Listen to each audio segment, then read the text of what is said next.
We've got orders to move. Digging So out move. section command post. We're not fucking mitching, David. We're taking that position. Shut it. Eyes open. Guns up. We're taking that position. Ground needs taking, boys.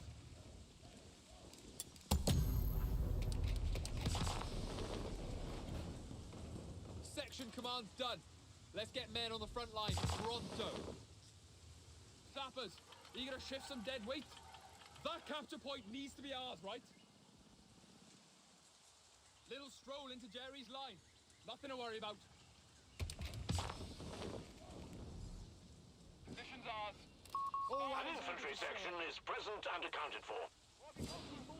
Jerry tanks and cars back out. You forget to bring sappers, ready to destroy some poor bastard's handiwork. We got orders, lads. Let's take some ground. Sappers reporting. Position taken. Present and accounted for, sir. Royal Engineers, ready. String up this area, lads. An infantry section of Tommies has been trained. A for effort, E for execution. Quiet down and listen up. Oi, gear up and move on that point. We're capturing that point. Attention, lazy buggers. Take that point. Don't just fucking stand there. Capture job. Now. Move. Keep pushing. Move on that capture point. Serious faces on. Can we blow it up now? That's enough. And Pansy's bastard. Beauty. Flags raised. Not had orders in. That's our cover. Shut your mush and move your feet. 1 point towers. Bad time and all. You wankers will march. Taking hits. Quiet down. And guns up. Slowly. They've cut us off. Territory's out of supply. It's better over there. Move on that capture point. They're breaking through us, yeah? Rifle set. Come on, you twats. Fire! He's dead. Fire! Infantry section trained and ready. Sector overrun. The enemy has it. Take that point. Present and accounted for. They don't know when to stand. Quick. Location. Don't just hold it down there. No capture questions. job. Now. Hold the position. Right, come on, ladies. While we're young. Rifle. Get that captured. See what we've got. Present. Back patrol, chaps. That's enough. Fire and move! Engage on sight! We got orders. Just like a walk down to the Nag's Head. Probably less bloody. Time for a little stroll. Maybe steady now. Time for a brew? Diggy's out. Regroup at base, chaps. Look lively Nice and now. now. Patrol Time to chaps. secure that Fingers area. on triggers. Guns up. We're patrolling. Always eager to serve. Present and accounted for. Found the enemy line! Let's go capturing! Oh, pipe down, you wankers! Get lively now! Time to secure that area! While combat patrol! Don't just fucking stand there! We have the point! Pack it up, lads. We're moving. You heard? Heavy machine gun has been deployed for you. Let's move out! Heads down, lads! No, we'll get there! Just like a track you might sound! Taking heavy enemy fire here! Fire first! Get to cover, you Burks! Move, you said! We can't hold! Move on that capture point! Serious face on! No! Attention! Sapper, stow that here, boys. We're going. Alright, we've got enemy fire! Shit really take that point! On those in contact! Call up support! Rifle section fire on those bloody troopers! Infantry taking losses here! Get to ground! Pilot beat! Let's move out! And here we go. Pipe down, you wankers! Fall back! Bloody move! Engage on Boiling time to march, boys. Come on. section ready! Oh, Sapper, secure that position. Drive them out. On it. Starting construction. Long-range desert trucks can ferry our men where Jerry fears to tread. GX-5 going down. Fire the stone. Return fire on those bastards! Grenade! Grenade! Dead! It's fucking gone! We hear you! Move! Move! Out! Back! Landmines. Move yourselves! They won't suspect. That position. Eyes open. Guns up. We're taking that A fuel point is being overrun. Pay attention! Just like a walk down to the Nag's Head. Probably less bloody. Always. Combat patrol, chap. Well it be, sir! Wagon! There you are! Captured! Pull back to base! Leave! We're losing a victory point. God damn it! Fight, Kinder! The enemy shall not rest easy. Our commandos are eager to... Victory point is in enemy hands. Enemy fire! Go! Go! We're losing a fuel point.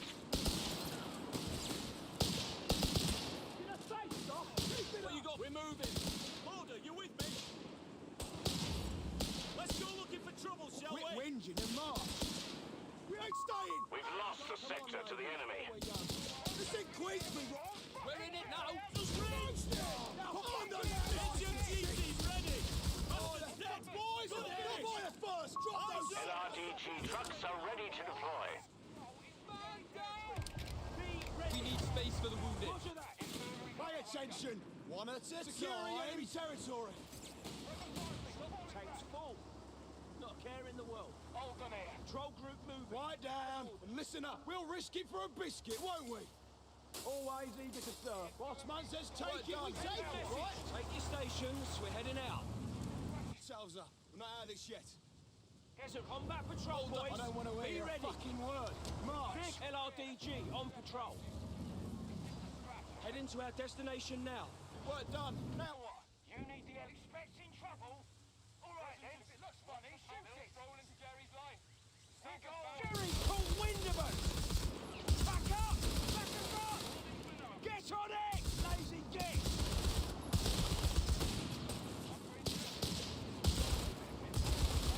We're standing heads on a swivel. We're the vanguard. Come on. We're terracing over there. Head into the location. Ready for trouble. That's our nest. Grab the ammo and follow me.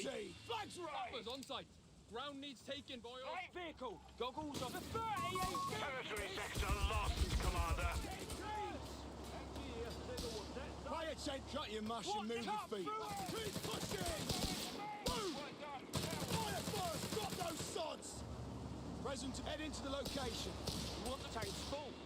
Look careful. Right, take that territory.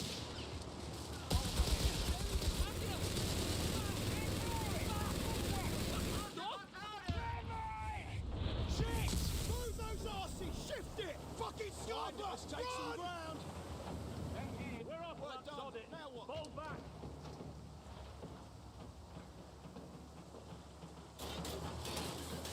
Well it... Oh, every time! Every shitting time! Oh, we need stopping now, huh? Orders Steady, guys. complete! We should see the other guy. Always. Toss you through, lad. Hang about, lads. We're losing a munitions point to enemy action. Open it up now. What you got for us? Ready weapons. Combat patrol. Guns up! Anti-tank weapon and crew on the field. Right, gear up! We got orders, lads. 9. We're losing a victory point to enemy action. Mush and move your feet. Repairs finished. That counterpoint needs to be on. The enemy has our victory point now. Sector lost. We have territories exposed out there. Lines being cut. Cover his position! Light vehicle up. Orders complete! Chums. Jerry's picking us apart! LRDG! Shifting under full stop! Pull over! Back! Back! Our truck's taking hits! We're losing a fuel point to enemy action.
I have the superior Asian.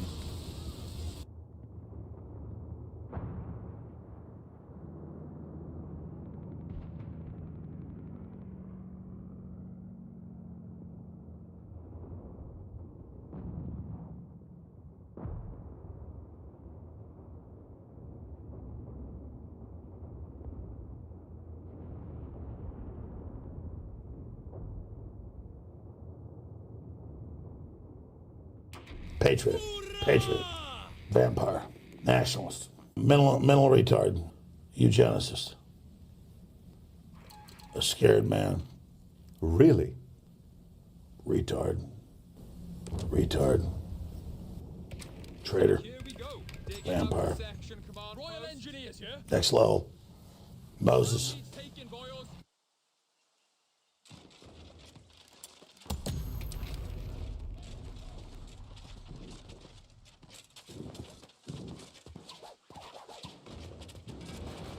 It's done, Commander. Section command open for business. Eager to shit. Eyes open, guns up. We're taking that position. Little stroll into Jerry's line.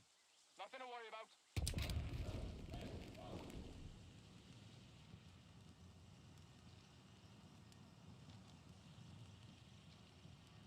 Positions We are- love Northside Spawn. We love it. What have you got for us, We sir? love Northside Spawn. Yeah, baby. Let's go capturing. Quiet in there. I want eyes everywhere. Not had all. We're taking that position. Royal Engineers, ready. We're not fucking mitching, David. We're taking that position. That capture point needs to be ours, right?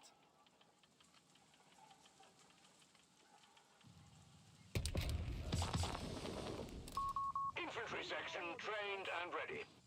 Rifle section awaiting orders, sir. Boss man says take it, we take it, right? Sappers, reporting. Come on. Always easy, Position sir. taken. Let's take some run. We found Jerry! Don't get on those blisters, you shits! Stick to cover! Move! We go! Combat patrol chat. Let's move on triggers. He's dead! Go! Go! Quiet, guns up! We're patrolling! Combat patrol! Get on my arm! Infantry closing on us! We'll get there if I drag you myself! Fire first! Drop those sods! You wankers! Jerry's hankering for a scrap! Don't just fucking stand there! It's a capture job! Now! Take the fucker down if you have to! Take that point! Sappers, receiving orders. Found the enemy line! I know it's a shithole! Get in! No! Get that captured! See what we've got! Go! Go! Fire first! Move on that capture point! Serious faces on! Well in bolt! Get your heads down there! Show them what marksmanship A is! new infantry section is ready for battle. Captured! But hold up! Right, let's move out! Time for a little stroll. Maybe quiet down, you wankers!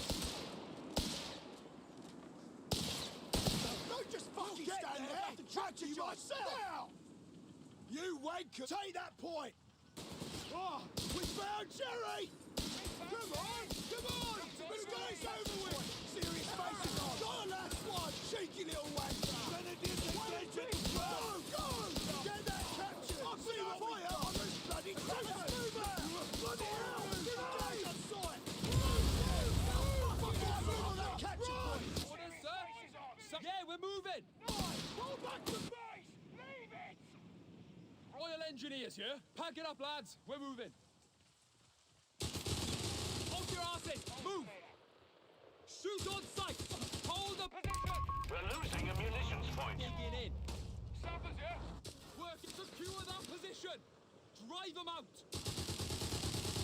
Don't think. Pay attention! I don't want to hear a fucking word. Always eager to serve. Big blob, big win. Production of 30 CWT trucks is now established. Work done. Now what? Present 6 and 2 3s, lads. Shit here, shit there. Come on, ladies. While we're young. Patrol chaps. If it looks funny, shoot round the other side. Quick as you like. We've got enemy We've fire! lost the sector.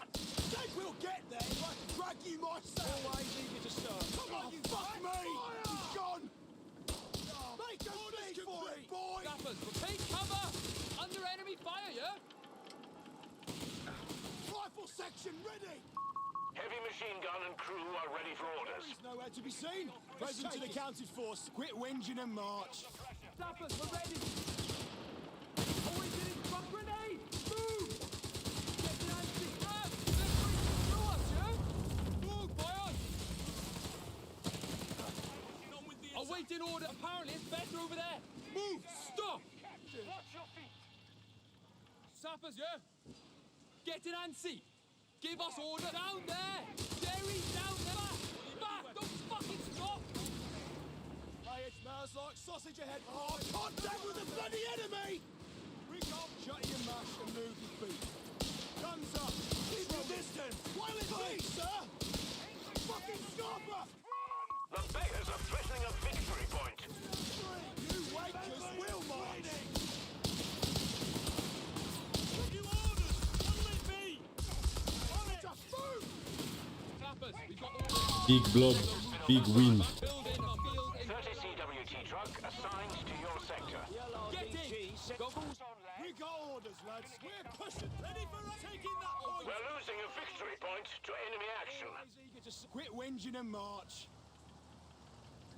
Oi, toss it! infirmary stopped and We're ready. capturing Victory point under enemy control. contact! Call up support! Quiet down and listen up. Where's the chaps? Wait a minute.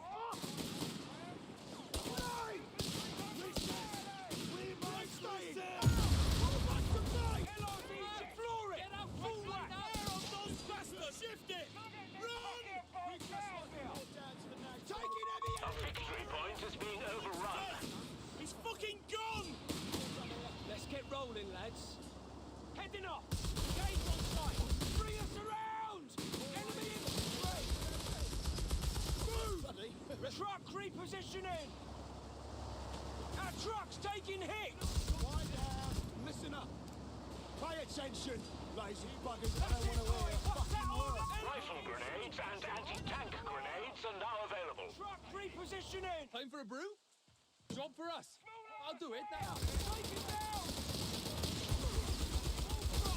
We're going. Infantry taking off in here.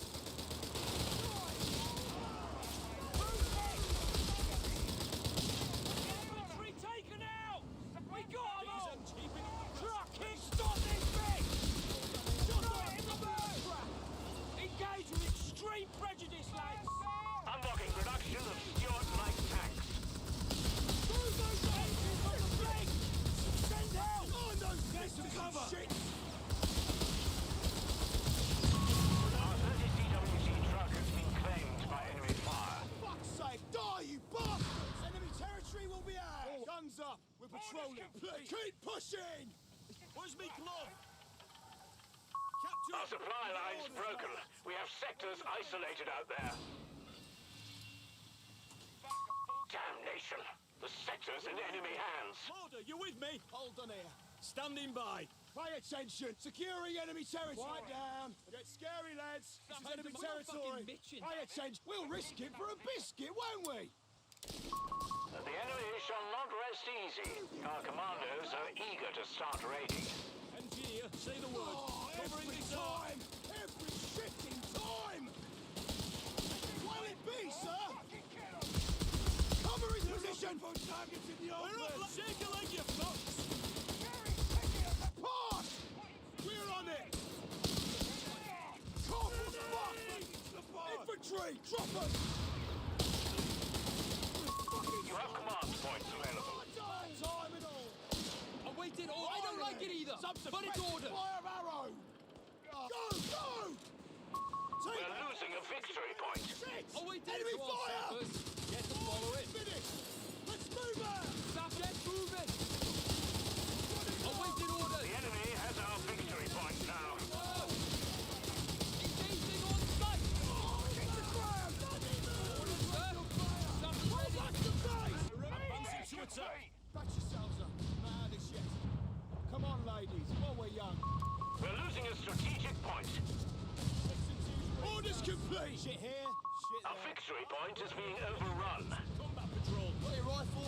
Cover Secure his position! Come on, lads, there's work to be done. Fuck me! Get into the location. Say the word.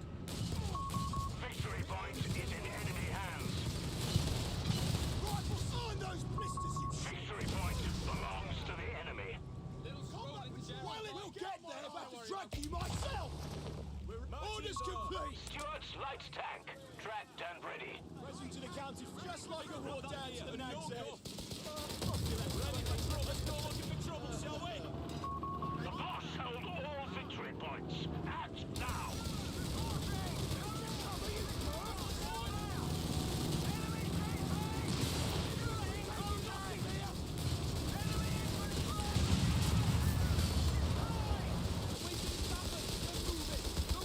A munitions point has been overrun.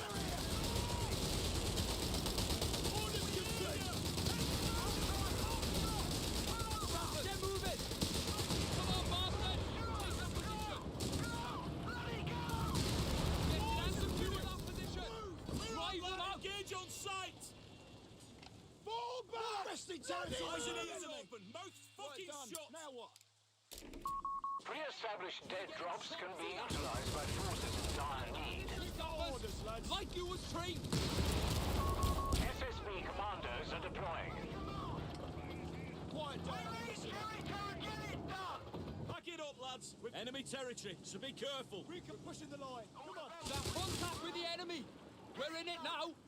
Off your asses! Move! Driver! Snappers! Fall back now!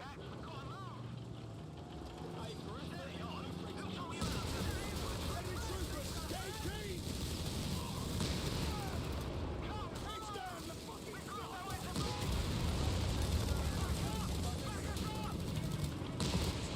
As good a spot as any. Trigger discipline, gents. Finders keepers, lads. What you got for us? We've got the point. Holding for now. Hold on here.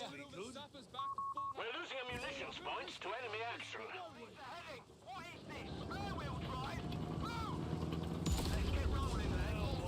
Quick, you want me in March. The very worst the SSB have to offer are awaiting deployment. Contact with the bloody enemy! Pickers M10 we go. Oh, talk of fuck! Pull back to base! We got work. The beggars are threatening a victory point. Yes, we'll find it. Driving away. The beggars are threatening a munitions point. And move. Take care. Say the ready to fire. We're losing a victory point to enemy action. This is enemy territory. Victory point lost. The enemy has control. Push in! Time for a little stroll. Maybe a good scrap. Right down, you wankers! There you are! Move those arses! Shift it! A sector is in enemy control. March! Present and accounted for, sir. Always even, sir. Found the enemy line! HMGT, retreat. We're losing a victory point. Son it, shoot it!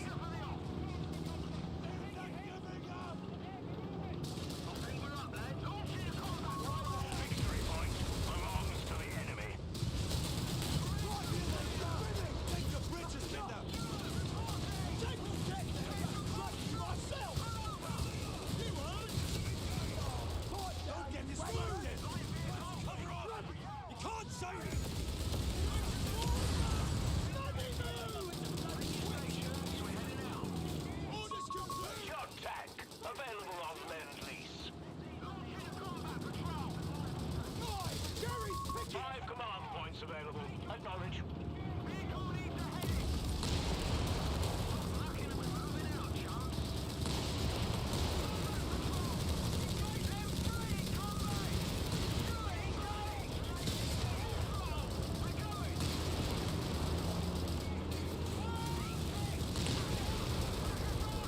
Rifle section! Fucking scarper! Run! Because they've secured our equipment. Move. We're moving, lads. Sapper, that capture point needs to be ours, right? We go! Let's take some ground! Look lively now. Commandos are standing by. Number one Pay confirmed. attention. Sappers, hack it up, lads. We're moving. We're under Aye, fire! ready. Back! Back! Infantry squad killed! Nice shooting, lads! We're losing a victory point to enemy action. We're on. Get under cover. Combat patrol, get on my ass! Shit! Enemy fire! Move yourself!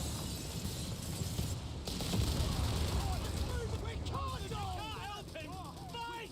Jerry! Stuart's light tank, tracked and ready.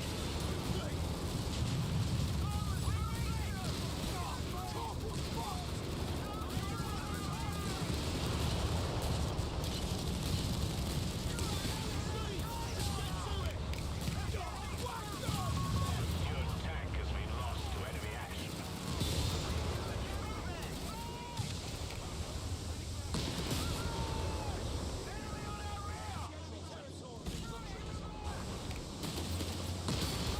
Radio's dead.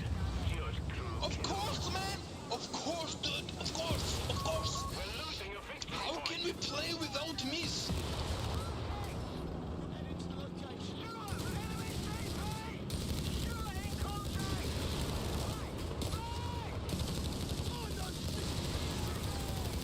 This ain't Queensbury rules! Fucking kill them!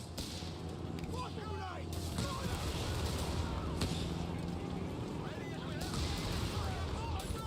Rifle set! You wankers will march! Quiet down and listen up.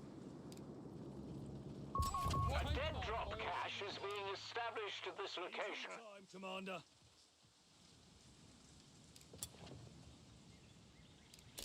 Right Our ahead. SSB commandos may now be upgraded in the field to improve their foothold. Eager to serve?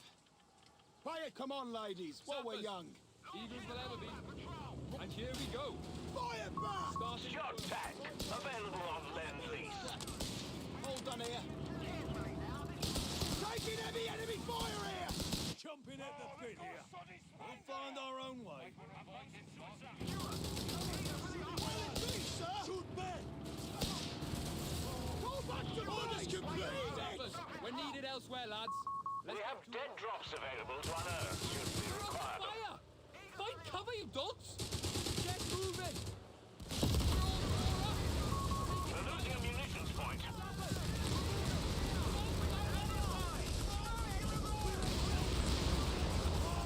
The Bosch are losing ground. Down to 250 points now. Another bloody ready for action. Retreat. Come on. A victory point is being overrun.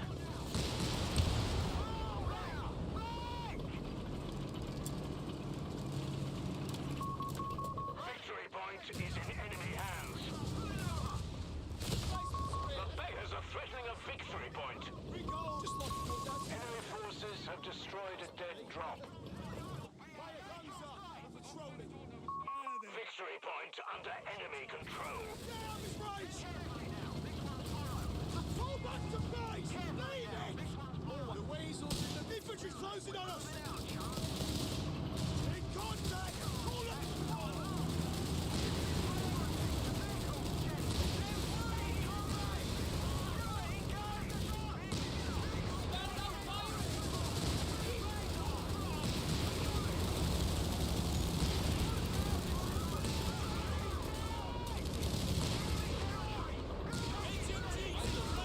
Quiet down, you Enemy territory ahead. Stay away. The move. Taking small arms fire. Jerry troops. Raiders advancing. Take him, Boyle.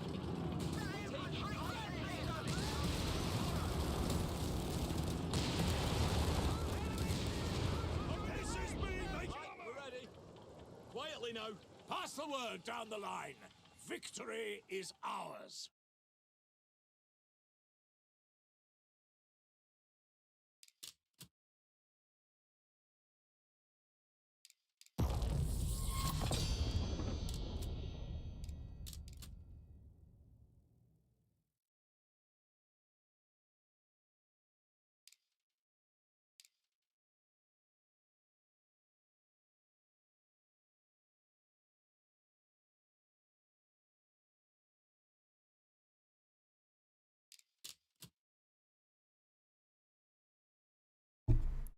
Am I doing it right?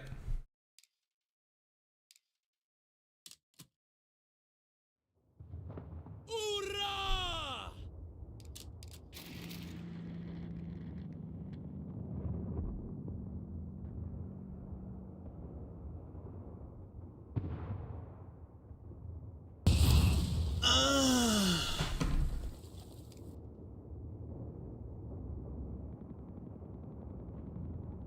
Why 3 stewards instead of 5 trucks? Because stewards have armor. Trucks don't.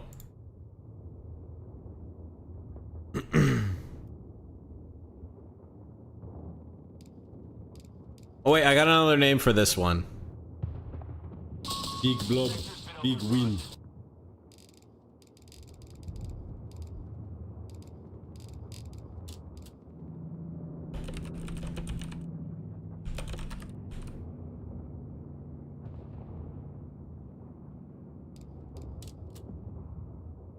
Excellent.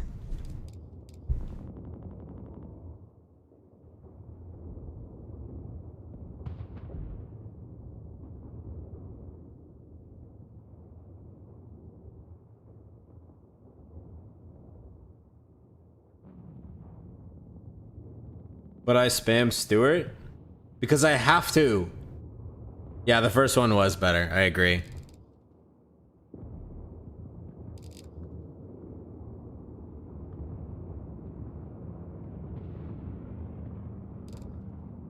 Dude, I can't believe these are all cooked. That's so unfortunate.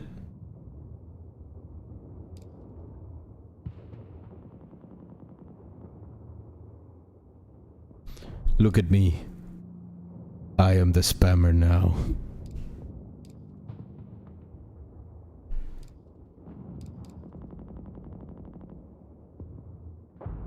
Stewart's better. That's not even a question.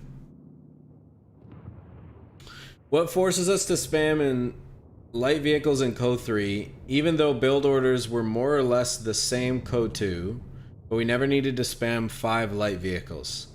I will tell you exactly why, okay? There are 3 things that are contributing to this, okay? The first one is the tick rate. The tick rate in Code 2 games were a lot longer on average because the tick rate was slower in Code 2. 2, the economy. In Code 2, the economy was distributed across the whole map, where in this game, it's concentrated into a few places. And when I say economy, I specifically mean the fuel.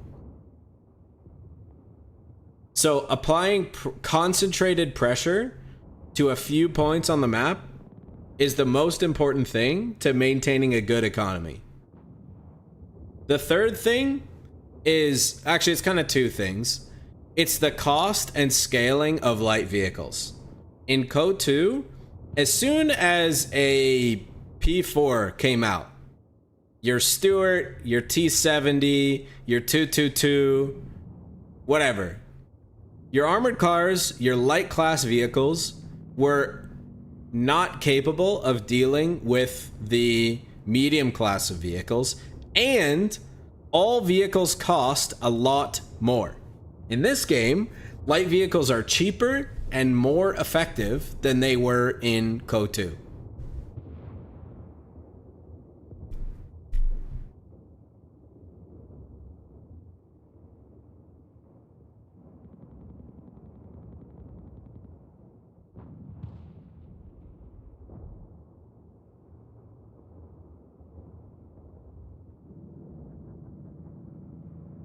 We also have shit like out of combat auto repairs, dude. After playing both extensively, okay?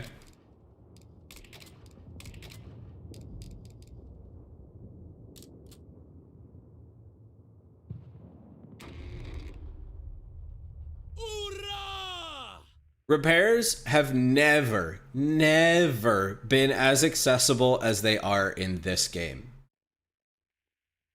everything that has some kind of like auto, like basically unit tax or unit time free repairs is better.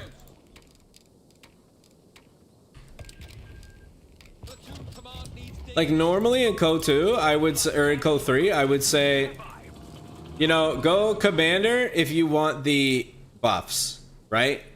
But honestly, this shit is just always better.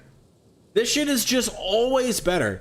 And the reason is, as soon as I take damage and I back up for 5 seconds, now I'm healing again, regardless of where my engineer is on the map. I'm healing, okay? So the uptime on my Stewart, the time at which I can apply pressure to the map while taking minimum time to repair my vehicles and limiting the amount of vulnerable windows that they have, is just infinitely better than this, especially in a 1v1. This is honestly probably better in like team games because you don't, you know, you're not forced to apply as much pressure to the whole map. But in 1v1s, this shit is way better. This is way better because I can constantly apply pressure to the map and not have to worry about chip damage that I take from AT guns or whatever. It's really just like the all-ins. And this is also what allows me to apply so much pressure to the map that I can just tempo build more of these till I hit critical mass, and then I can just all-in you and you can't do anything anymore.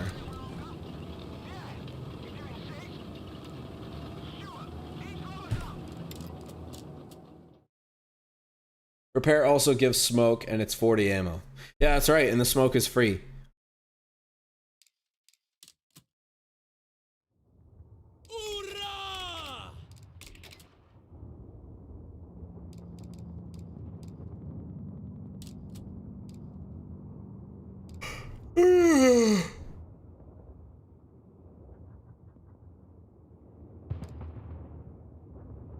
All right, so here's the question.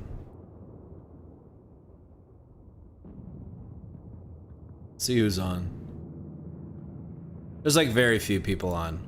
So we could do the tier list now. Should we do the tier list now?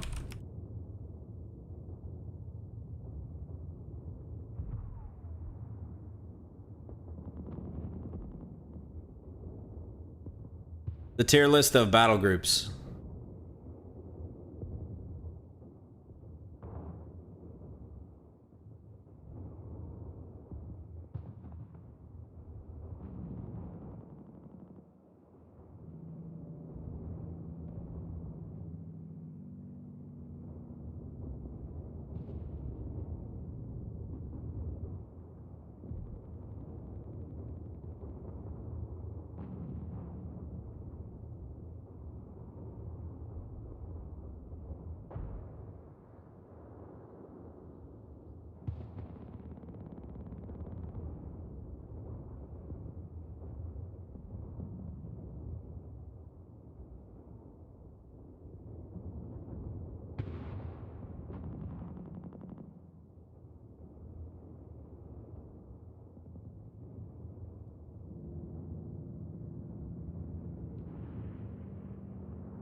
Fuck, dude.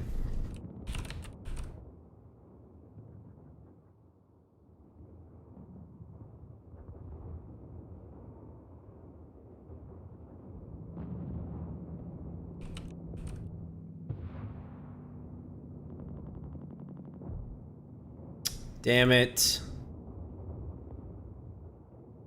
Dude, what happened to my original tier list? I can't find them.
Right.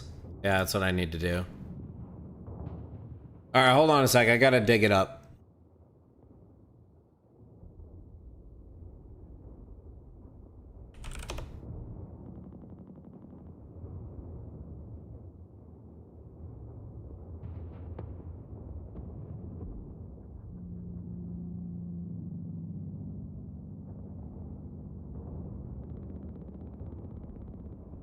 Give me a second here. I gotta type out the link because it's super fucking long.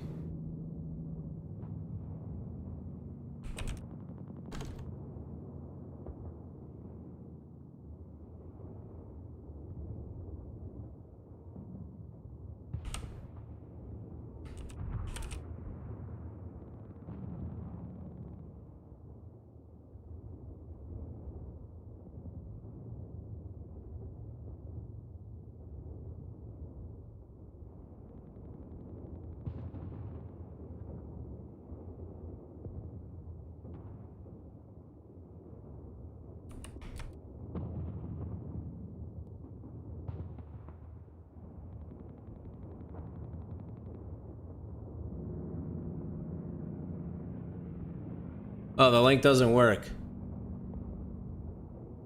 All right, I think somebody came in and fucked it up, so we're gonna work with this one.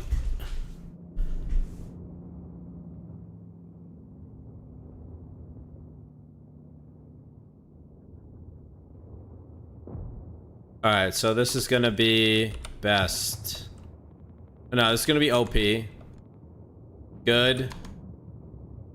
Okay. Bad. Right? And we don't need this. I'm thinking. Wait, what did I do for my other ones? Hold up. Wait a minute. Oh, I did S, A, B, C, D. Alright, maybe I'll do that. S, A, B, D, C.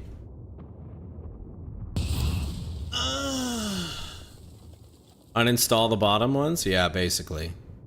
But we actually need to add a couple more. So I'll show you guys actually how I do this. You just go in here. You go to the faction. You go for the thing that you're looking for. We save the image.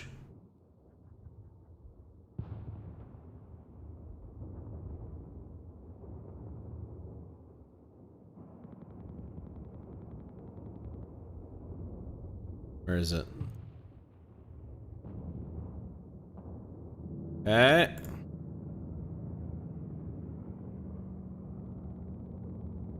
Go get this.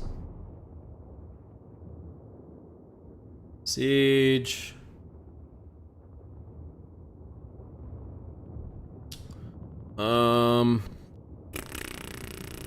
What else? Back up. US. Come on now. Come on now.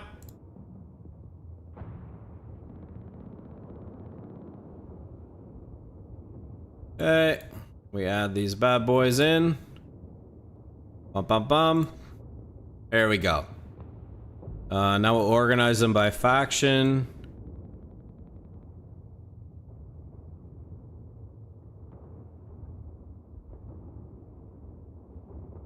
UK next. Or US, I should say. There's the... Sing this one. Bum bum bum bum bum bum.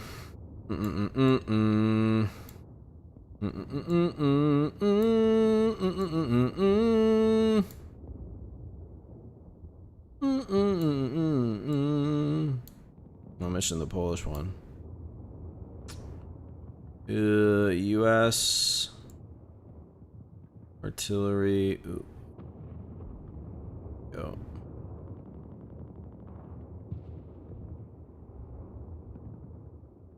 Back.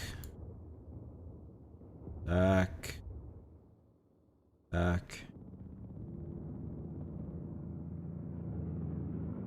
Wait, what are we missing? We're missing some here. We're missing a few. Oh, here. Help, please. I am a stupid. 7. 7. Oh, there we go. Kriegs. 7. 7. Right? Are we good? Start from bottom tier? What I was actually going to do was I was just going to go faction by faction in order and then lay them down. War commander with DAC? Oh yeah, this one. And then this one needs to be over here. Is that it? I think that's it.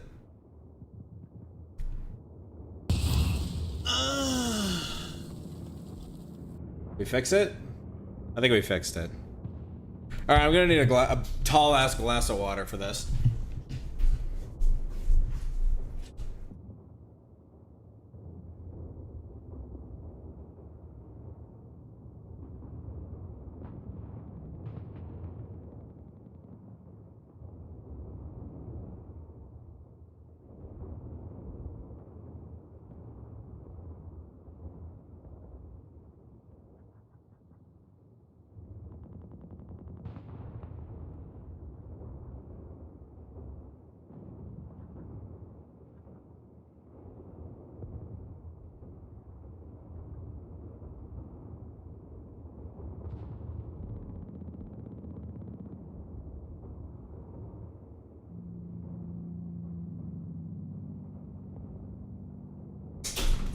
Gotta moisten my lips.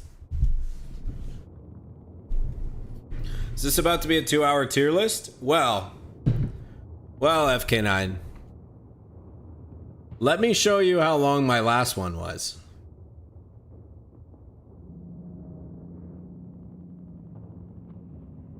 This is my last one.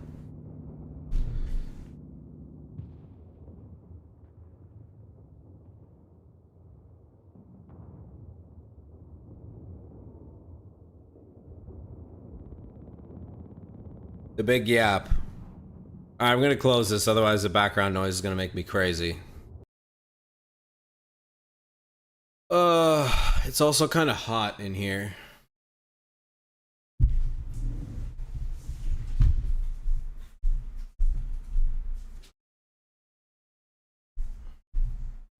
Okay. Alright. Start with the new BG first. Yeah. Yeah, I should probably do that.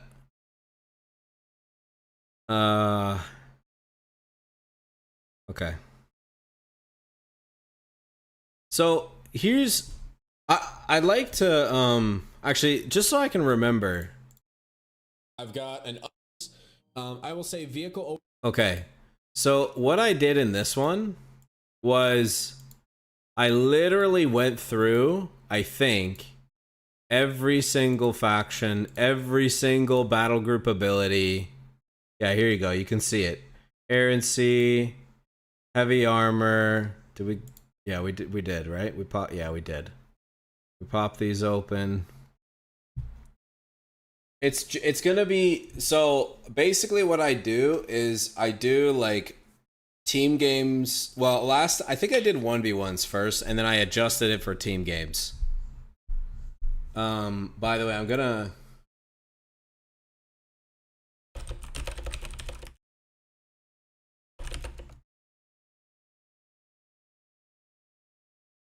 turn redeems off, so as not to disrupt the video. So I'll give you guys 30 seconds to use some redeems so you can get it out of your system. But then we're going silent for as long as it takes to record this.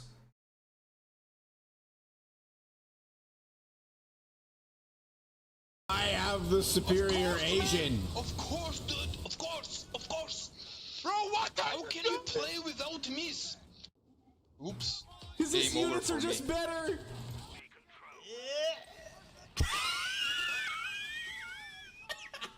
Of course, man. Of course, dude. Of course. Of course. Oh, yeah. How can we Patriot. play without Patriot. miss? Good stuff right Vampire. Nationalist. Mental retard. Eugenicist. A scared man. A scared man. Retard. All right. Retard. That's a good one to end on. Traitor. Vampire. Next level. Moses. Okay.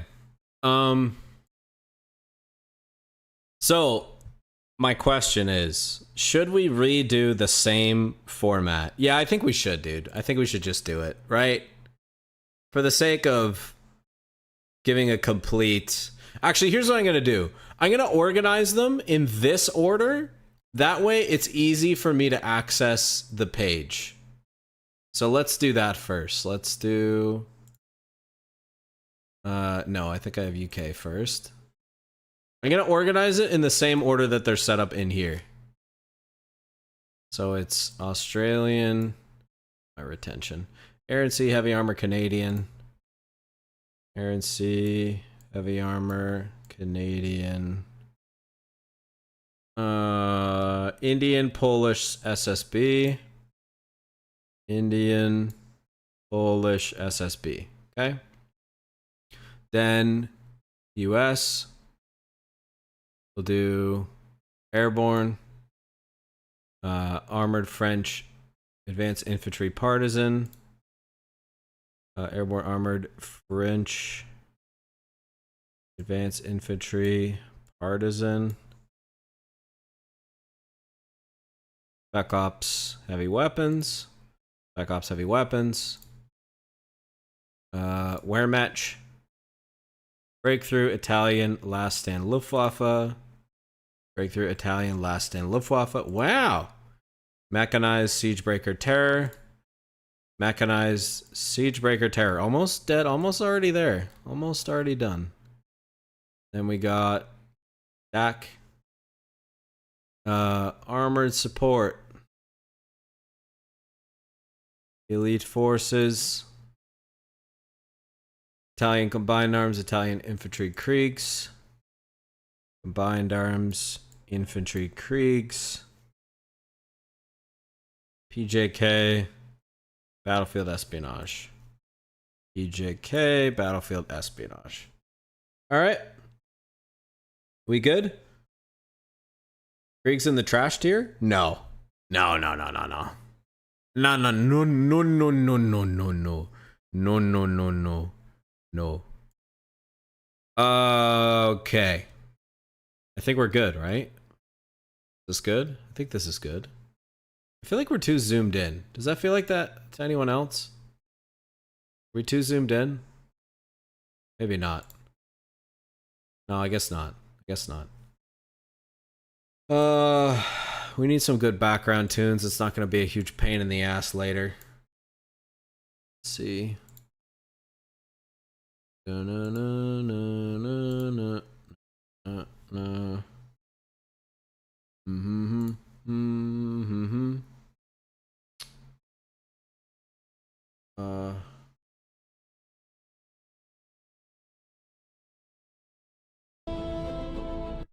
Battlefield 1's always good.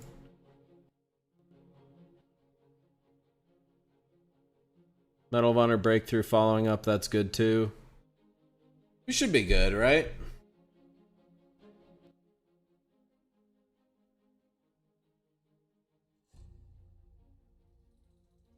Play some Gears soundtrack? That doesn't really seem fitting. Don't you think? Let's go to...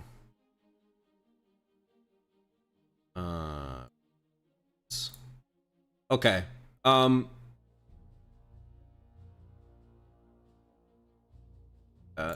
that.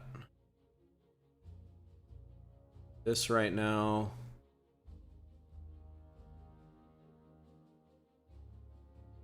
It'll be fitting when we talk about elite forces.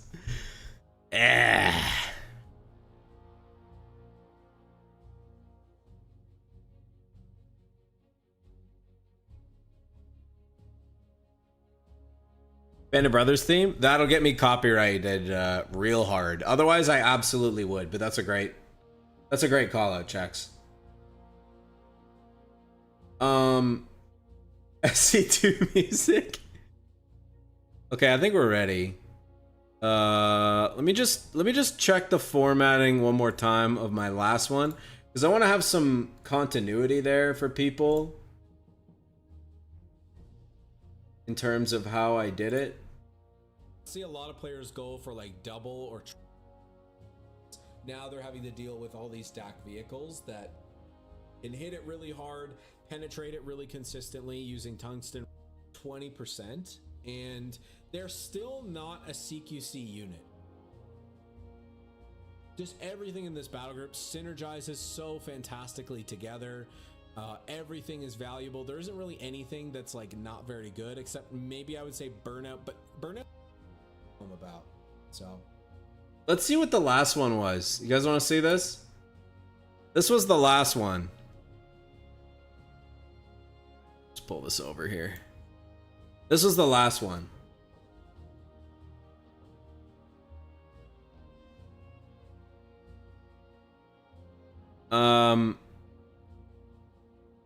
Is this honestly, I feel like this is mostly the same, except that honestly, I feel like the DAC Elite Forces is going to push everything that was in S down to A. Does anybody else feel like that?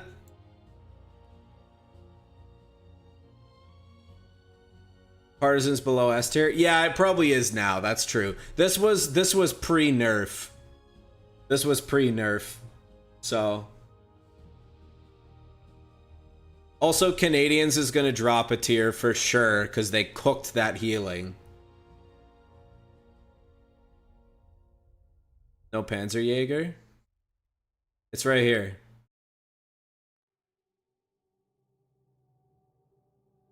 The elephant or... Dude, Flex, are you fucking kidding me, dude? Seriously? Actually? I don't think I've... When was the last time I saw an elephant? Last time I saw an elephant was with Momo, and it died in 2.5 minutes to double whiz-bang.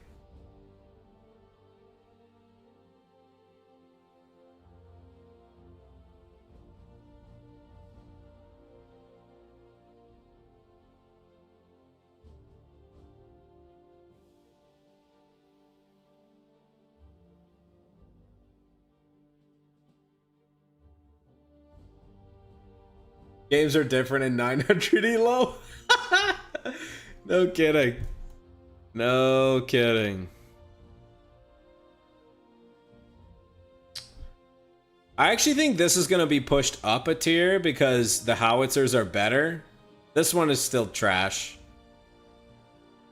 Breakthrough is better now because of the assault gren change. Espionage is a lot better. It's okay. This list is going to look different. This list is definitely going to look different.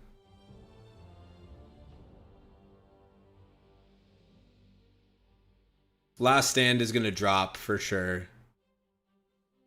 Armored still very good in 1v1 especially. Still.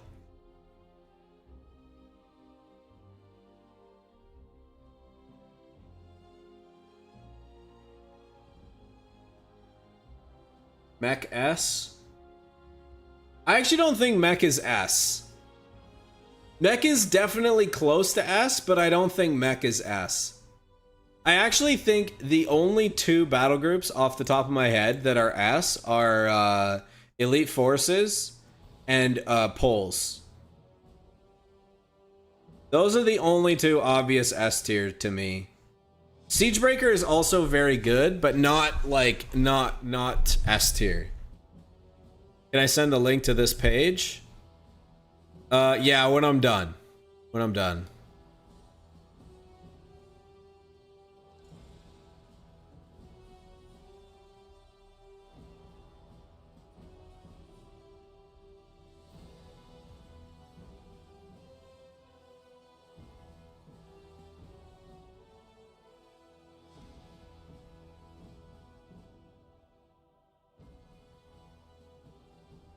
All right. We're going to start the music over and then we're going to get started. You guys ready? I don't know if I'm ready to yap. I don't know if I'm ready to yap for 3.5 hours, but we're going to do our duty. All right. All right. Okay. All right.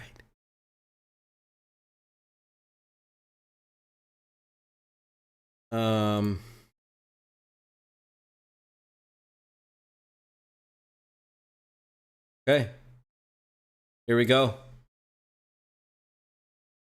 Oh, as a reminder to everybody, when this goes up, when this video goes up, if you want to win a battle group key, I will explain the competition rules at the beginning.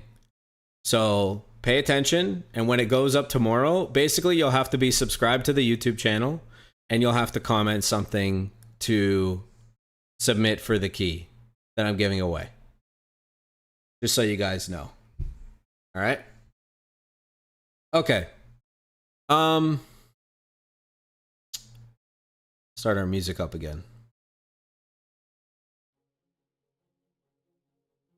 What's up, nerds? It's Havoc, and as promised, today we're gonna do an updated 2.4 battle group tier list.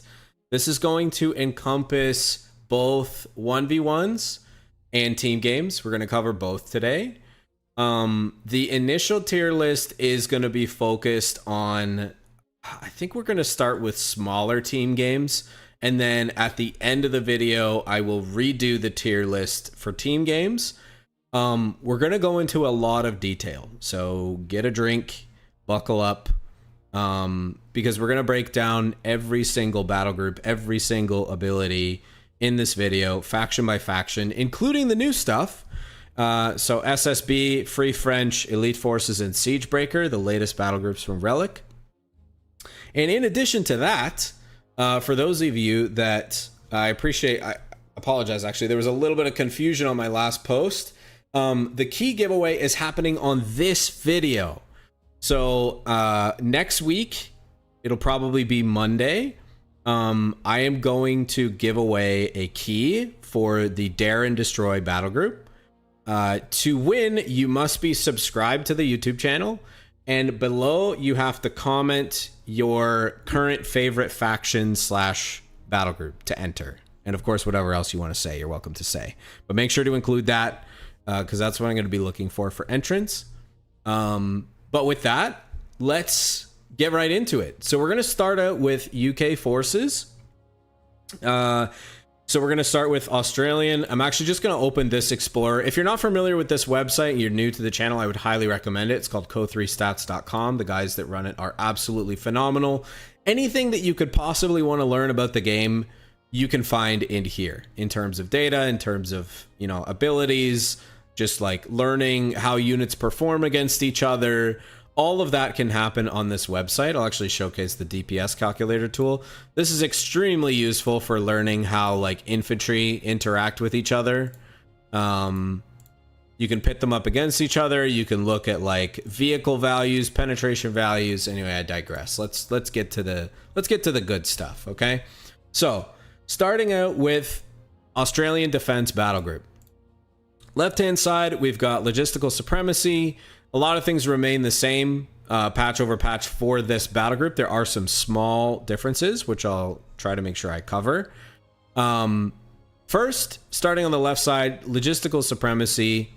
They actually moved strength and economy and tripwire flares next to each other as your first choice. So previously, you basically had to select the truck at 2 CP, and then you could go into strength and economy and then artillery tripwire flares on either side. Now, you can get artillery tripwire flares as early as 1 CP, and I've seen some really interesting and creative uses of this ability in 1v1s super early in games, which is very cool. And then strength and economy, the cache fortification system, so it basically adds health to caches and makes them cheaper, is also now accessible earlier in the battle group at 2 CP instead of what I believe was previously 3. Now, the truck has been moved up, which I think is fair. I actually think this is kind of nice in the context of team games because it means that you're going to get the ability to build caches, which benefit your whole team, earlier than you're going to be able to do truck runs, which only benefit you as the player. So in terms of like, you know, how effective this is at like a support battle group in team games, strength and economy is definitely the better choice. Artillery tripwire flares, fantastic in a 1v1 context, relatively cheap, potential for very big damage onto squads that step on it and then get hit by the subsequent artillery shell. Truck, still very useful. And then we have a couple interesting things happening on the end of this battle group tree. So the Archer Tank Destroyer, not a lot new with this one. Still very long range, high damage, slow movement speed, but faster in reverse. This is the premium, probably the cheapest long-range heavy tank destroyer in the game at 95 fuel and 360 manpower. It does have a rival now after the release of not this battle group set, but the previous one with the Sherman Firefly, which has been buffed pretty significantly since we last talked about it. But on top of that, we also have Charged Creeping Barrage. And I want to talk about this one a little bit more than we did last time, specifically because the way that this is used has changed a lot because of a small change that Relic made to how we target off-map strikes. So previously, the way that off-map strikes work is when you clicked on an area to start the ability, it would basically center on that place that you clicked, and then you would have to rotate around the center point to determine the direction, right? So if I clicked in the middle, it would start here, and then if I point this way, it would basically go from here to here on screen, just as an example. But now, basically what they've done is your initial click is actually the start point of the strike.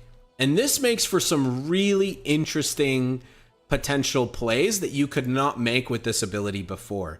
Namely, like now I can see my opponent appearing on the edge of the fog of war, start the barrage there, and call it behind them into the fog, which was previously not possible.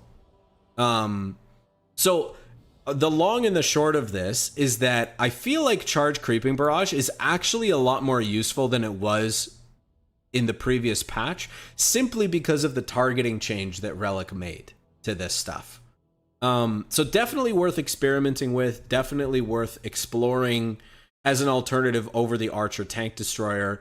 Now, I do feel like this is still probably generally the better option, but now I do feel like this is going to be a much more viable option because of the targeting change.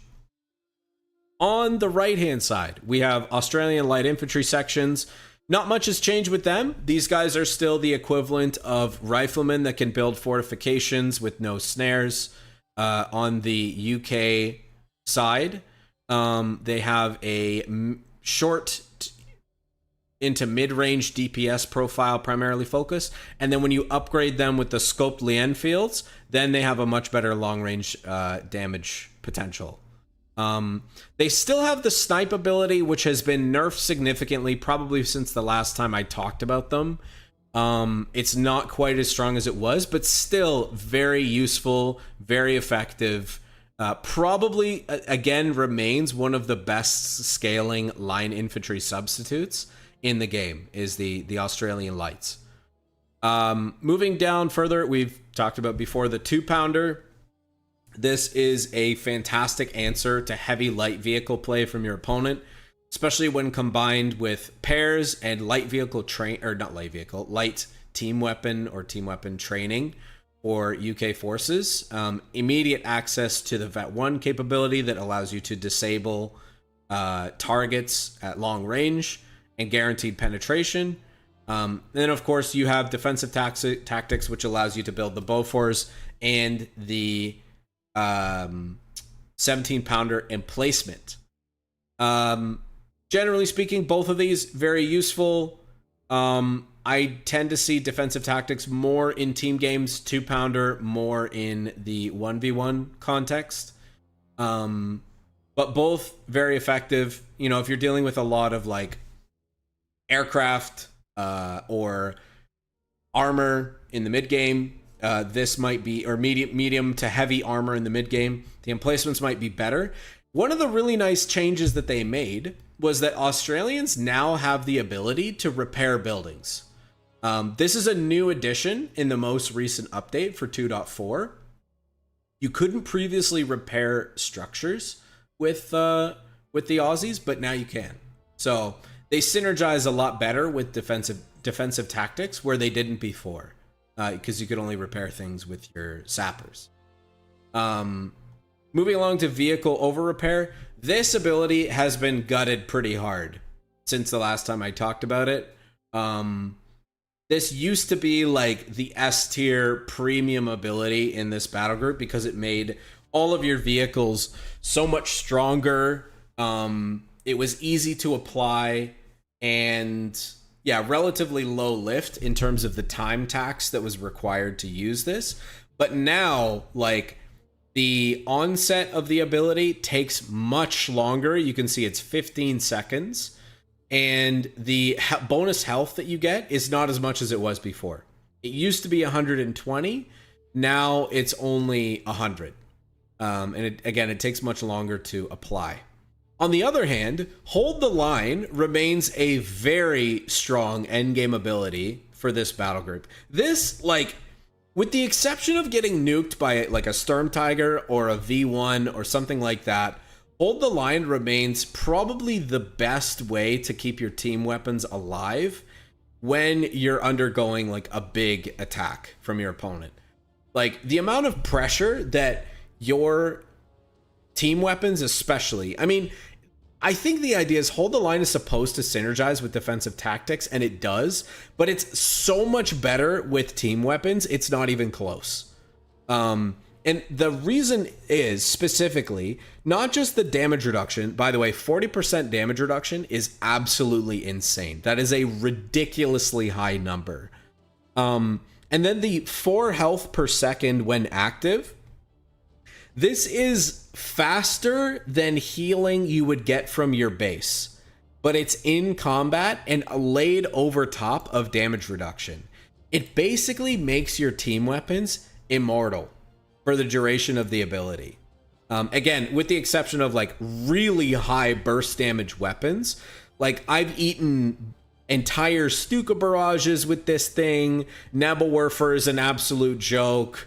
Like nothing can kill my team weapons when I have Hold the Line on, except like the most expensive weapons.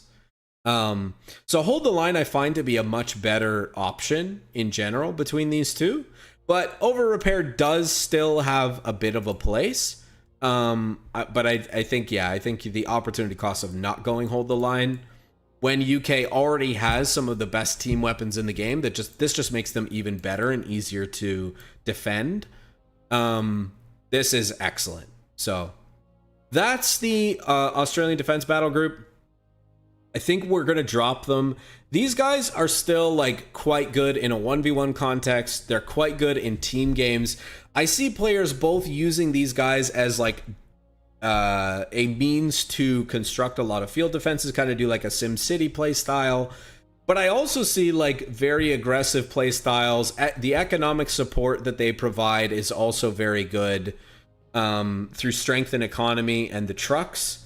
And again, some of the best scaling line infantry substitute in the game, the ability to construct cover for you and your teammates, access to heavy tank destroyers, the creeping off-map barrage being much easier to use. All those things combined, we're going to put Aussies up into the A tier. These guys are still quite good, and they've only gotten better with the most recent update. So excited about the potential for these guys. Now, that takes us to Air and Sea. So Air and Sea, where are we here? Let's move our way down, collapse these. Air and Sea battle group. So we have, this is a classic, one of my favorites, one of the original battle groups for UK forces. Remains one of my favorites, and we're going to go through it. So we'll start with the Royal Naval Support side first. So I believe since the last time we talked about this, they made an update to Naval Blockade, whereby you can designate a friendly territory that's locked down. While this is active, the point can't be captured for 30 seconds, but it can't be used on VPs. I'm going to be honest, I still think this ability is pretty much pointless. I still always pick supply surplus. 30 seconds is like nothing, and this costs way too much. If I compare it to something like, what's the DAC ability? Sound the Alarm, which we'll talk about later. Sound the Alarm, like, it decreases the decapture speed and provides amazing bonuses to nearby units for a longer duration than 30 seconds. I think it actually might be 45. I'll have to check. It could be 30, but it feels super long. But the point is, it's the same cost. And this is like, you can only do this on a neutral territory point. So this is worthless. Like, don't pick this. It's just bad. But supply surplus is fantastic. So I talked a little bit in the last battle group about the economic support that you can provide with the strength and economy ability for the Aussies. These guys benefit from almost the same thing.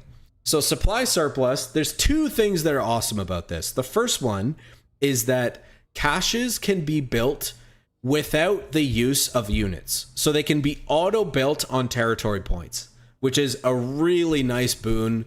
When you unlock this at 1 CP, you have the potential to bolster your economy for your team significantly. So if you like this battle group, I would highly encourage you to be the person that's going to coordinate with your team to build caches for two reasons. One, you don't have to use the time of an engineer unit to construct these. And two, you get them at a discount relative to your teammates. You get a 25% discount on caches constructed.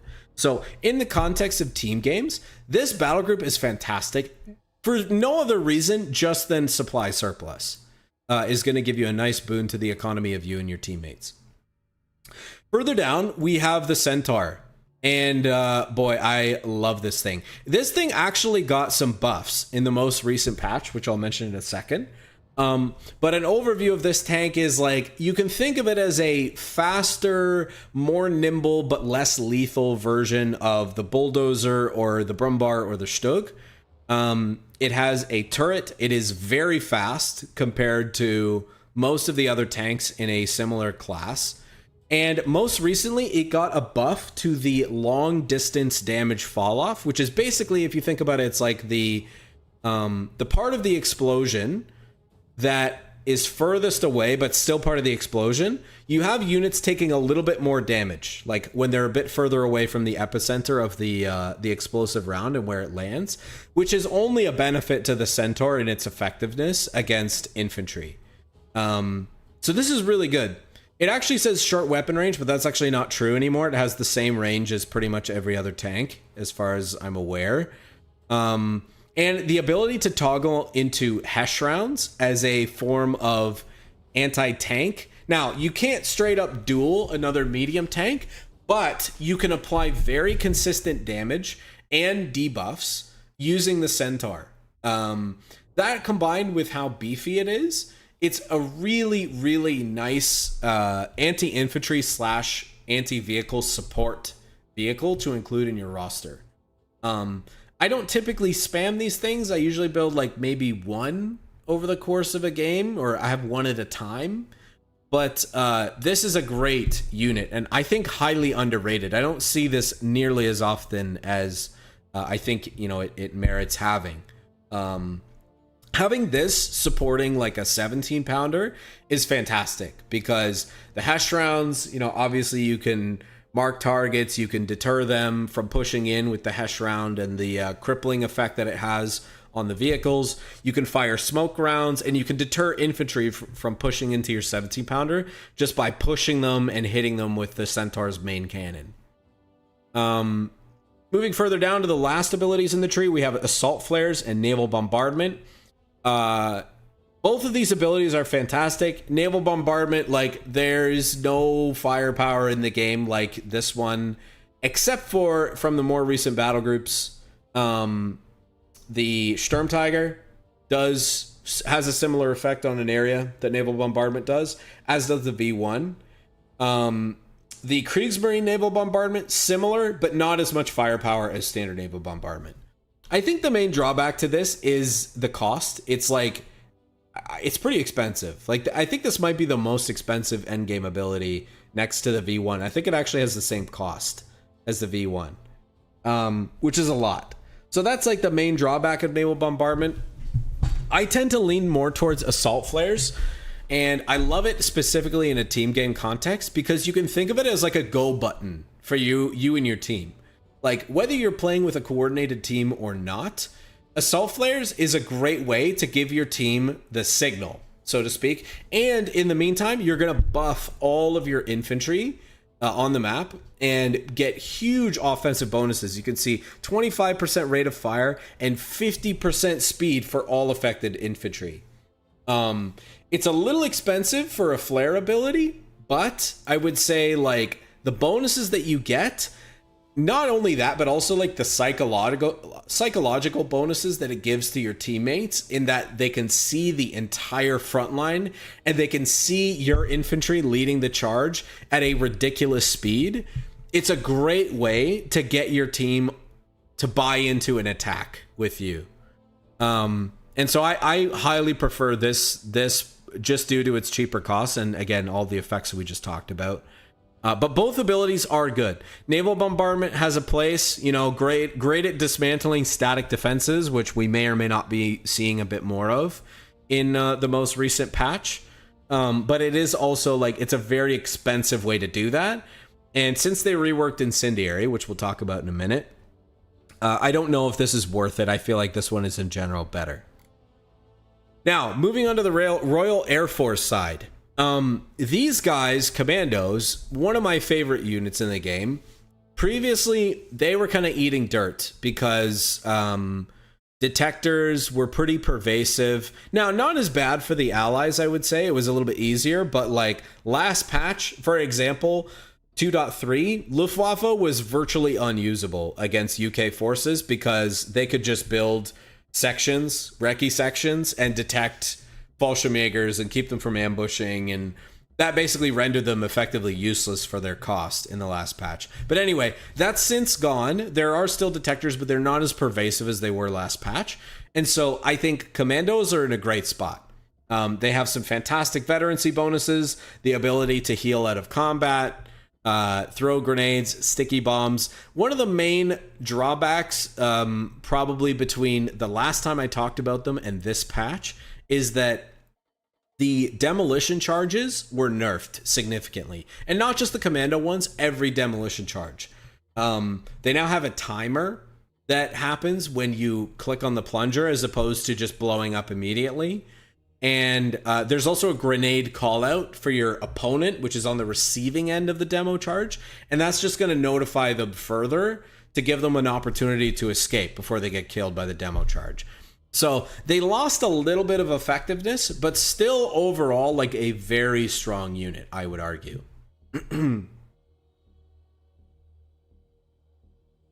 Okay.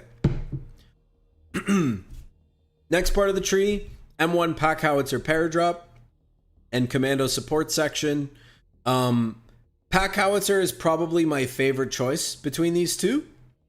The white phosphorus rounds on this pack howitzer are absolutely ridiculous. They are so incredibly strong, relatively cheap, and great at dismantling static defenses, especially bunkers, which I think surprises a lot of people. Not a lot of people think to use the white phosphorus against bunkers, but it still does pretty effective damage. I see somebody in the chat saying, yeah, the white phosphorus damage doesn't stack like it did, which is true.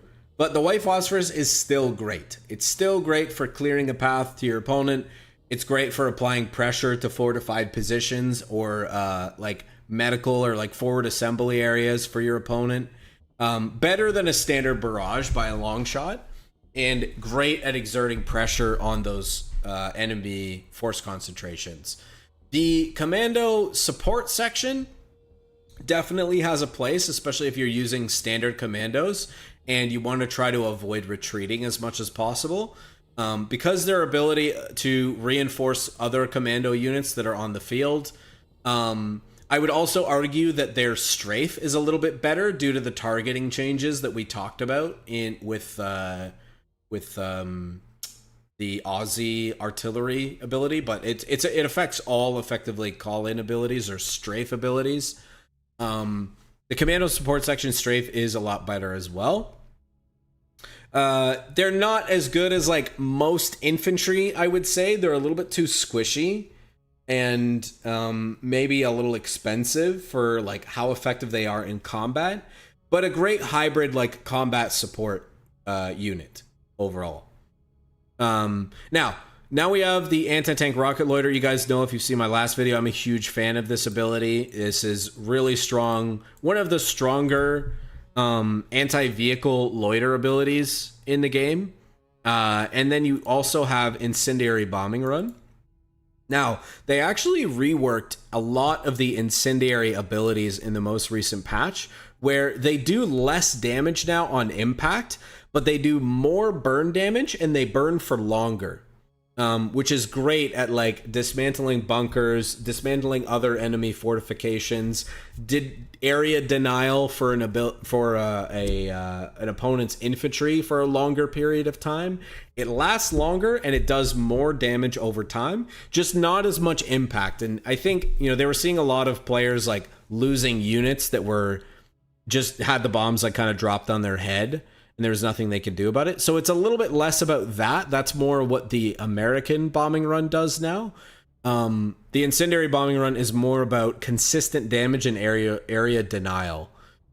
So this is also a great answer for dismantling fortifications. Like between these two, incendiary bombing run and naval bombardment, I actually think incendiary might be a little bit better because it's cheaper, it covers a wider area, and again, you have that denial capability as well. The only thing is, obviously, you know, you're not going to do much damage to vehicles with incendiary, whereas naval's just going to wipe them off the map completely. Which ability combines best with assault flares? Probably anti-tank rocket loiter or incendiary, like dropping it on the retreat path of your opponent, trying to cut them off. Both of those are good choices. So air and sea battle group, I still think in a pretty strong position. Great diverse cast of units and abilities. Pretty much everything in here is useful except for naval blockade. And so for that reason, I'm probably going to put them in... I would say probably... Yeah, I'm looking ahead also at the other battle groups. Somewhere between A and B. I'm leaning towards A. I think we're going to say A. I think we're going to put them in A. They are up there with Aussies. The economic support that you can provide to your teammates in tandem with the very strong late game abilities and great infantry supplement units with the pack howitzer and the various commando units. All very good. Centaur fills an important gap, I think, also for UK, in that, you know, having a fast vehicle that can provide support but also combat infantry I think A is a suitable spot for Air and Sea. Moving on, we're gonna go into heavy armor battle group. So heavy armor, we'll start with the left side tree. We've got rigorous vehicle training and engineered detachments.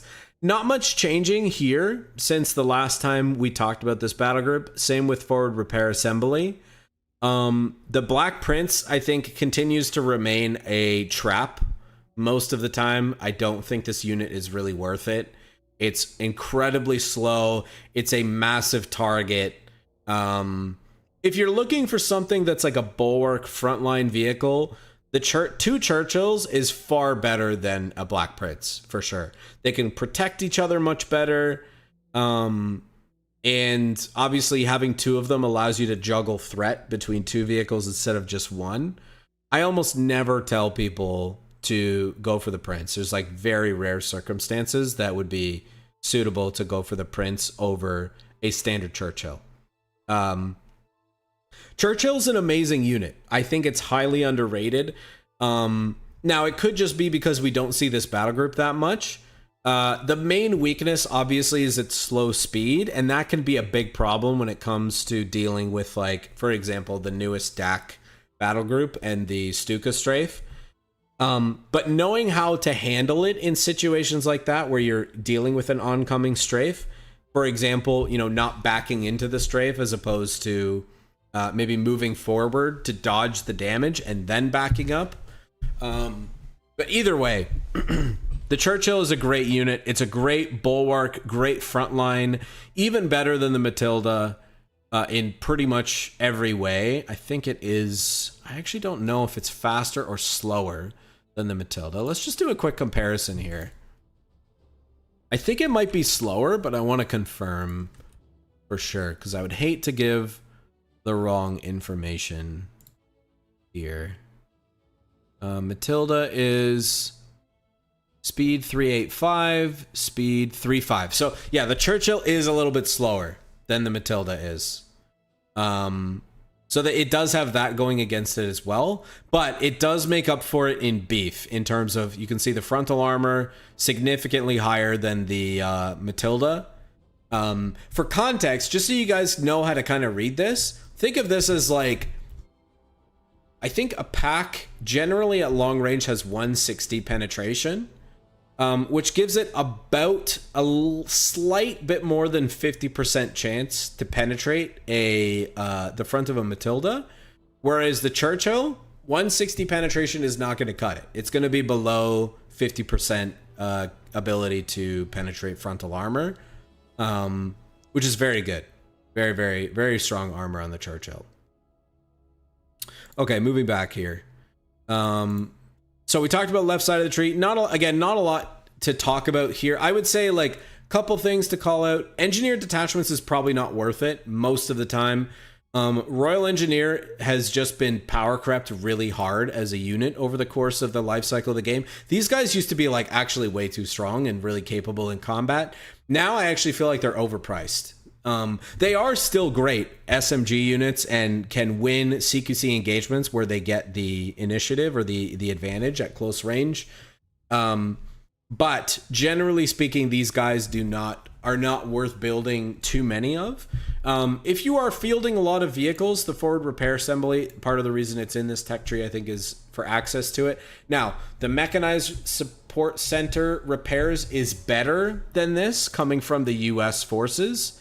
And is not a required battle group selection. So if you're finding that like your team or, you're needing area repairs or large volume of repairs on several vehicles, this is a fine choice, but MSC with the AoE upgrade is better. So yeah, I would say generally rigorous vehicle training is what I'm typically going for repair assembly and Churchills. Now, one of the major differences between this patch and the last one is the refit ability for the British was dramatically nerfed. The tier 4 refit ability, where it can no longer refit light vehicles of any category. It can only refit medium vehicles. And And this actually provides some extra value for the field support and logistics side of the heavy armor battle group because it has the built-in light vehicle withdraw and refit. So if you haven't seen my video about the how-to for heavy armor battle group, probably worth checking out because all of that is still relevant, and even more so now because this is the only ability now for the British side that allows you to refit light vehicles of any kind. Moving on, we've got RadioNet, pretty strong armor active ability. You can see you get bonus accuracy, rate of fire, and vision, which can be nice for big tank pushes. Personally, I lean more towards the Crusader AA. This is one of the stronger anti-infantry vehicles in the game. It's got high range, excellent chip damage, excellent splash damage, really good at tearing down infantry units that are attacking. The main weakness of this, obviously, is its light armor. Now, it does have speed to compensate for the light armor. And this is what actually creates a fantastic synergistic relationship between the Crusader AA and the Churchill. You basically have the Churchill screening. The Crusader AA is going to mop up whatever targets are in the front, and the Churchill is going to bulwark the way in, and you'll have your infantry and support weapons coming in behind those. So I lean more towards the Crusader AA, but this is a very capable ability as well. At the end of the tree, we've got Recon Artillery and Designate Targets. Both of these are fantastic abilities. Recon Artillery is a great way to, again, tear down static defenses. The siege camp is made, very short work of by Recon Artillery. You're able to destroy artillery emplacements, all kinds of stuff with Recon Artillery. This is a very, very strong, and the plane takes forever to shoot down. So, in general, I'd say if you're looking for damage, Recon Artillery is probably the best choice. Designate Targets is fantastic, especially when you're doing attacks on enemy armor. And it's also a fantastic reconnaissance ability. You can see it makes units easier to hit. They take an additional 25% incoming weapon penetration, which can be really important for some of the bigger German cats that are typically hard to penetrate from the frontal armor. So overall, heavy armor battle group, definitely has a place in the UK roster. It's far from the strongest battle group, but also far from being useless. There's some great tempo capabilities that allows you to make use of like heavier light vehicle play without sacrificing your late game armor choices and your late game armor tempo. And then again, rounded out with some great end game abilities through Recon Artillery and Designate Targets. And the Churchill, effectively just being an upgraded Matilda. This is a very strong battle group and great at really congested maps where you need to be the bulwark, be the front line, kind of the big shield for your team. This is probably one of the best battle groups for doing that. And so I definitely think it has a strong place in the meta. Now, I would say overall, it does lack some of the support capabilities and the economic capabilities of the other battle groups that we looked at. Again, forward repair assembly being effective, but not the best choice when it comes to area of effect repairs. I would say, in general, especially when stacking up against all the other battle groups, I would probably put this one in the B category. So, there you have it. B category for heavy armor. Moving along to, I believe the next one is Canadian Shock. These guys have seen a lot of changes over the last little while. Canadian Shock. So, I want to highlight the main change that has happened between this, the battle group now, and the last time that we talked about them in the 2.2 video. The main change has to do with attacking spirit. And you'll see in the description here, I'll just read it out for you. So, territory points decaptured by friendly squads cause nearby infantry and team weapon crews to immediately regain 15 health and then 75 health over 45 seconds. Healing over time is disabled when in combat. This is, right here, the major difference between this patch and the last one. And honestly, guys, it's long overdue. This ability was way too strong, especially in a 1v1 context where you're constantly capturing and decapturing territory from your opponent. And it was just fudging all of the infantry engagements, all of the normal kill breakpoints. Like, being able to heal in combat was just absurdly strong for UK forces, especially considering most of the engagements they want to take at cover, in cover at long range. This ability was too strong. So I'm really happy to see this nerf. However, it is revealing now a lot of the weaknesses of the rest of the battle group. Mainly that the attacking spirit, like the healing is good. Offensive resupply is pretty good. I will say, like, since they've introduced some costs for some unit abilities, specifically like Pour It On 'Em for riflemen has received a munitions cost. I actually haven't seen it, but it makes me think that offensive resupply will allow them to use their Pour It On Them now for free, as they could in previous patches, as well as throw grenades, which is pretty nice. So that might make like an interesting difference when it comes to the ability or the strength of this choice over the attacking spirit choice. Moving down to Canadian shock sections, again, not much different with these guys since the last time we talked about them. Their DPS profile still feels a little bit funny to me. They are a primarily mid-range unit, which is also a bit odd. The Piat package is the obvious choice for these guys. I just don't really think they're worth it with the 2-inch mortar. I would rather have pretty much anything else besides this upgrade. And the Piat, it does respectable damage to infantry when it hits. It does miss a lot, but like if you're shooting at infantry in buildings or in cover positions, you can get some great splash hits sometimes and deal decent damage to them with the Piat package. Now, these guys really get strong once they hit Vet 2 because of the extra damage resistance that they get. Prior to that, they're pretty difficult to use, pretty weak overall. But a great mid-game option for handheld AT when you don't want to go for a boys section. I would say, if you can avoid it, you probably don't want to go for a boys section. They're not great. Now, point assault and smoke operation. Both of these abilities are fantastic. Fantastic offensive abilities that benefit both you and your teammates. I think point assault is slept on a lot. You can see here, when you initiate the pulse, you have 60 seconds and it grants nearby infantry 20% rate of fire and 20% reduced damage for 60 seconds. Then, if you capture the point, the ability is refreshed for another 60 seconds. So you have a potential for 2 minutes of damage reduction and rate of fire bonuses for 50 munitions, which is pretty crazy. Honestly, probably one of the strongest parts of this battle group now is in point assault. Now, smoke operation is great too, especially when you're playing against a team weapon heavy composition by Axis. It's great at like shutting down and making it really difficult for AT gun positions or machine gun positions to prepare for an attack from you and your teammates.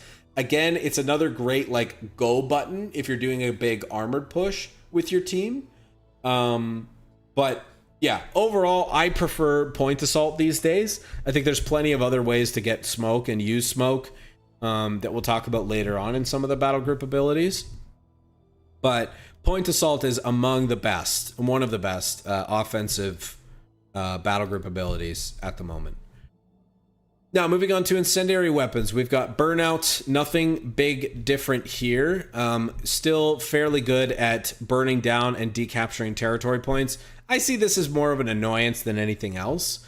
But there are niche maps, especially, where this ability can really come in handy.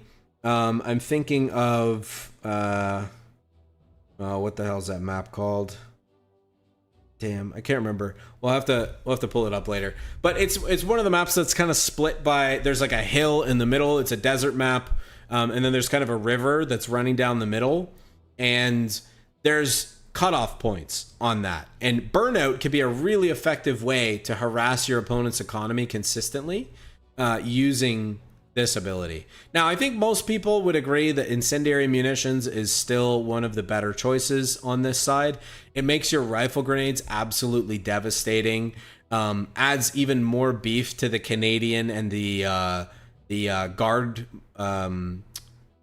troops. What the hell is that? Gammon bomb, I think it's called, which is the equivalent of bundle grenade. I wanted to call it a bundle grenade, but it's a gammon bomb. But yeah, the guards and the Canadians throwing gammon bombs is just really, it's pumped up to the next level with incendiary munitions. And then finally, you have pyrotechnics, which really is fantastic at augmenting your infantry flamethrowers, as well as the flamethrower, which comes later from the crocodile heavy tank. Now, as much as I've kind of said that this battle group is mediocre, there are some maps, I'll say like Benghazi, for example. This battle group is amazing because of the synergy with flamethrowers that it has and how many buildings are on that map. So if you find yourself in a dense urban area, like Canadian shocks are great, attacking spirit's fine, but the bonuses that you're getting to like incendiary munitions, pyrotechnics, and then eventually the croc, those are all going to play really well with this battle group. I would consider it one of the better urban options for UK forces in terms of battle groups. So overall, pretty solid. Finally, we've got the Churchill Crocodile Heavy Tank. Now, this got a little bit of a nerf in the last update, mainly because they gave it the same treatment that they did to all the other heavy tanks, in that they pushed up the CP requirement and they increased the cost until you get tier 4. This actually means that you can get it earlier and a little bit cheaper if you normally get it with tier 4. So if you typically do that, then you're better off. But if you were one of those people that was like tech skipping in order to try to get this thing before you built your tier 4, it's going to be less accessible to you. So does it increase splash? Actually, no, it doesn't. It doesn't increase splash, but the reason why it might feel like that is because it slows things down, and that actually makes them stay stuck in the area of effect longer. So it probably feels like they're taking more damage because of that.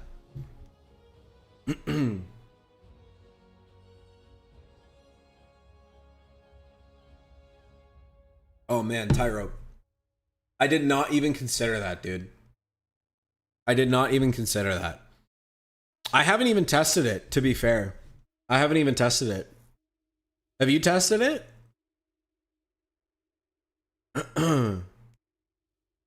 I think, yeah, if that's true, if the flamer adjustment, so one of the other things they did this patch, and what Tyrope is referring to, is they made flamethrowers on the move have a shorter burst duration. So this is for like the newest battle group, the Flame Half Track, Guastatori flamethrowers on the move. All of them got like a reduced burst duration. The vehicles and the infantry alike, but we actually don't know if that applies to the Croc. So if there's any keeners in the comments section that know whether or not it applied to the Croc, that would be good for us to know too. Because yeah, that would have a significant impact in the Croc's potential DPS, because this thing pretty much always needs to be moving because of how slow it is. So that would make a big difference as well. So that's it for Canadian Shock. Now, outside of the niche use of Canadian Shock in a urban setting, in general, okay, I'm just saying this in general. If you apply it to its niche, which is like it's really good in urban settings, I would say it's like an A tier battle group. But in general, I would probably say it's closer to C tier. It doesn't have nearly as much going for it in terms of heavy armor, in terms of general usefulness and effectiveness. Again, if you're playing in urban maps, it's like it's up here. But if you're playing in the open, which most maps are, not very congested, not a lot of buildings, a lot of open ground, you're not going to realize all of the benefits nearly as much. And so for that reason, we're actually going to drop it down to a C. And I'd say the attacking spirit is what's contributing to this the most, because I think it was closer to up here the last time we did one of these. The attacking spirit was a dramatic hit to its effectiveness. And so for those reasons, we're going to drop it all the way down to a C tier. And that brings us to Indian Artillery. My sweet middle child, Indian Artillery. Long forgotten about. Very sad. This battle group. but it does have some bright spots, and we'll talk about them. So, starting out on the left-hand side, we've got, at 1 CP, we've got Warcry and Valor. Warcry, between the last patch and now, or the last video I did on this and now, Warcry has seen some significant changes that have led to, let's just say, their buffs. Basically, there were bug fixes that they did to Warcry, but it turned out to be basically buffs to make all of your infantry get some of these bonuses, making them more effective.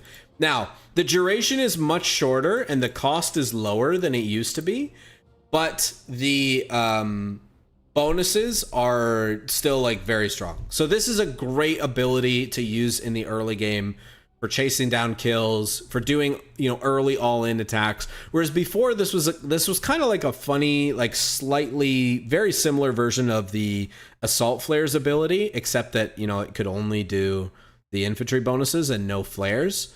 But now, you know, they've kind of adjusted it so that, you know, it's a shorter ability, but it still provides a lot of those offensive bonuses. This is quite good, especially with Thompson Gurkhas now. Now, Valor, if you're not planning on spamming Warcry and using a lot of munitions on that, you're saving munitions for bigger and brighter things. Valor is a great kind of a passive choice, which gives you the damage reduction bonuses and is going to help with your infantry survivability as they drop models. I'm still not a huge fan of abilities that require you to drop models to get value out of them.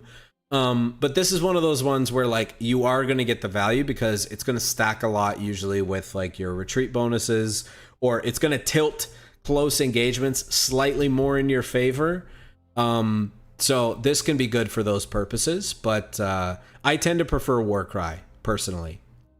That brings us to Gurkhas. Man, it's so weird to think about how far these guys have come since the game was released. Like, these guys used to be hands down the best infantry unit in the game. And now they're just like, they're kind of mediocre, I'm not gonna lie. For their cost, I find them to be a bit expensive for how effective they are. Specifically, the Bren upgraded ones. We've seen a lot of power creep of a lot of the line infantry units and other specialist infantry, and I just don't find the Bren gun to be nearly as compelling as it used to be. I also find that their ability, I.O. Gurkhali, has much more synergy with the submachine gun upgrade than the Bren upgrade. And if you layer on top of that Warcry, you have the potential for like 2 very fast, very effective rate of fire and speed bonus abilities on your Gurkhas, which will make them a great assault unit, which, you know, for that reason, I typically go for the submachine guns on them more often. Again, I typically try to use these guys on tighter areas of maps with lots of sight blockers, shot blockers, urban areas, those kinds of things. Or when I'm executing big flanks with the help of Warcry and their ability I.O. Gurkhali. These guys' ability to call in the, what is it called? The base artillery, the 25-pounder artillery.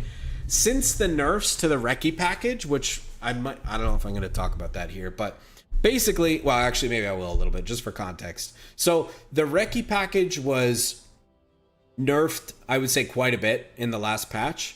The main changes that they made to it were, now you need to stand still to get the vision bonuses that the Recce package previously provided.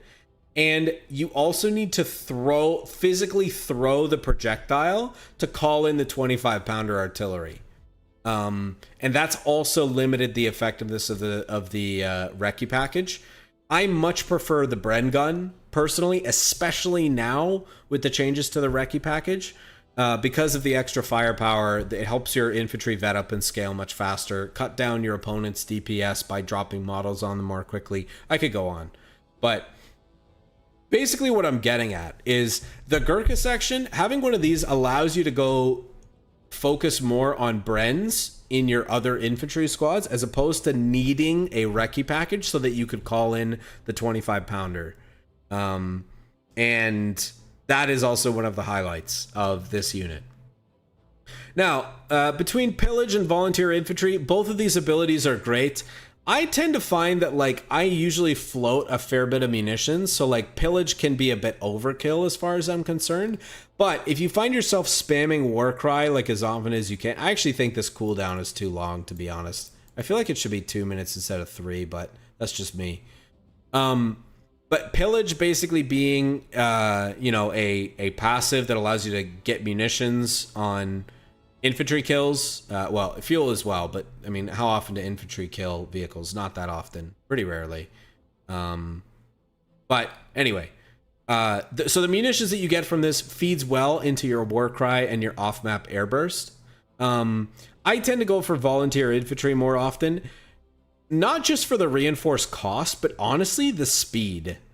The reinforced time, like the speed at which you can reinforce, actually is quite noticeable. It allows you to play much more heavily in infantry and have less downtime between your attacks and defenses because of the time that is reduced in terms of reinforcing your troops.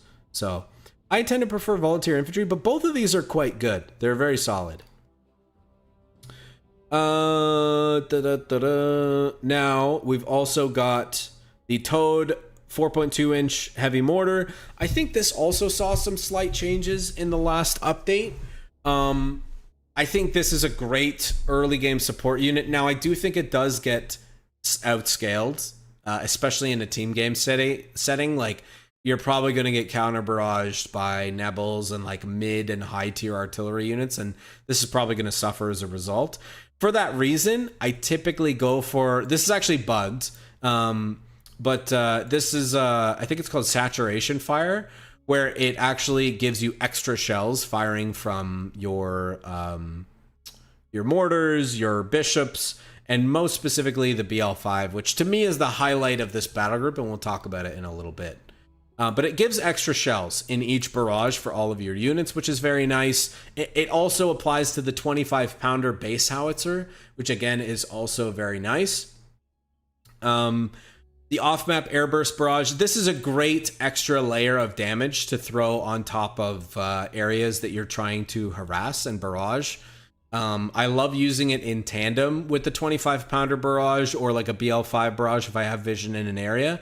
It just allows you to like decimate infantry and team weapon targets between the standard explosives and the airbursts. Like, usually nothing is surviving if you've got both of those coming down on the same position.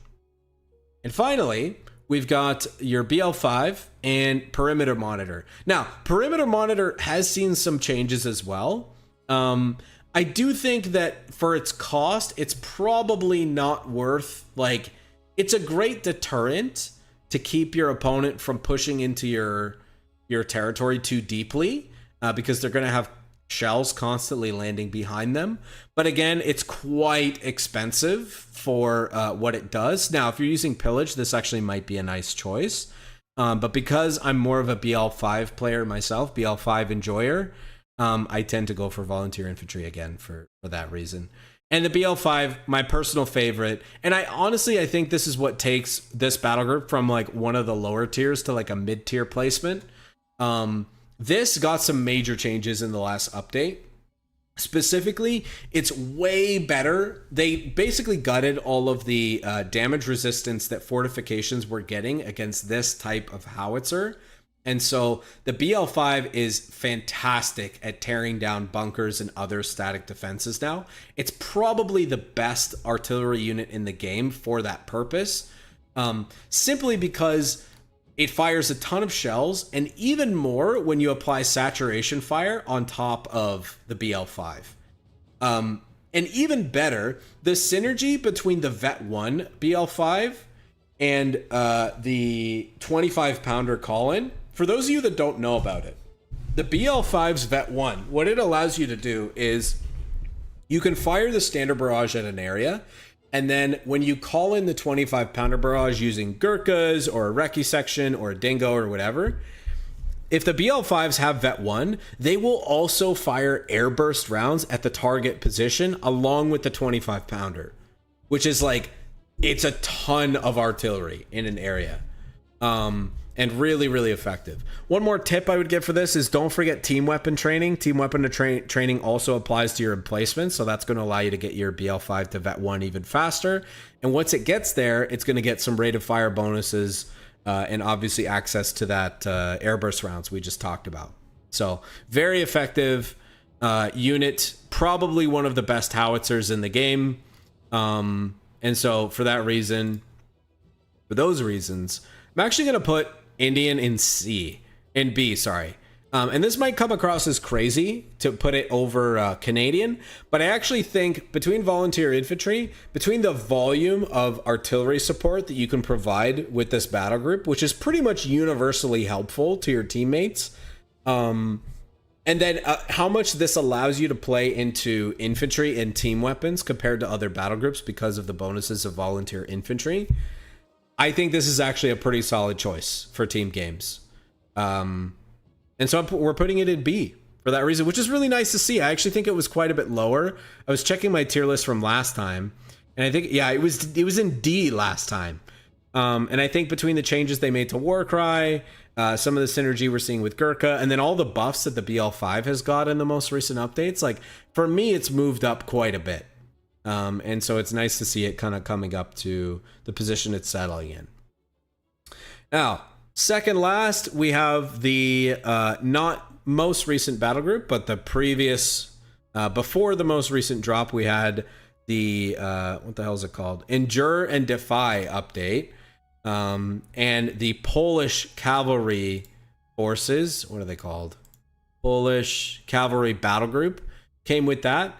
These guys remain kings. They are, everything about UK forces in terms of like their weaknesses is covered by the Polish cavalry battle group. So let's get into it. Okay, so there's a lot to unpack here. And what's crazy is like, I think I put this, did I put this in S tier last time? Yeah, I did.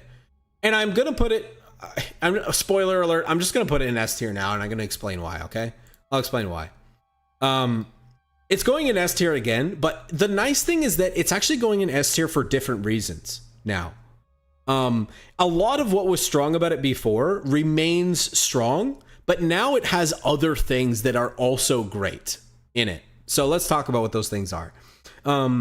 First, Vengeance. I think I crapped on this ability last time I talked about it, and I was like, wow, it's so expensive. 50 munitions for, you know, a little attack speed buff. Like, what's the big deal? One of the things that I didn't consider is, one, you can use this on teammates units, which is amazing. And two, like, you can really extend this, the usage of this ability with infantry kills on things like a land mattress, which is just kind of crazy. Like the attack speed bonus and then stacking it long enough so that you can use it again before it runs out. And I've seen this before, is crazy. You can also kill vehicles. Like, you know, if your land mattress kills like a half track or something, you're getting that much more time layered on top of it. So I've seen some crazy things where like people get like 2 or 3 volleys with Vengeance on a land mattress, which is just bananas. Strategic targets remains very strong. It's a great way to farm munitions on concentrations of enemy forces that you're trying to cut down. You also get obviously the bonus of 10% easier to hit, which is great for infantry engagements, especially in the early game. And again, you're farming munitions in addition to getting some utility from this 50 munition ability. It's very easy to get back the munitions that you spend on this ability and then some, and you're still getting combat benefits from it, which is great. That takes us down to the Polish Lancer section. These guys remain ridiculously good. They are anti-everything units. They are incredibly beefy on a per model basis, which makes it difficult to bleed them. And they can cook light vehicles that are caught out of position, in addition to infantry. They are quite effective against infantry. Now, they do have weaknesses to like mass infantry, or, you know, in some cases when they're caught like out of cover, or they drop a model quickly, like they lose a lot of DPS in dropping models. But all of that like pushed to the side, these guys remain one of the strongest units in the game by far. Not even No hesitation about saying that. I love weaving them into two infantry section compositions. Like getting 1 or 2 of these can be really, really good. And is a great way to deal with a lot of light vehicles from your opponent, given that you have enough support for them. Like you still need AT guns, you still need vehicles, but these guys are great. They scale fantastically, so they're a really good unit overall. Getting down into the end choices, you have No Man Left Behind. This remains very strong, especially in a small game context. I'd say 1v1 is typically where I'm using this, if I'm using it. The manpower recoup capabilities is really nice. The casualty recovering is also very nice. But recon mission remains probably the best recon ability in the game. It takes forever to shoot down. It takes like 45, well, maybe not 40. Maybe like 30 seconds to shoot down, which is a super long time for a cheap 50 munition recon ability. The fact that it launches 3 planes and then one of them peels off, you're almost guaranteed to get really great reconnaissance value out of this ability. And it's highly spammable because of how cheap it is. So really, really big fan of recon mission ability, especially in team game context. Over on the rocketry side, we have obviously the Tulip rocket launchers. These things are solid. Nothing really amazing or special to write home about when it comes to the Tulip rocket launchers. I would actually argue this is probably not like the highlight of the battle group. The highlight is pretty much everything else. The Tulips are just like kind of a cherry on top of the nice ice cream sundae that is the rest of this battle group, which we'll talk about. So Tulip rocket launchers, great way to like throw on some additional damage onto your Humber. I still find that these are a little bit unresponsive and kind of janky to use at times. And sometimes there's like an opportunity cost in trying to use it as opposed to just like continuing a chase on an enemy unit. But it is really good for like flushing concentrated units out of cover or deterring them from pushing further if you can get like a good group of units stacked together and land a nice rocket on them. It's a great way to rip away at them and push them out of position sooner than you would otherwise be able to with the Humber or with the Stuart.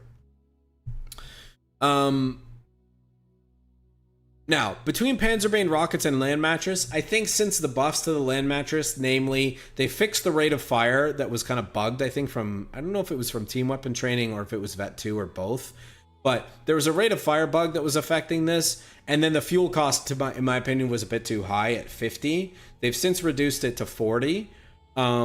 These things are fantastic. They're like one of my favorite artillery units. They do a ton of damage to infantry and light vehicles. Great for area denial. And when you get a whole bunch of them, especially in a team game context, like if you can get them around an ammo cache, they can just like, they can continuously fire and just completely decimate areas of the map with infantry, team weapons, and light vehicles. I've lost more Stukas than I would be comfortable admitting to Land Mattresses. So these things are absolutely no joke when it comes to a rocket artillery unit. And honestly, I think it's really nice that the UK forces can go for these as opposed to having to side tech bishops, which are a hell of a lot more expensive and, in my opinion, less effective at what they do compared to the Land Mattress. So this is a fantastic unit all around. And again, yeah, synergy we talked about with Vengeance and also with strategic targets. Like if you're ever gonna, if you see a huge concentration of enemy units that you've spotted, as your rockets are coming in, drop strategic targets so you can farm munitions from that engagement. It's a really, really good way to use it. Panzerbane rockets is solid. I find it a bit redundant putting it on, like if you could get these on Crusaders, I actually think we would see a lot more of them. But the fact that you can only get them on Humbers, Stuarts, and Fireflies, on the Firefly, to me personally, they feel a little bit redundant because it's like the Firefly already has like very high range, very high damage, almost guaranteed to penetrate most Axis vehicles. So the armor reduction seems a little redundant, but yeah, that's a good call out, Tyrope. Good for Stuart versus Stug D to let the AT guns get some extra damage in. That's fair. That is fair. I do think maybe in a 1v1 context, Panzerbane is more suitable if you're not planning on going for a land mattress or rocket artillery. But generally, I feel like land mattress is the better choice most of the time. But this still has a place. This still definitely has a place. What infantry are better in comparison to the Polish Lancer? What's better than the Polish Lancer? Stormtroopers, vetted Panzer Grenadiers, like Panzer Grenadiers that are vet 2 for the Wehrmacht ones. The new scoped package for DAC Panzer Grenadiers, which we'll talk about later, can be a big problem for Lancers if they're fighting in cover. Those are just a few examples. Jaegers can be problematic when they get to vet 2 and beyond as well. Yeah, in terms of like generally you want to fight these with your big heavy vehicles, but if you can't do that, there are some infantry options that will do fine against them as well. Finally, at the end of the tree, we've got Decap Strike and the Sherman VC Firefly tank. Decap Strike remains strong as it was the last time we talked about it. The synergy between strategic targets and Decap Strike remains the same. You know, being able to use strategic targets and then hit them with the Decap Strike and farm a whole bunch of munitions off whatever you hit. I would say if you're planning to go Decap Strike, Panzerbane rockets might also be a better choice. But I will say in general, my games have been leaning more towards Land Mattress and Firefly than Panzerbane rockets and Decap Strike. But yeah, you'll get more damage from the Panzerbane rockets as well, which is really nice. Yeah, the Typhoons, like the Decap Strike, the airstrike is really solid. You can nuke a lot of big vehicles with this. You could spread the damage out over an area, make it difficult to dodge. And with the synergy that you get with Panzerbane rockets, like it allows you to make creative plays with tanks like Crusaders that you might otherwise hesitate to do because of their very low penetration values. So, but honestly, the sauce is in the Firefly. The Firefly had its mobility increased a little bit, and most importantly, range. The extra range has really changed the game for the Firefly and made it probably the best in class tank destroyer. These are really difficult to dive. They're really difficult to poke. I find in general, like if I'm playing Wehrmacht, for example, the only way that I can really deal with them is if I like dive them with a Panthers, or I catch them at a position with like Martyrs that already have first strike bonus. You really got to pop these things, because if you get into a poking battle with Fireflies, you're almost guaranteed to lose, especially because they have the Vet 1 that increases the repair time after they deal damage to a target. But yeah, the Firefly is in an incredible spot now. It's definitely worth the price tag, as expensive as it is. And I think it just plays in again to the main weakness of UK forces is like not having a heavy tank destroyer in their main roster.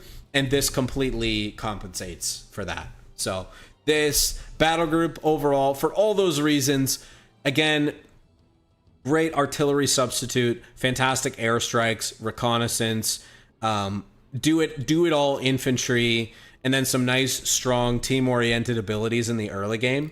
Like, this battle group has everything in it. It is by far and away the best choice all around for UK forces in terms of battle groups. So, Polish forces, I know we already put it up there, but just to put it up on screen again, we are going to put them up into the S tier. And finally, I'm sure the moment that most of you have been waiting for, since this is the new version, we have to talk about the new battle group. The Special Service Battle Group. So we'll start with ungentlemanly warfare, and then we'll go across the other side. Starting out with the SSB Commando section. So these guys are interesting. They come in at 1 CP. I actually thought when I saw the trailer that they might be a infiltration unit, which would allow you to call them into buildings. But they don't do that. They come from off map. These guys have a unique ambush bonus. And we actually got a hotfix today for these guys because they actually turned out to be bugged. They were getting double the ambush bonus prior to the hotfix, which was making them absolutely nuke units when they were getting the ambush off, but almost completely useless otherwise. So it was kind of a funny last few days that we've had with these guys.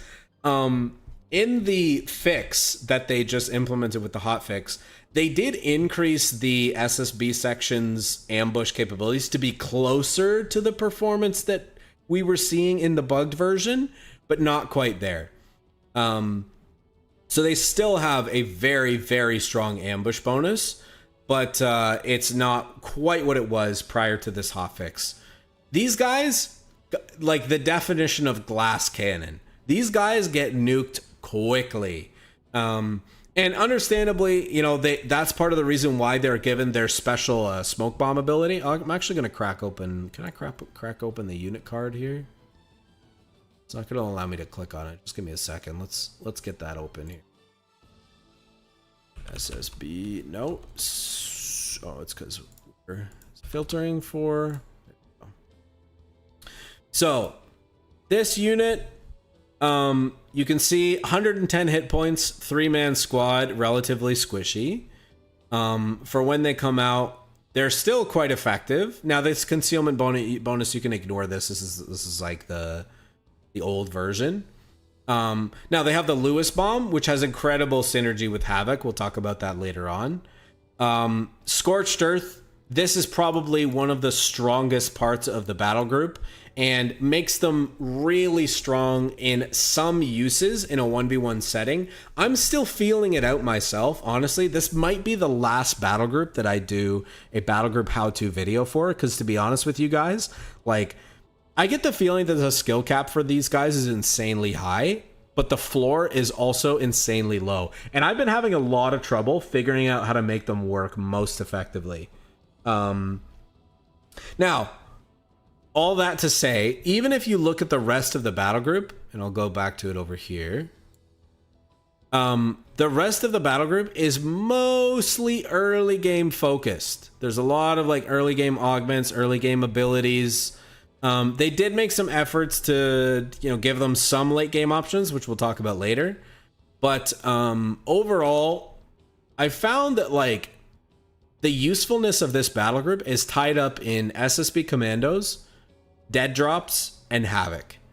And I'll talk about why shortly. So SSBs, we kind of talked about. These guys, they start very glass cannon. Now, once you get best of the worst, these guys get quite a bit more scary. They get quite a bit more usable as just like a standard like line infantry substitute, and really, really good at like what the having the opportunity to try to like wipe enemy units, catch them out of position.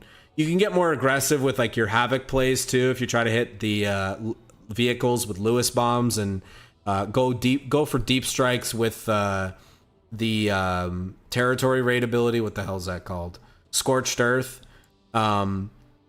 But in the early game, these guys are pretty hard to use. You need to make sure you get ambush bonus off. If you're not going to get an ambush bonus off, don't even bother. Don't even bother using them, because they're not worth it if you can't get the ambush bonus. So they require a lot of micro, similar to commandos from Air and Sea battle group, but they're a lot less forgiving because they only have 3 men until you get the upgrade later on from best of the worst. If you're going for that choice. Now, moving on to the next 2 options, we've got dead drops at 1 CP and Operation Thunderclap. Talking about dead drops first, I think this is another example of like a highly underutilized and underrated ability. So you can place these anywhere on the map, including in enemy territory. They are concealed structures, meaning they need to have detectors, or your opponent needs to get really close to them in order to detect them. And the beautiful thing about these is like you can place them anywhere on the map for 50 munitions. They don't need to be constructed by a unit. And they allow you to heal, reinforce, and repair from that structure by consuming a charge, which doesn't actually have a cost. You accumulate charges over time. I don't see nearly enough of these. guys, the synergy between like the heal and repair ability that you get from this, as well as like having a temporary substitute to like a frontline medical truck or something using a dead drop is really nice. And you can also place them deep in enemy territory, which allows you to keep your forces kind of like stacked up to the top so that you don't have to consistently retreat units as often by using the dead drop charges. Guys, being able to do things like repair a bunch of vehicles with a dead drop is really nice, and it's going to save you a ton of downtime that you would have otherwise spent trying to repair your vehicles with sappers. These things can be placed, I think it's 1 per territory, so you can place them pretty close together, but like as long as they're in different actual territories, they're really helpful. And yeah, the healing effects on team weapons, frontline infantry units, and vehicles, this is, in my opinion, the second best thing about this battle group is the dead drops. And the fact that you can also use them to benefit your teammates. Obviously, it just requires a bit of coordination to do that. This is not to be overlooked, I think. And relatively low cooldown, too. I was going to point this out. There's a low cooldown on building these. Adjacent, a lot less exciting. We have Operation Thunderclap. My main gripe about this ability is it takes an eternity to come in. Like, it takes way too long to come in. Because it launches the flares. Now, if it was like, you know, if there was no warning or there was less warning, I might feel a little bit different about this ability. But when it lands, it's actually quite good, especially against AT guns. Like, if you can drop this on AT guns when you're doing an attack, there's a good chance that the AT guns are going to miss their targets. But the thing is, like, this ability is actually really hard to hit. There's a huge delay in when this comes in. So I haven't been picking it for that reason. I would like to see, like, the time on target maybe be slightly decreased so that it comes in a little bit faster. That might make it a little bit more interesting of a choice than dead drops. But today, I'm primarily using dead drops. Now that takes us down to the 2 options at the bottom. We've got Best of the Worst, which is a passive/utility upgrade. This gives upgrade options to the SSB commandos. It allows them to upgrade to 5 men instead of 3. I believe they keep the 1 Vickers K and they get 2 more guys with Thompsons. But the Thompson profile of the SSB, I was going to show that. Maybe I should. I just want to show you guys the difference between the SSBs and the commandos. You'll notice the DPS profile on SSBs is quite a bit more dispersed than the here. Actually, let's give a true representation. Vickers K. Yes, this is the SSB one. So you can see, like, they actually have a very good long range damage profile. Compared to something like the commandos. Now, when you get 2 more of them from Best of the Worst, it actually takes them almost to on par. And you can see their long range damage and mid range damage is still also very solid. Let's compare, like, here, we'll do like a rifleman with bars here for comparison. Right, so you're still getting like a ton of firepower packed into this unit. And again, this is without the ambush bonus. So these guys might be the best generalist infantry in the late game that there exists. And largely because of the ambush bonus. The ambush bonus is still required in order to get like the best benefit out of them. But that really is the highlight of the entire battle group, in my opinion, is like these guys, when you get the squad size upgrade, they become the best, strongest infantry in the game by far. There isn't a lot else going for this battle group in the late game, but we'll talk about some of the other options here too. Now, there is also an advanced spotting gear that goes onto the SSB sniper, so we'll talk about that when we get over there. Let's talk about directed air support. So, directed air support, you can see basically how it works. You select an infantry unit. It calls in an airstrike on everything that enters the radius of that infantry unit. My main complaint about this is twofold. One, the planes can be pretty easily dodged if your opponent is moving. If your opponent's moving, the planes they'll just like strafe the ground behind them. which kind of takes away a lot of the effectiveness of the ability potentially. The other thing is that the radius is really small. So it's very possible, and you know, as I've played with this more, I've seen it from my opponent, like they really just focus down whatever infantry unit is trying to coordinate the air support and threaten to wipe it. And that can make it really difficult to pull this off. Now, I think the idea is like you try to use this with SSBs and you go behind enemy lines and you kind of stay camoed and you use directed air support to like tag units from cloak. But it requires an incredible amount of micro and planning and all this stuff, all these conditions that aren't really possible to manufacture in order to pull it off. And so I would say the main problem with this is probably the radius. If it was a slightly bigger radius, then I feel like it would be more consistently useful.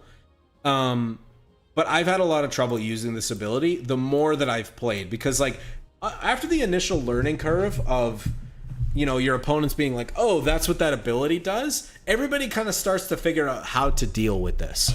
And it becomes difficult to use later on. So I tend to go for best of the worst more often than not for the bonuses on the SSBs. And again, that's the other risk here is like, you know, if you're going deep behind enemy lines with a 3-man SSB squad, there's a really good chance they're going to get wiped if you don't cue that smoke teleport ability that they have very quickly. What is it called? Scarper? Or evasion. It's called evasion. Oh, this is the it's the LRDG ability. Yeah, the evasion ability. If you don't queue this up quickly, like it's very easy to lose your guys and have them get wiped. So I tend to pick best of the worst for the extra durability. Firepower on the SSBs. It's definitely worthwhile. Now on the other side, we've got the 30 CWT LRDG truck. You can see this allows the truck to be produced from the platoon command post. It's a transport armed with a heavy machine gun as well as 2 frontal machine guns. It can also transport enemy units, and it's the first vehicle in the game that can retreat using the Scarper ability. This thing, I had mixed feelings about this at the beginning, but the more I use it, the more I like it. To me, it feels like it has more consistent damage than a Humber. The ability to transport squads allows you to do some really interesting things in the early game with like a boys AT squad, for example. Boys AT squad with the LRDG, you can literally just like run down and 1v1 a flak Veerling, which like that's an unimaginable idea. If you're playing with like a Humber, it's just like that almost never happens. So personally, like I've really enjoyed I go LRDG and then I'll get an SSB and then I'll go for Stuart, usually to kind of help with the mid game. And that is the main weakness of going for the LRDG, I find, is like you don't really have a good mid game answer once your opponent gets enough units out to protect something like a flak Veerling. But you can apply some incredible pressure with the LRDG. You can do a ton of anti-infantry damage. The 2-pounder upgrade is okay, but I tend to prefer to keep it with the standard version of the truck because the machine guns do so much damage compared to, well, obviously the downgraded version when you don't get the Vickers in the back anymore. So I don't mind this unit. I think it's quite good. I think it's really important to get it out as early as possible to maximize the shock value. Be really aggressive with it, you know, and experiment with the Scarper ability to get away from tight situations. But overall, like, you know, my opinion of this went from like, it's to like, it's actually pretty good. It's actually quite good. And there's definitely a place for it in the early game US or UK roster.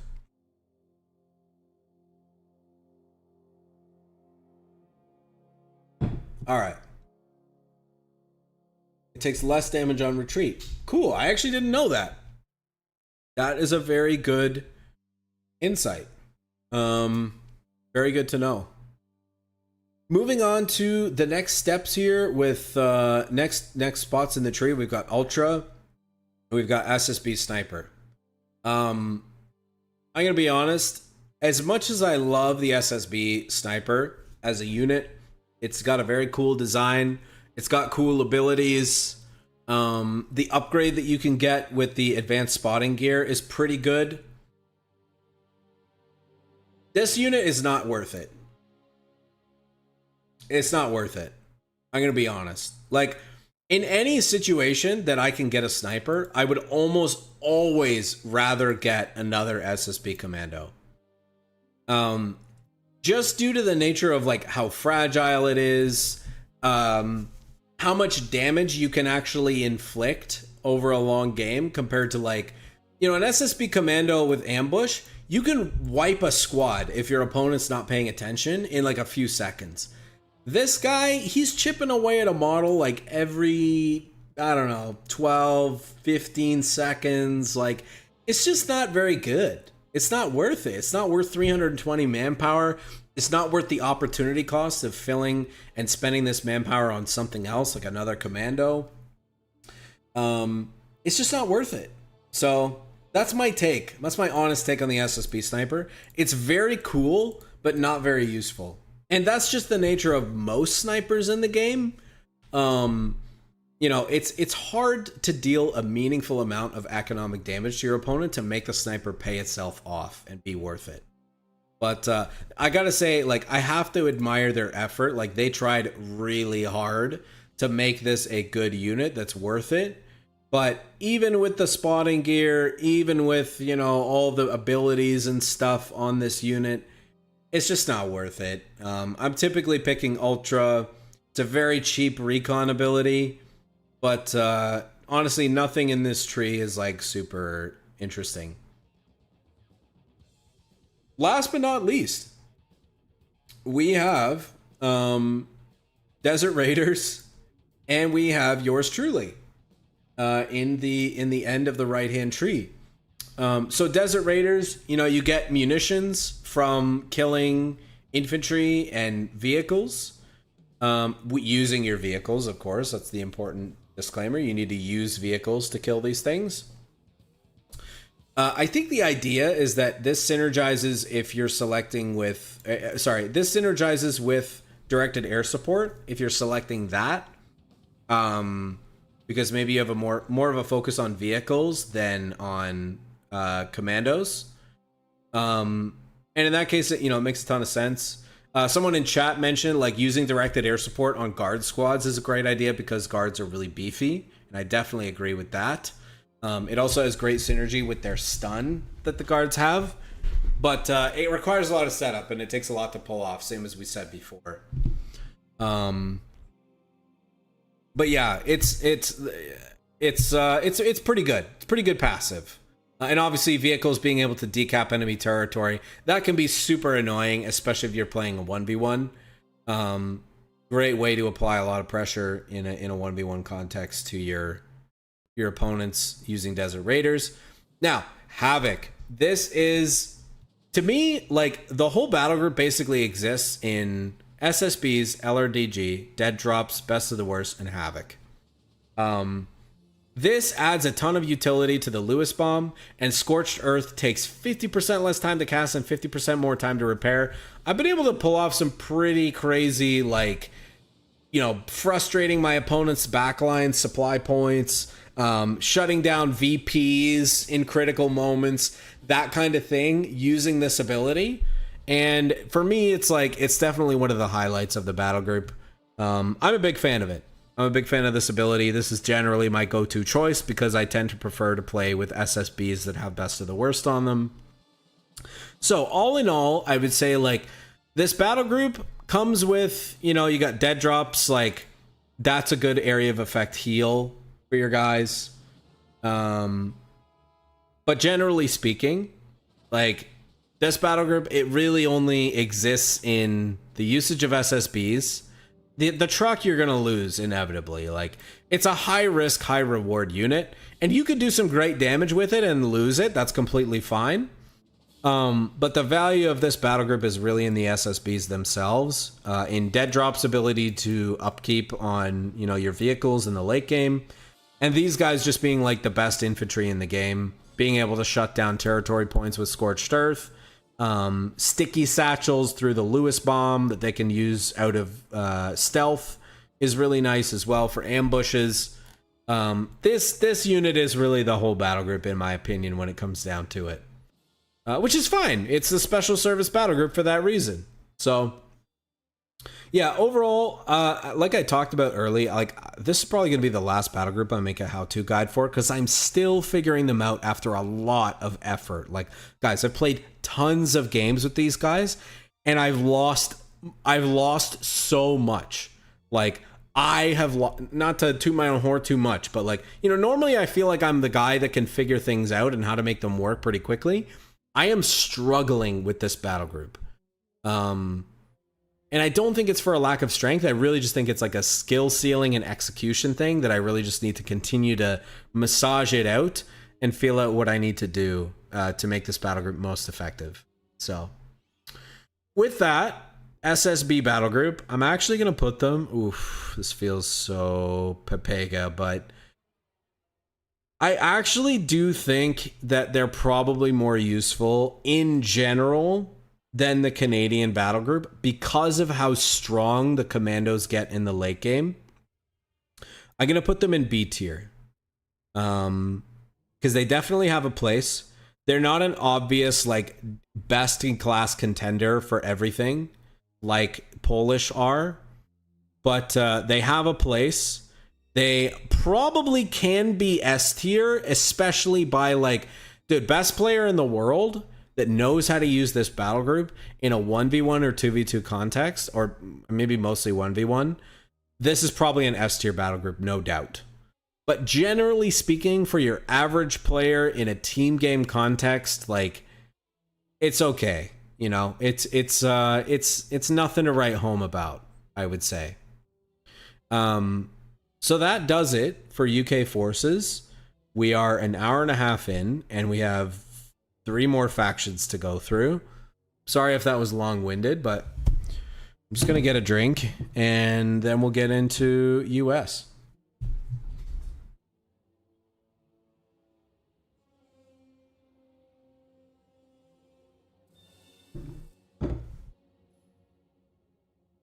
Ugh. That was a lot of yap. I need some water. I'll be back.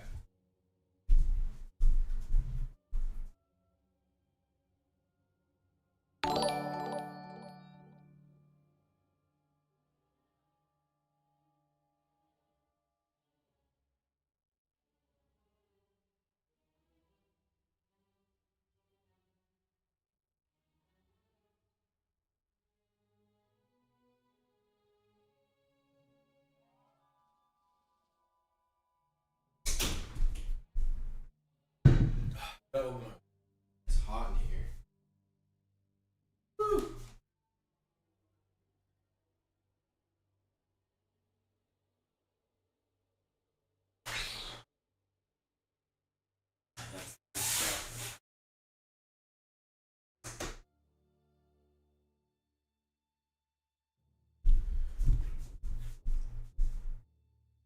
Oh.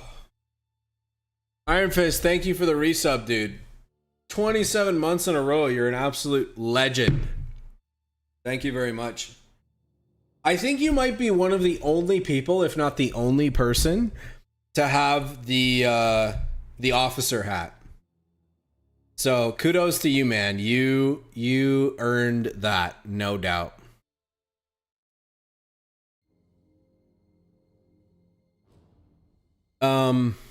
Okay. Let's back up a little bit here. Okay, we ready? Let's get back into it. All right, so moving on to US forces. Probably move a little bit quicker now. A lot of familiar territory. Obviously, we'll slow down at the French here, which are kind of in the middle. But yeah, let's jump into it. So moving over to US forces. We'll start with Airborne Battle Group. So some updates to Airborne. Smoke Bombing Run comes in much quicker than it used to. And this was my main gripe about this this ability is that it took too long to arrive on the field. Now it's much quicker. And this can be great for like screening an attack, protecting a unit on retreat.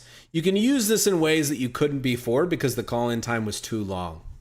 So really, really happy about that change. We also saw some upgrades to and updates to Pathfinders. Their upkeep cost, their reinforcement cost were all reduced. So big buffs for the Pathfinder squads. And then, of course, we've got... Oh, I actually jumped over. I should have stayed over here. So Recon Loiter remains, you know, one of the more consistent abilities. Not as good as the Polish Loiter by far, because it only launches one plane. That's a lot easier to shoot down than the Polish Loiter, which has 3. Moving further down, when we look at supply drops, this is easily one of the best support abilities for this battle group and for your frontline teammates, being able to drop medical crates that heal out of combat. Actually, my main complaint about the medical crates is I wish that they would last a little bit longer so that, you know, you can collect them, go into an engagement, and then have the medical supplies last beyond that engagement. I think that would make the supply drop a little bit more valuable, but that's just me. The munitions is fantastic. It feeds into your late game abilities. It also feeds into air support center if you're choosing to use that. I personally tend to use a lot of mechanized with this battle group. It's a great battle group for trying to skip into US late tier armor because of all of the units on this side of the tree, which we'll talk about in a second. The Rocket Stripe remains strong. However, I will say it was significantly nerfed for 2 reasons. One is it can no longer do rear armor damage. They nerfed a lot of the strafes to take away the extra rear armor damage that they could do because it allowed them to like nuke the big tanks very quickly.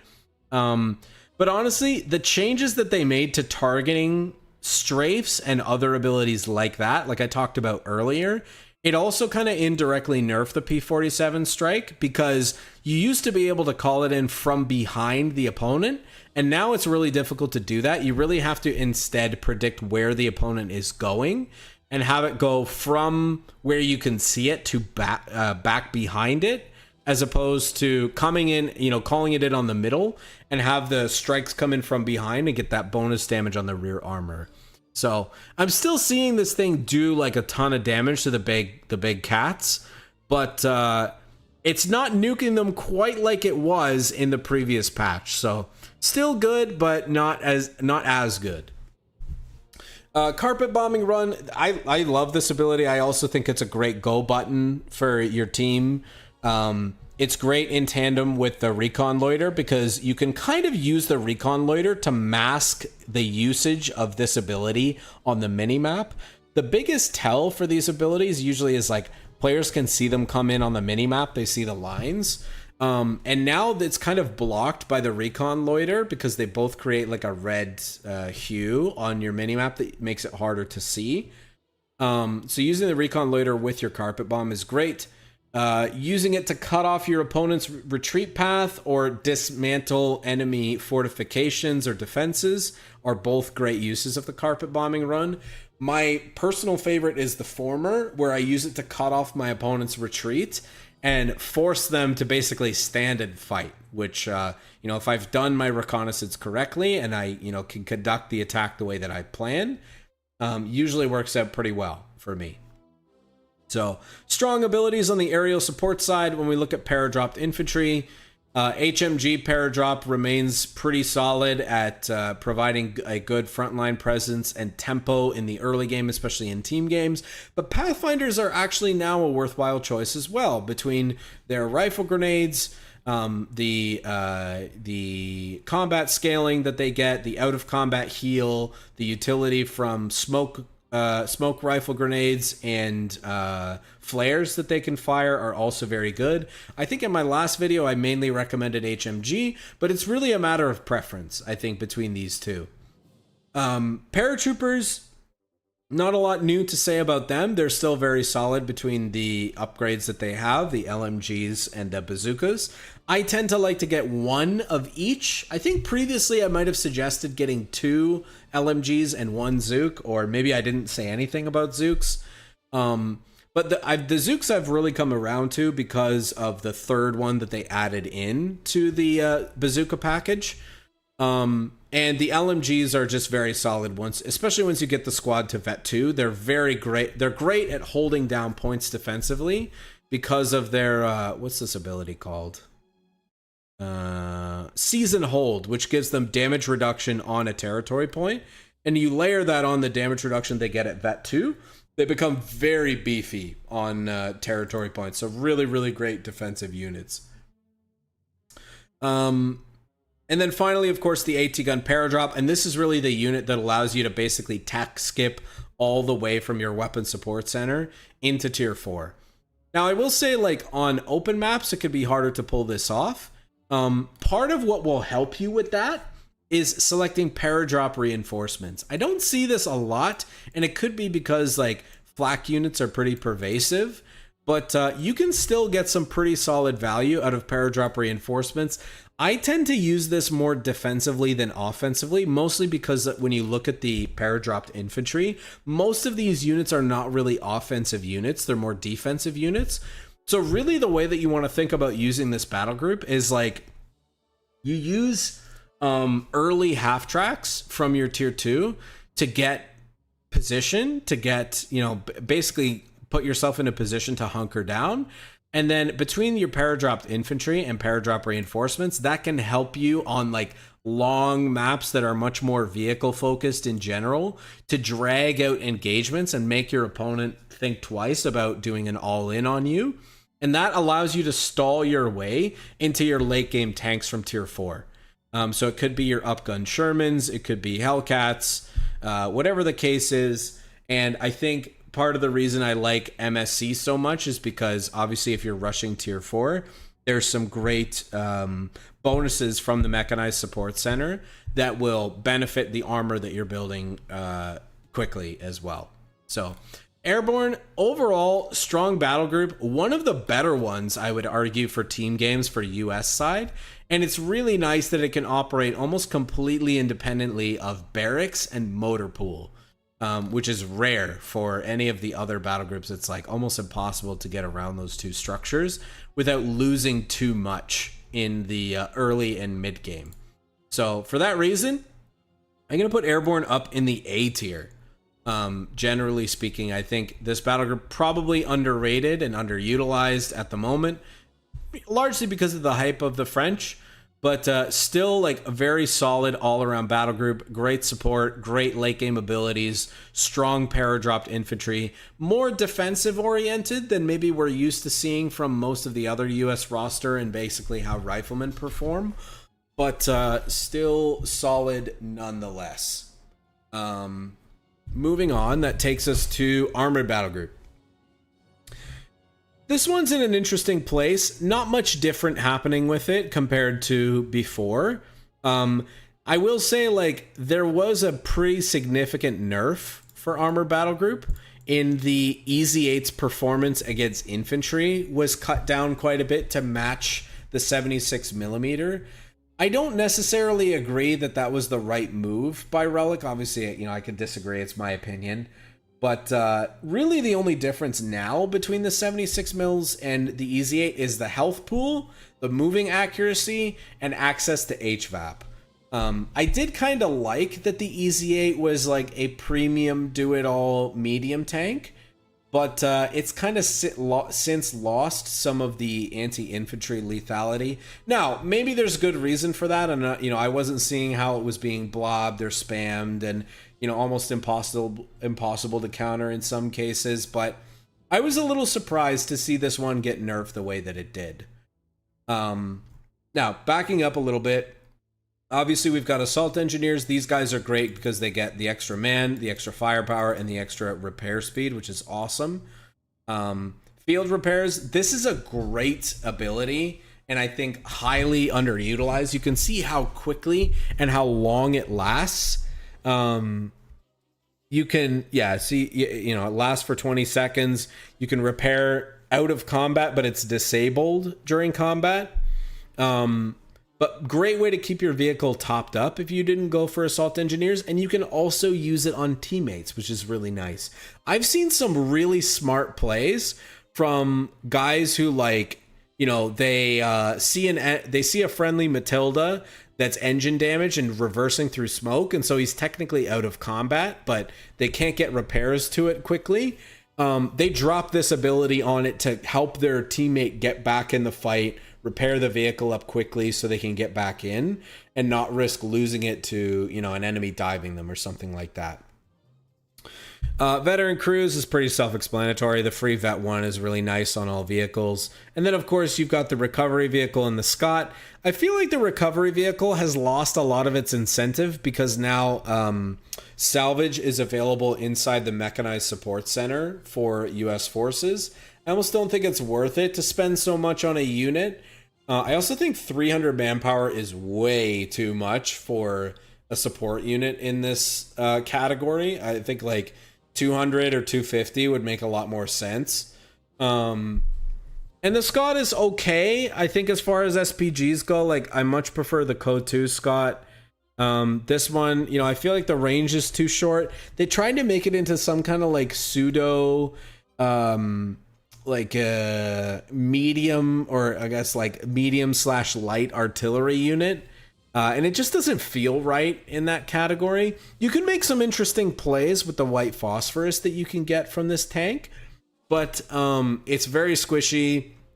And outside of the barrage ability, the auto fire range is very short, so it can be hard to use in team games where AT weapons, long range AT weapons, are pretty pervasive. So neither of these are like super exciting. On the other side, you've got Strength and Steel, which is great. It's probably one of the highlights of the battle group.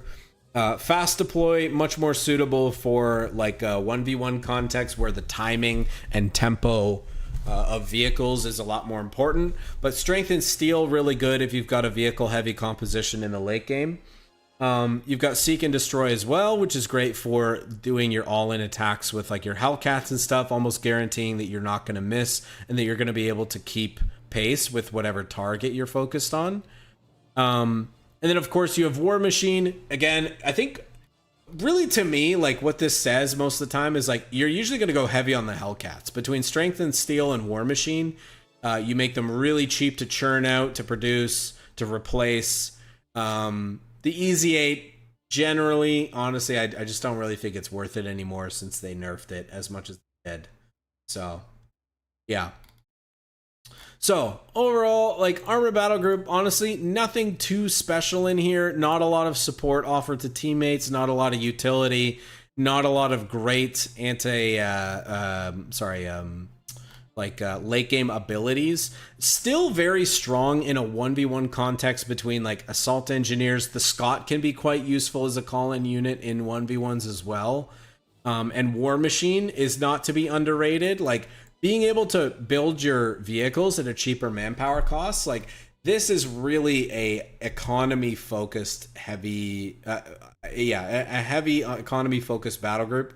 And also being able to get Vet 1 on like Hellcats or other units quickly allows you to help with your veterancy scaling pretty significantly throughout the game. So there is some strong stuff in here, but honestly, I don't really feel like it applies to team games so much. So for specifically a team game context, I'm probably going to put this one in the C tier. Because again, really like quite niche, not a lot of useful units or anything specifically. Basically, I feel like, you know, if you're picking Armor Battle Group, like you could have picked pretty much anything else and been just as well. The only boon that you're getting from Armor Battle Group is like some of the manpower economy bonuses from Strength and Steel and what's it called? Blanking. War Machine. Sorry about that. War Machine.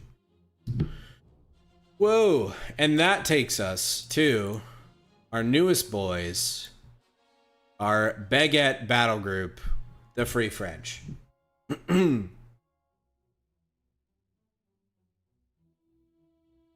So, The Free French, I actually might drop my battle group how-to in the description here. But these guys are really interesting. I think they're they're probably the most underrated battle group that I've seen in the update. Just like how people are talking about them online, like people are saying how bad they are. That's like all I'm seeing about the Free French. And I just like couldn't really disagree more. I think they are really strong. There's a few standout things that make them strong, and I'll talk about what they are, and it's a little bit counterintuitive, like the things that I'm going to talk about. But yeah, I would say like they have some really, really bright spots, and they're not quite what maybe you would expect. So let's get into it. Left side first, we'll do methodical battle doctrine. We've got the French rifle section. This is, what is this? Is this the first? This might be the first 0 CP US mainline replacement. I think it is. Which is nice. It's really nice to finally have one of these. I love these guys. I think they're very solid. They are basically a slightly better infantry section, hence their cost at 270 manpower, which I actually think might be a little expensive, but it remains to be seen. I'm going to play with them a little bit more. So they're basically a infantry section, but the US equivalent, and with the what is it called? Steady aim, steady fire, the ability. I'll find out what it is here in a second. I'll show you guys the DPS profile actually, them, just so you can kind of see the French versus a standard infantry section, which is called a Tommy in this editor, which is kind of funny. So you can see the Tommy actually looks better on paper, but when you click into the Free French section, they have a passive bonus called stabilized shooting, which means after remaining stationary for 2 seconds in cover, in garrisons or near Tourelle, the unit gains 20% attack speed. So in order to properly reflect that, I'm actually going to create a custom configuration here. We're going to increase their attack speed by 20%. And now you can see it actually pushes them above infantry sections, which is really, really nice. And I think kind of justifies their cost a little bit. But these guys are a very capable, very solid infantry section. I think the mistake that I see from a lot of players is they try to use them like riflemen, which are just not at all the same. Riflemen are much beefier guys, much better at close range. And you can see like they have a much bigger fall off on their long range damage. But the French sections don't have that. They can sit very comfortably at max range and be very good at dealing damage to whatever is in their way. The rifles, obviously, they have a lot more health effectively for their cost. So I think that's like the main breakdown that I'm seeing of people's perception of the Free French units. These guys are great. Like, don't misunderstand. You just need to make sure that you're using them at long range, and that you're getting a good amount of them out before you get out, you know, your other units, your vehicles, whatever. Like, you need enough units to deter your opponent from just walking into you. And that can be pretty tough to do if you don't have enough of them. So going back here, they have some really nice upgrades. Engineering package allows them to repair vehicles and construct defenses. They are, for all intents and purposes, an engineer. The only things they're missing are access to the engineer upgrades, which are the minesweeper and the flamethrower.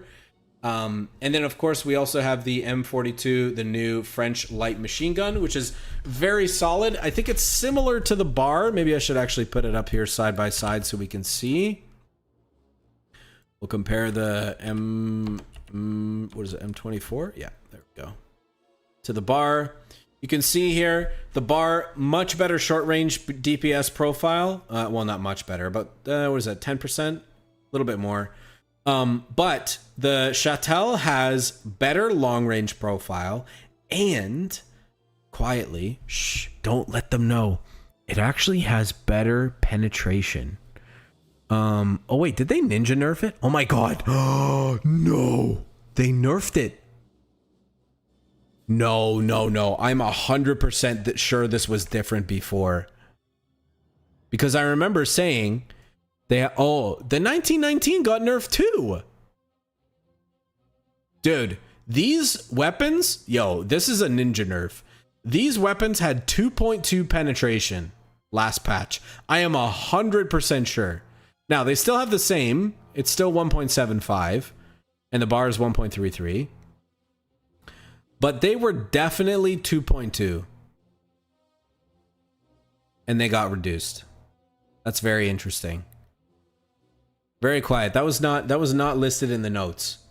But either way, you can see they actually have the same penetration.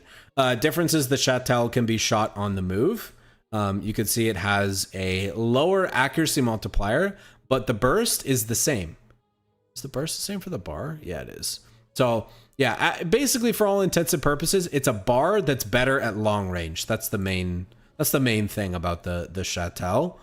And of course, it doesn't actually require a fuel cost, which can be really nice as well if you're not like, you know, you need a weapon upgrade for your riflemen or your French rifles, but you don't want to invest the fuel in bars. The Chattel is a fantastic substitute for those situations. So very, very good LMG. And you have access to that by default on the French rifles, or you can get it on all rifle units with the New Blood ability here. So that takes us to the next part. New Blood versus Old Guard. New Blood allows you to upgrade a second M24 Chattel machine gun, LMG. It replaces your frag grenade with the F1 grenade assault ability, which is basically, it's like 5 or 6 grenades instead of 1, which is really, really nice, especially for riflemen. And that's the main difference between New Blood and Standard. So the Chattel becomes available for all your units, and you have a grenade assault ability. Old Guard allows your French rifles and your riflemen to upgrade with the 1919 light machine gun. This is an okay weapon. I think obviously the Chattel is better. The LMG, this LMG cannot be fired on the move, but it has about the same long range damage as the Chattel at a little bit of a cheaper cost. So not a bad choice if you're planning on playing much more defensively with your French rifles or your standard riflemen. I actually like to use riflemen more if I'm planning to use Old Guard because of the extra durability that they get. Compared to French rifles. But French rifles have more DPS, standard rifles have more durability. That's the main difference between the two. So additionally, they can construct defenses, and they get an additional damage reduction bonus on retreat, which makes them harder to wipe. And I've really seen this come into play a lot. Like, I've been able to land bundle grenades on retreating squads that would normally kill them, but aren't able to because of the damage reduction. You're able to avoid getting wiped by artillery a lot more. So this damage reduction bonus is not like, you know, it's nothing to scoff at. It's actually, it makes quite a difference. Compared to maybe what we would expect from a small number like 15%. Yeah, rifles can build defenses on Old Guard too. I did mention that. Yeah, both French rifles and rifles can build field defenses, which is great. You can lay sandbags, you can create the Maginot line defenses, you can lay wire. All that stuff can be done with the French rifles and standard rifleman infantry. Moving down to the bottom tier abilities, we have Defiance and we have Railway Artillery. Nice thing about Defiance is it gives 50% rate of fire, 25% damage reduction for 30 seconds. It can be used on both friendly, both your own units and friendly units. The only thing is, and I actually messed this up in my free French guide, I thought you couldn't use it on teammates, but my mistake was that I was trying to use it on teammates units that were not in friendly territory. So that was my mistake. But you can, in fact, use this ability on teammates units as well. This can be incredible on something like a 17-pounder or an AT gun that you're trying to secure a kill with or just get higher rate of fire out of. Can be used on any friendly unit as long as it's in friendly territory. This is a very powerful ability. But I will say it pales in comparison to Railway Artillery. This is the de facto premium off-map ability, I think. It drops 3 shells, and these shells will absolutely decimate anything they land on. They do 1,000 damage, which means they can one-shot enemy tanks that they land on top of. The scatter is pretty unpredictable, which is great for dropping into an area and making your enemy really insecure about where to position around that space. And is obviously a fantastic way to dislodge static defenses from your opponent as well. So destroying things like artillery guns in the back line, or bunker emplacements, whatever the case is, railway artillery will get the job done. One of the things I've noticed is that the first shell typically lands very close to the targeting reticle, and the remaining two scatter outwards from that. So you can expect it to be fairly consistent on the first shell, and then the second ones, there's really no telling where they're going to land. Now, moving over to defense in depth, and this is where I think the battle group really starts to shine, but not for the reasons that you might expect. So we've got boundary lockdown, which is designate a friendly territory point. You get extra construction speed around that territory point, and it can't be decaptured when you have friendly infantry or structures within a range. It's a shame. I'm actually going to put a first-person video up because I was going to cast a replay, but our replays all got nuked by the hotfix. I had an hour-long game against Orange Pest in a 1v1 where he used this, and he used this fantastically on a map with a historically very devious cutoff. But because of the way that he used boundary lockdown, he was able to secure his cutoff and his income much more consistently against my Siegebreaker battle group.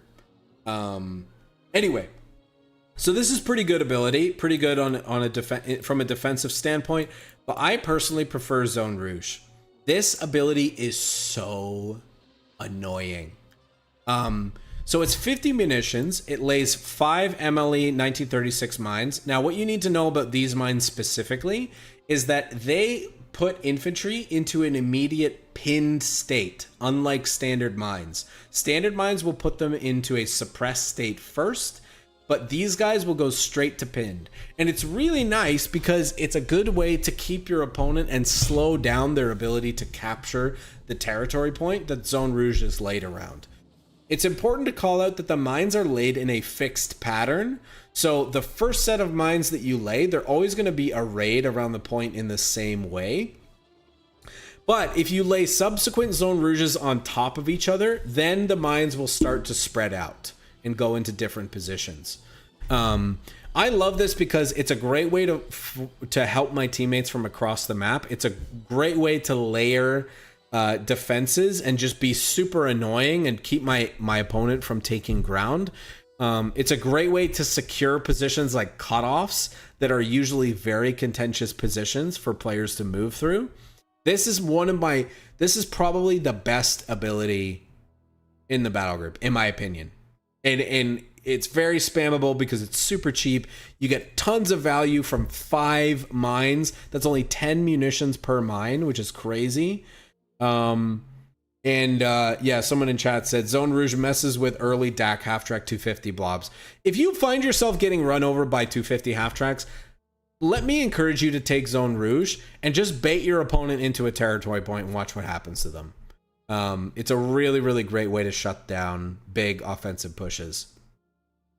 Now, that takes us to Maginot Line. It allows the engineers and French rifles to build tourelles, as well as concrete bastions and Belgian gates. Now, concrete bastions, Belgian gates are excellent defensive structures. As soon as the bastions are available, I basically replace all my sandbags with them because they're more durable and they are larger in terms of the cover that they provide. They provide more cover and take less time to construct than like a large sandbag formation. They can also tank more damage than sandbags can, which is really nice. The Belgian gates are good for blocking off area and territory. It's hard to tear them down. They block infantry and vehicles alike, but they don't provide heavy cover like tank traps do, so don't try to use them in that same capacity. More so focus on like trying to funnel your enemy in and block off territory. That's really what the Belgian gates are for. Now, great synergy with boundary lockdown if you're like really trying to lock down an urban area or something that's really congested. This will allow you to do it quickly. But otherwise, I find it's pretty difficult to get the time that I need to lay down the Belgian gates. But the concrete bastions are fantastic at setting up defensive cover for infantry. You'll notice I haven't talked about the Tyrells, and that's on purpose. I have tried to use the Tyrells. They're interesting. They do good damage to infantry, but they're kind of squishy and expensive. They require a lot of attention to keep them topped up on health. And the upgrades that they get are like fine, but again, I just feel like they need some kind of like hull down ability or something to help with their survivability to make them worthwhile, because they're so expensive. And I just don't find it worth spending the fuel on most of the time. I would much sooner just like lay down some Zone Rouge mines, get a half track, like a gun motor carriage half track, 75 mil half track for anti-tank purposes, and then just layer, you know, machine guns and French rifles around a territory point for defenses, then build these Tyrells, honestly. If I build them, they're usually temporary. I don't try to keep them up for, you know, like for the whole game. I don't try to rebuild them.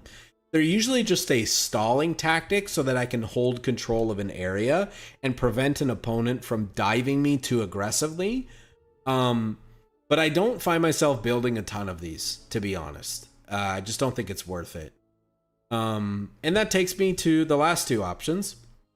Advanced Tyrells, which increases the capabilities of the Tyrells. Honestly, I'm not going to talk about this because, again, I just don't think the Tyrells are worth it. And you know, the advanced Tyrell upgrades require you to dump even more resources into the Tyrells, and because of how squishy they are, I just don't think it's worth it. But this guy, Big Daddy Char, this is the premium. This is the best medium tank. Sorry, this is the best heavy tank in the game.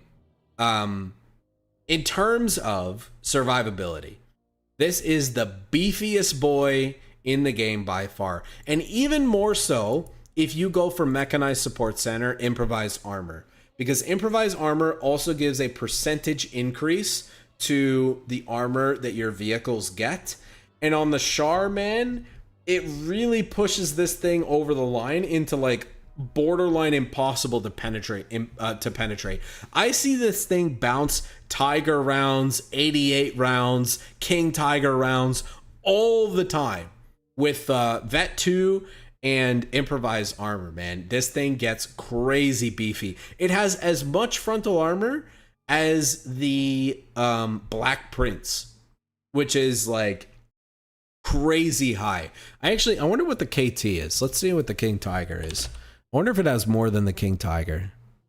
King Tiger. Oh, it has the same armor as the King Tiger. And I'll explain how in a second here.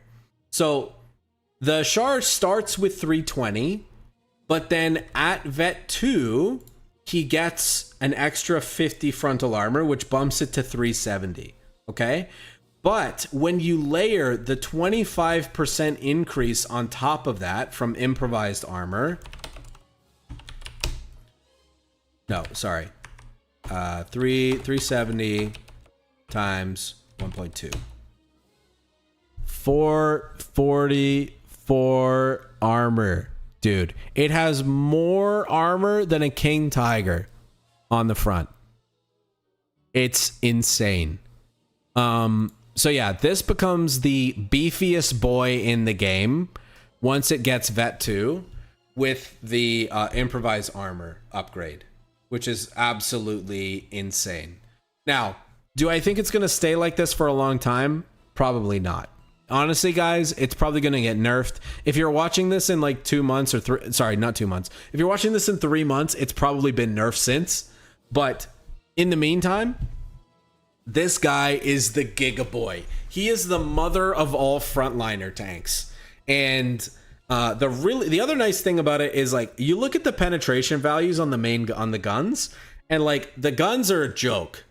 Like, they're a complete joke. Look at this. Like, this 75 penetration, dude. Like, super low. But for some reason, I don't know if it's bugged or what's going on, but like I am consistently punching through tigers, king tigers, panthers with the 75 penetration frontal howitzer. I don't know how. Don't ask me. The math doesn't make sense. But this is what I'm seeing. And then obviously you've got the main cannon on top as well. That's got more penetration, but still not good by any metric. Not good penetration by any metric. This thing duels tanks like it has no business doing, and I don't know why. It doesn't make sense. Yeah, deflection damage, it gets 30. I don't know. I don't get it. I don't understand.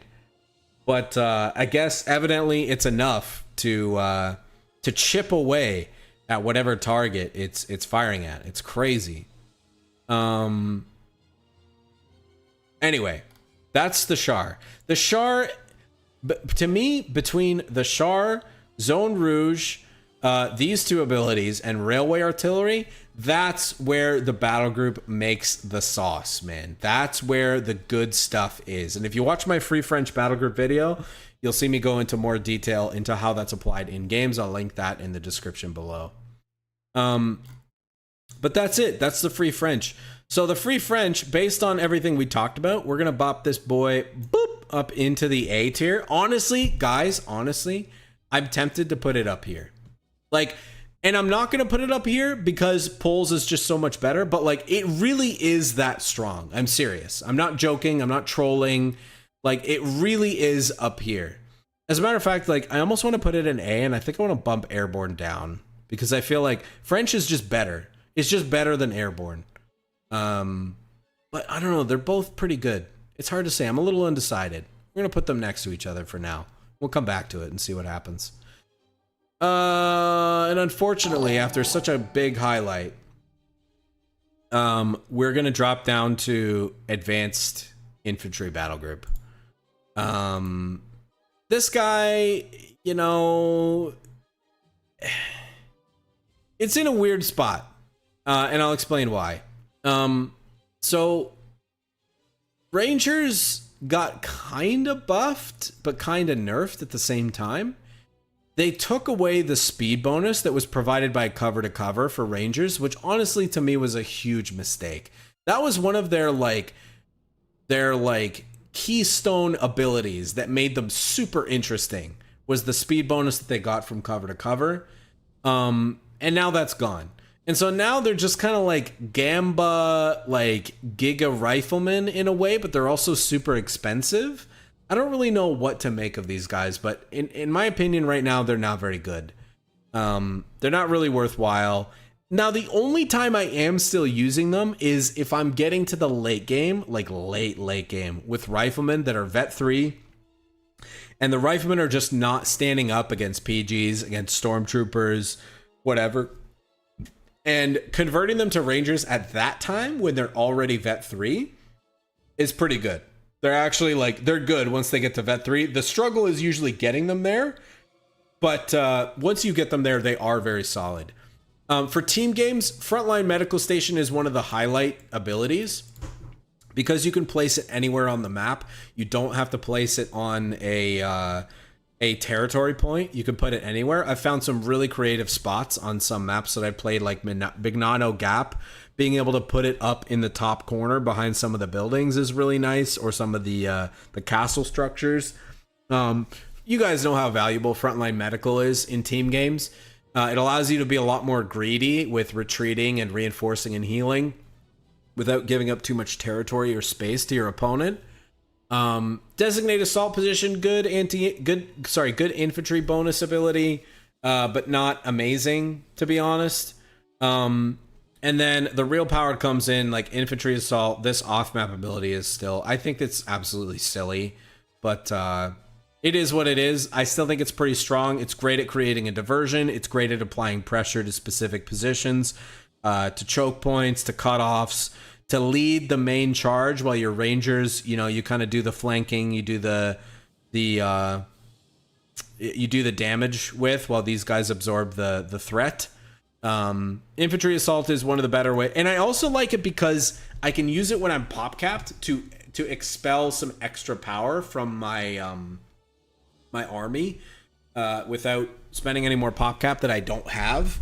which can be really nice. I have a replay. Maybe I'll put that in the description too, where I won a 2v4 with a teammate. We had 2 AI because 2 of our teammates dropped, but we won a 2v4 largely because A, my teammate played really well, B, because I played really well, and I was able to use infantry assault consistently to match the volume of units that our opponents had.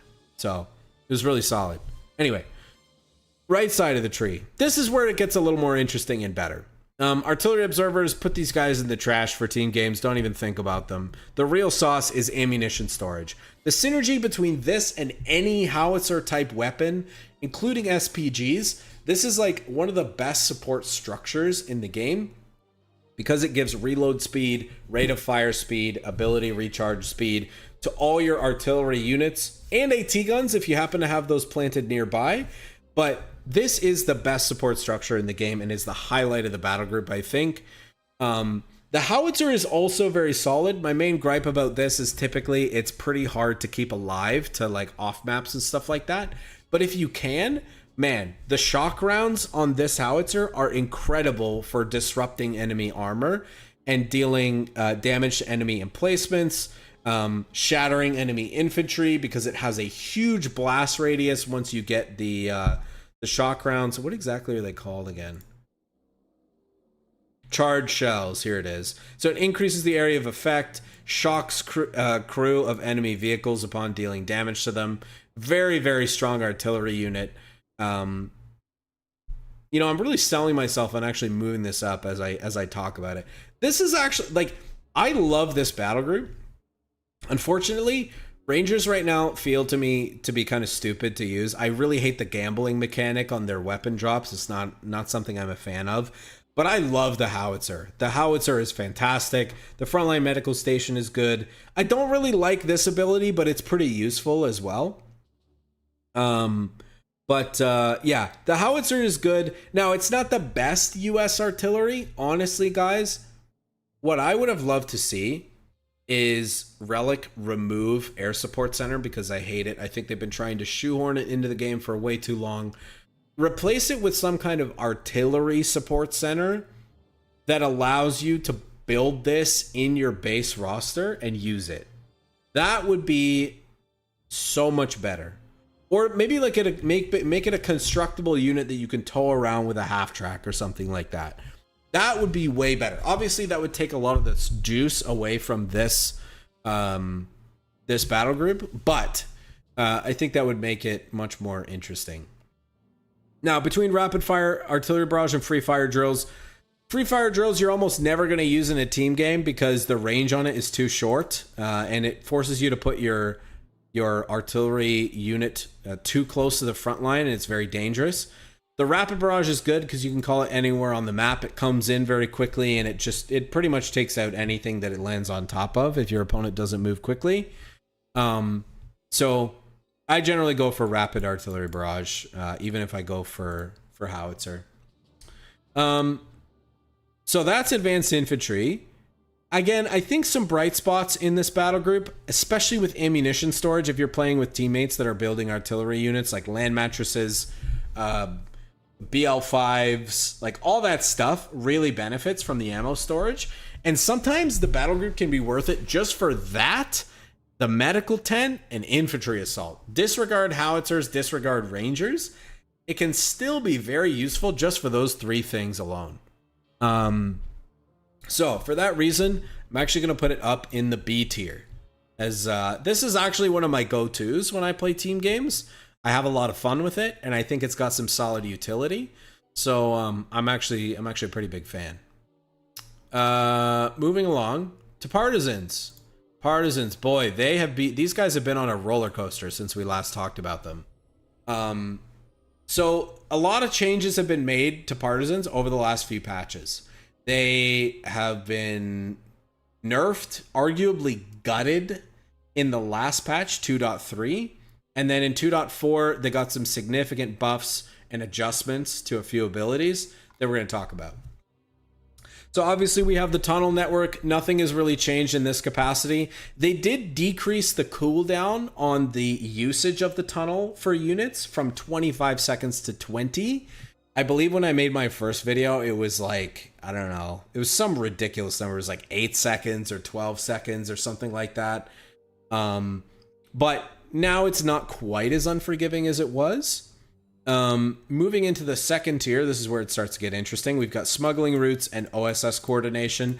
I like OSS coordination better because it allows you to use your hideouts as retreat points, which can be really important on big team game maps, because it cuts down a lot of the time that you would spend traversing back and forth between the front line and the back line. But smuggling routes can be good too. I think it's actually better generally in a 1v1 context. But can be good if you can get some... And actually, I should probably call this out. This is one of the few battle groups that actually has great synergy with Air Support Center, because the recon run allows you to put down some of those really nice auto-build tunnels in enemy territory, and that's where you could get some sneaky retreat points or smuggling routes. And more importantly, later on, medical caches, which we'll talk about now. So medical caches got a major buff in the last patch. They increased the health restored by, I think, 1.6. Yeah, it's 1.6. It's become 50% stronger than all of the other standard healing options in the game, which is insane. And it heals infantry in tunnel influence out of combat. You guys know how big tunnel influence is? It's like 4 times the size of your screen. It's huge. If you put down like 4 or 5 tunnels, you basically cover the entire front line for your team. And out of combat healing is... I talked about this in my DAC Elite Forces video. If you haven't checked it out, go check it out. I'll put it in the description. Out of combat healing has an insane snowball effect for infantry. You know, not being able... Think of it this way. Like, your teammates not having to upgrade their trucks to medical trucks and just use the standard truck as like a reinforcement platform and let your medical caches do the healing. There is a ton of value from this ability, and it's probably underpicked. If I had to guess, I'm thinking it's probably underpicked because most people, they want to go for the big, fancy, hilarious underground detonation. Honestly, guys, they put so many bells and whistles on like the audio and the visual effects of this ability. It's almost impossible to get a good one off anymore. I haven't seen anyone do it successfully to me. I haven't done it to anyone else. Maybe in lower elos, you know, when people are just a little bit less aware of what's going on, this can be useful.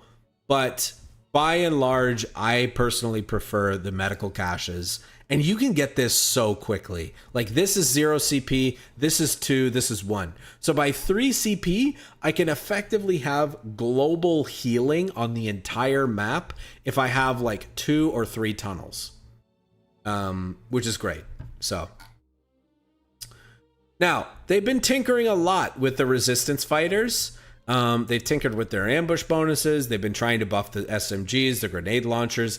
I still think the AT rifle variant is probably the best one, even though they nerfed it significantly, its performance against infantry. The Molotovs are still fairly effective. This unit's okay. I think it's great on urban maps, but I probably wouldn't use it otherwise. On non-urban maps, like open maps, these guys are pretty difficult to get good value out of. So generally, I'm not using these guys on open maps so much. But urban ones and large maps, these guys are pretty solid at harassing enemies, setting ambushes, etc. Now, they made some changes, significant changes to saboteur infiltration. They increased the duration that they can spend on the field before being forced to retreat. But they did increase the cooldown as a result. So basically, the net cooldown between uses of the unit is shorter. And when they're on the field, you have more time to do things with them, which is really nice. Now, I think the key thing that people mess up about these guys is like the best way to get them off map is to put them back into a building and retreat them. I see a lot of people try to like, oh, they get, you know, they plant a mine and then they retreat back and they go all the way back to base. That's not ideal. You want to go into a building inside your tunnel influence and retreat them from there, because then you'll just get the manpower back immediately and you won't risk losing them on retreat, anything like that. Yeah, partisans have elite camo, and they also have a camo ability that allows them to just walk around in the open. Not all infantry, interestingly, FK9. Not all infantry. There are some that don't. Who are they? MG teams, Terror MG teams do not have it. Don't know if Panzerjägers have it. I don't think they do. But there are some exceptions. I just can't remember what they are at the moment. And then we get Spy Network and False Orders. Spy Network, probably the best recon ability in the game because there's no tell on it. And you can target a location. So the caveat is you have to target a location that's in tunnel influence. But it's a permanent vision provider. And it has no tell. Unlike the new SSB battle group that... what the hell is that ability called? Can't remember. Delta? No, something like that. Anyway, the new recon ability from the SSB battle group has a tell. You can only Ultra. Thank you, Sovereign. Ultra. It can be used on territory points. This can be used anywhere in tunnel influence, and there's no way for your opponent to know that you have this reconnaissance unless you happen to reveal one of their stealth units, and then they catch on and do the backwards math of like, oh, he can see my units, which means he must be able to see me, which means he must have a spy network nearby, right? That's the only way that your opponent's going to know. So best reconnaissance ability in the game, and then you also have False Orders. This is an amazing deterrent, as well as offensive tool. The clunky part about it is that you have to call it on a territory point or a tunnel hideout, which feels really weird. I tend to do it on territory points, but it's really good when you're attacking or defending against an opponent that's diving you, because the speed and rate of fire debuffs apply to both vehicles and infantry, which gives you an opportunity to make create a lot more space and either close the gap between you and your opponent if you're attacking them, or create a gap if you're running away from them. And it's really cheap as well. So I love this ability. This is a really strong ability, definitely underused for how valuable it is. So the battle group has some big highlights. I'd say the partisans are kind of like middle of the road in terms of their actual performance. I actually love the saboteur infiltration a lot more since they made the change to it. And the medical caches, man, are a huge highlight, especially in team games where your teammates are going to get all that value from the healing as well. Yeah, overall, and I see it a lot in my games. Like, a lot of players use it. It's competitive right now. And for that reason, I'm going to put it up in the A tier as well. It's in a good spot. It's in a healthy spot since the buffs of this last patch. If this was 2.3, I probably would have put it in C tier. But since the most recent update, they've really fixed it again. So we're going to bump it back up to A. Okay, so I kind of feel weird about this. We'll talk about Spec Ops here. Talk about Spec Ops. Spec Ops, second to last battle group. This is probably the most popular battle group for US forces at the moment, at least in the games that I play. And there's a few major reasons for it. One, the Weasel in early game and in 1v1s especially provides a great amount of map pressure in the early game because you can capture territory quickly with the scout. You can call the Weasel in immediately, which allows you to again capture territory quickly and just kind of vacuum up the map before the game's even started. In team games and other contexts where you need something that packs a little bit more punch than a mortar, you have the M1 pack howitzer. We already talked about this with the British Air and Sea battle group. Has the same abilities, same offensive power. Very solid, destructive team weapon. A lobber, mortar, or light artillery type weapon. I really like this because it comes with the Vet 1 Weasel. And the Vet 1 Weasel can be really nice boon to your economy because after, you've kind of dealt with like the frontline tensions in the early game, you can capture territory with signal layer, which I'll open up here for the Weasel so you guys can see. So the Weasel has this ability that allows you to increase the resources generated by fuel and munitions points by, I believe it's 3. So it'll push the value up by 3 of whatever point it is. So if it's a +5, it'll be a +8. If it's a +16, it'll be a +19. If it's +10 fuel, it'll be a +13. And the beautiful thing is that, guys, if you can do signal layer and then cache on top of that, what a cache does is it increases the resource generation by 33%. So if you put if you signal layer a fuel point, it goes to +13, and then you cache on top of that, it actually goes to +20, which is crazy. So you could pull off some really hilarious resource manipulation shenanigans with this and cache interactions, which I think is a good thing and worth calling out.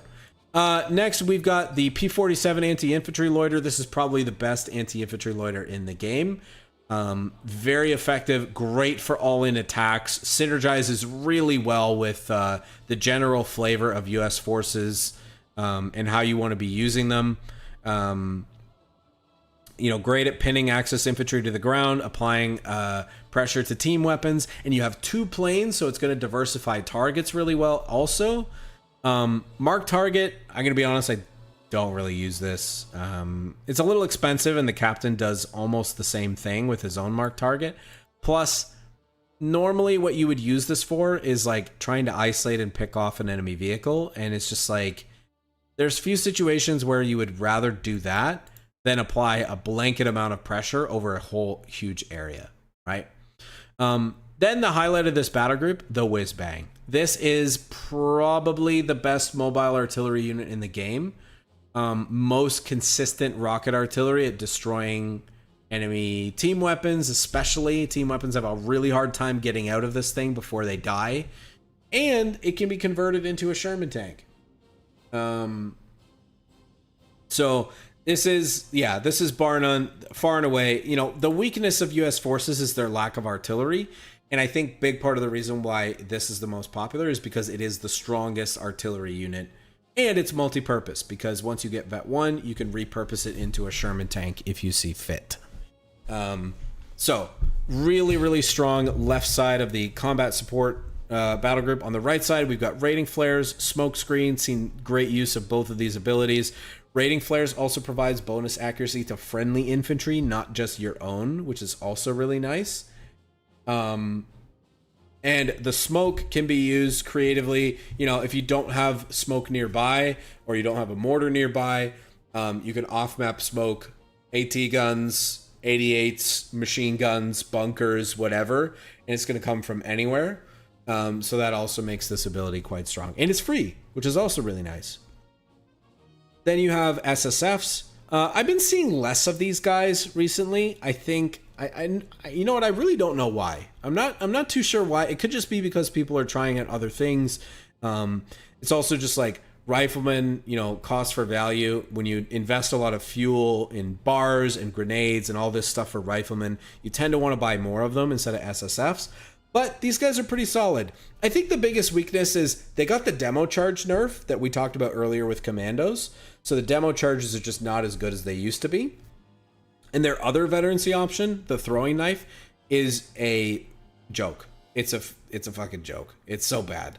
Like, it doesn't even guarantee kill a model every time. I think it does like 110 damage or something like that, which is just pathetic. Like, Relic, if you're listening, can you just make it insta kill a model and maybe give it more range or something? Like, something's got to give on that ability. It's such a joke. But yeah, I'm not seeing a lot of SSFs recently.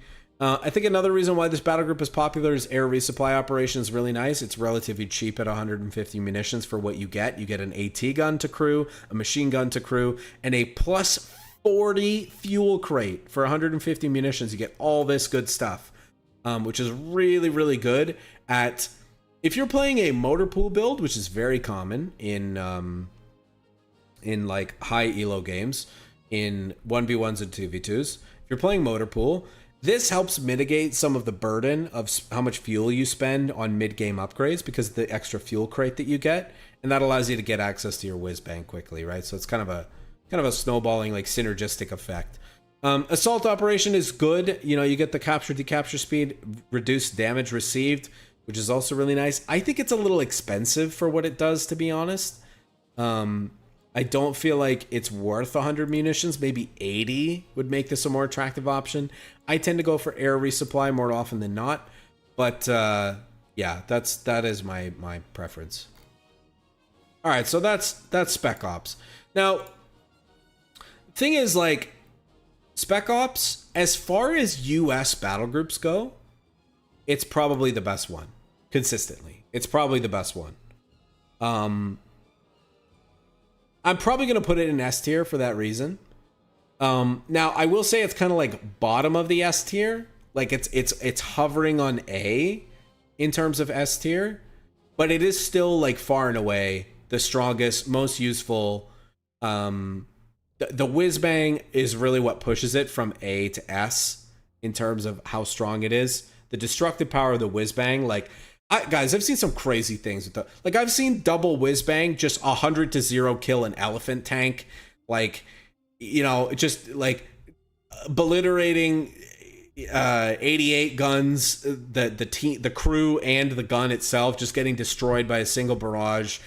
It's just the best. It's the best artillery unit, and so I think that's kind of what pushes it up into the S tier. So I'm going to keep it up here. It's not as strong as Pulse, I think, and some of the other ones that we'll get to later on, but it's still probably in this category. So that's it for Spec Ops. Now we'll go to the last one, heavy weapons. So heavy weapons is in an interesting spot. No major changes to heavy weapons over the last few patches. It's kind of remained in the same place, so we're not going to talk too much about it. But a few things I'll highlight. Number one, the 50 cal is probably the best machine gun in the game. It's probably debatable between the 42 and the 50 cal. I think the 42 does more damage slightly, but the 50 cal suppresses faster. So, you know, it's a really solid, and I've seen some really annoying builds with this battle group, dude. Like people going assault carriers and spamming the defensive fighting positions and using the 50 cals to hold people back and just creating a wall of frustration to try to push through as Axis. It's good for that. It's very good for that. Strong abilities inside of Gallant Stand. You know, the rate of fire bonus is very strong. It's free, so it comes with the trade-off of additional 50% damage. Rapid reposition is really nice for your team weapons if you're playing machine gun and or AT gun heavy. Rapid reposition can be really nice at keeping your field presence up and allowing you to reposition rapidly. Haha. Moving down, Black Dragon Artillery. This is one of the most destructive off maps that the US has. I'd liken it to the Obiche artillery from DAC. There's a similar off map, but you get more shells, more destructive power. They come in more quickly, less gaps between the shells. Very strong. Bolster team weapons is great. Great synergy with machine guns. Great synergy with the M5 or AT guns that you end up getting. If you're playing team weapon heavy US, which, to be honest, if you're playing team heavy weapon US, why are you playing US? You should probably play UK because it's got better team weapon synergy in general. But, you know, teach their own. And then on the right side, we've got cavalry support. We've got the assault carriers. This is a great unit. The extra damage resistance that it gets above 100, but above, what is it, 90% HP, I think, is really good. Extra HP as well. And it's really beefy. Like it can be really frustrating to fight this. You can pull off some really hilarious dives with like bazooka squads in the back of the assault carrier and just going balls deep into enemy lines. Like I've seen some really hilarious plays made with these things. We also got exchangeable parts, which is great synergy with the half tracks. Half track strong points I think is kind of bad. I haven't really found a good use for it. Most of the time, it just causes me to lose my half tracks because of the reduced speed that they get. But I don't know, maybe they'll tune it, or maybe I'm using it wrong. I don't know. But I tend to prefer exchangeable parts, being able to swap my half tracks back and forth between the different types. GMC, the quad, and the assault carrier is really nice as well.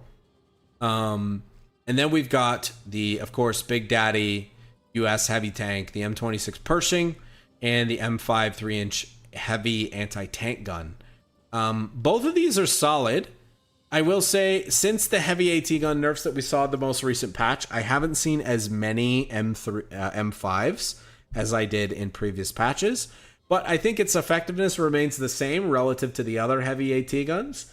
And the Pershing as well, like, haven't seen too much of, but again, remains one of the crown duelist heavy tanks, I would say. Probably the best duelist heavy tank in the game. Maybe the Tiger Ace is better, which we'll talk about later. But the M26 does have some nice things going for it, including its speed, maneuverability, and the special like penetrating shot that it gets to shock enemy armor that it's dueling is really nice. So, very solid battle group all around. I'd say like not amazing. Like, you know what? If you're playing Weapon Support Center into Tier 3, it's actually solid because you can get 50 cals and the standard, the M1 AT guns, and kind of stall your way into a Tier 4 Pershing. But it can be difficult to do that, and it's very easy to get like folded and fall apart because US team weapons don't have the same durability that the UK team weapons do. It's possible to get close to it because you get the you can go infantry support center and get the survivability bonus, which gives you extra health on your team weapon crews, so that can help you a little bit. But you don't get the same kind of bonuses that UK team weapons do from like team weapon training, where they get like rate of fire bonuses and extra health, even more health. So yeah. Anyway. So this battle group, it's not bad. It's really nothing to write home about. I think we'll probably put it in the somewhere between B and C. I honestly feel like in a team game context, it's even less useful than the what is this? Advanced infantry. So I think we're gonna put it in C tier, to be honest. And finally, that is going to take us to Axis. Now, we finished the first two allied factions. Now we're going to get into Wehrmacht and DAC. So let's hop into it. First, I'm going to stop recording and take a drink. My throat hurts.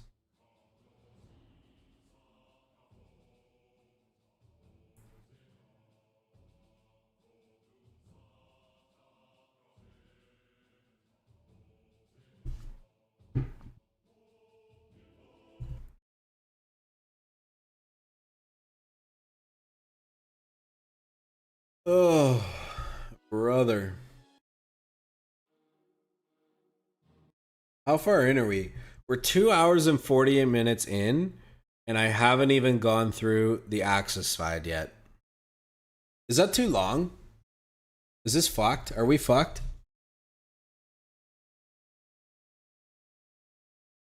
Nobody's gonna sit around and watch this for 4 hours, dude.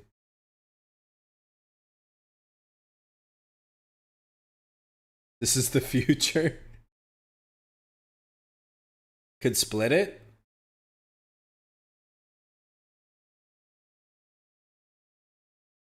I know. Yeah. I was shorter. Yeah. I was trying to be shorter.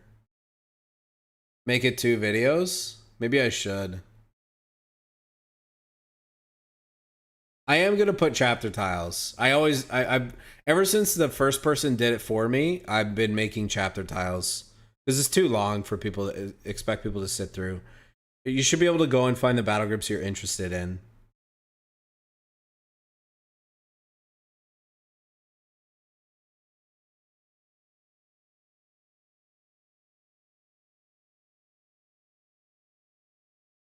I think I have to make it 1 just because I kind of set an expectation with everybody that I was only going to do one of these videos, and this is the one with the giveaway too. And to be honest with you guys, I want to maximize the engagement through comments and reach on this video because it has the giveaway attached to it. Does that make sense?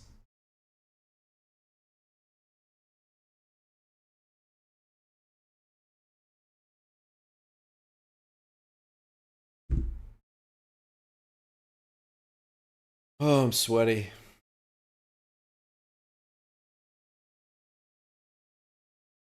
I don't even know if I'm going to get any more games in tonight after this. My throat is going to be fucking cooked. I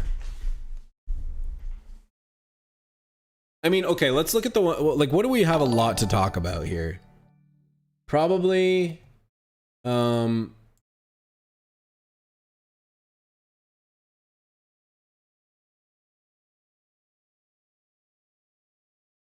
can only enter the giveaway if you watch the whole video.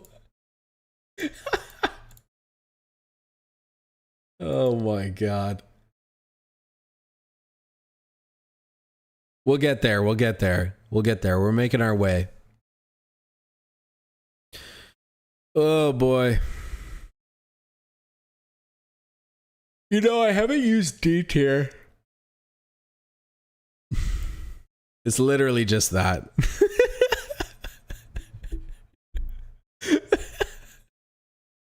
It's just that.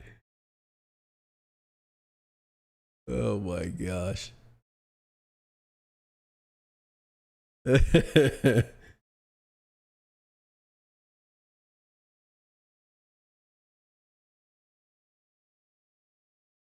doesn't increase your chances there, Sovereign.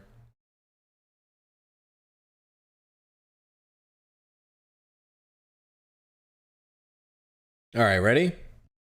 One more sip. Save the rest of my water for Dak. Hold on. We need some suitable tunes.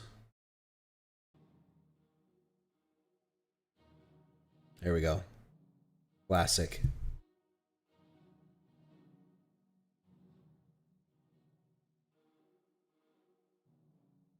Okay. All right. So for Wehrmacht, starting with Breakthrough Battle Group, this one's actually seen quite a few changes recently, which might be a surprise to some of you, but we'll unpack them a little bit here. The main thing is that what we do here is what is different here is that the Assault Grenadiers were granted some unique veterancy traits. I actually couldn't find the patch notes in it, but essentially they gave some significant buffs to Grenadiers that you're using the Assault package. Namely, at Vet 2, they're given an additional 25% received accuracy, which is bananas. That is so much received accuracy for a unit that gets Vet 2 as early as Grenadiers do. So the MP40 package is much stronger than it was before. Now, I would say like an important caveat is they will still be outscaled by riflemen and other allied infantry eventually.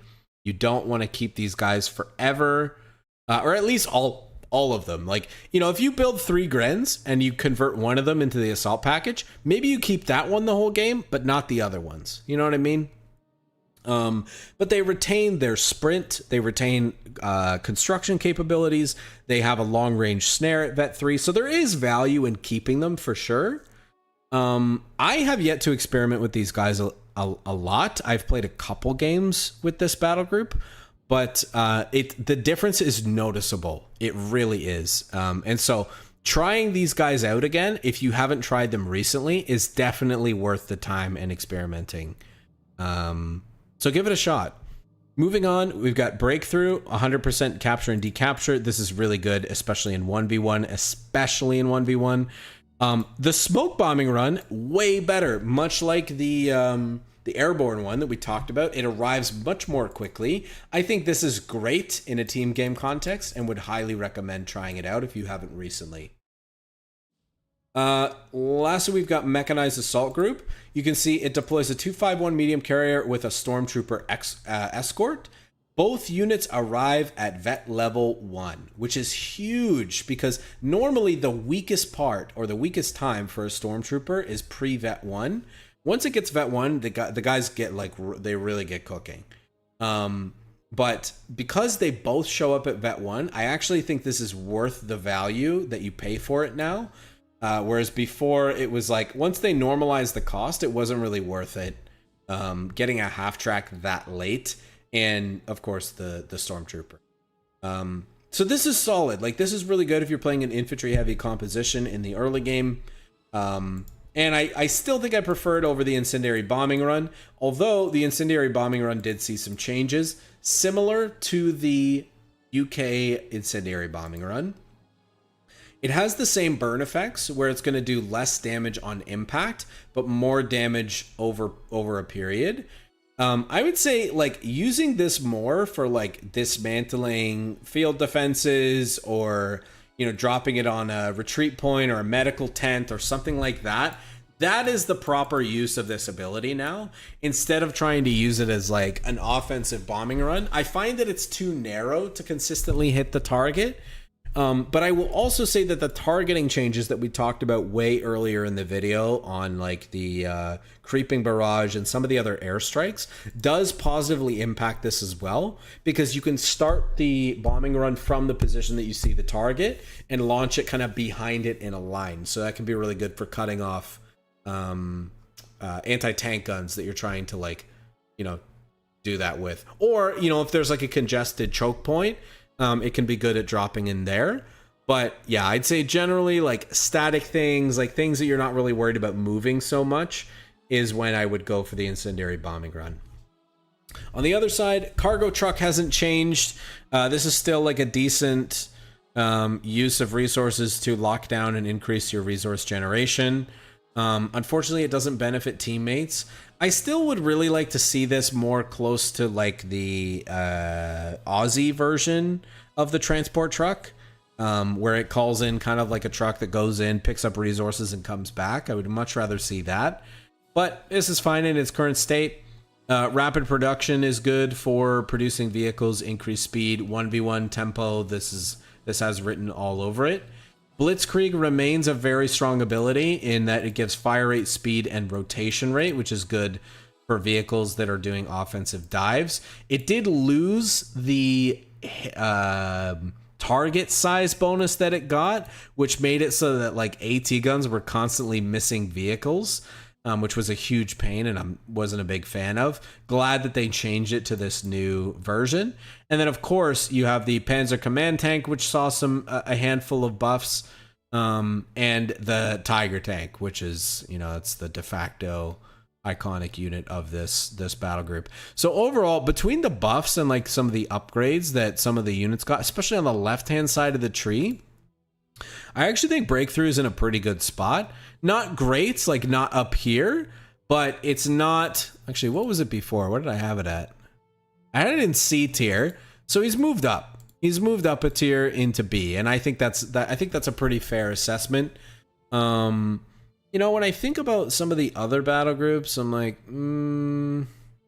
yeah, it's probably a B. This is probably a B.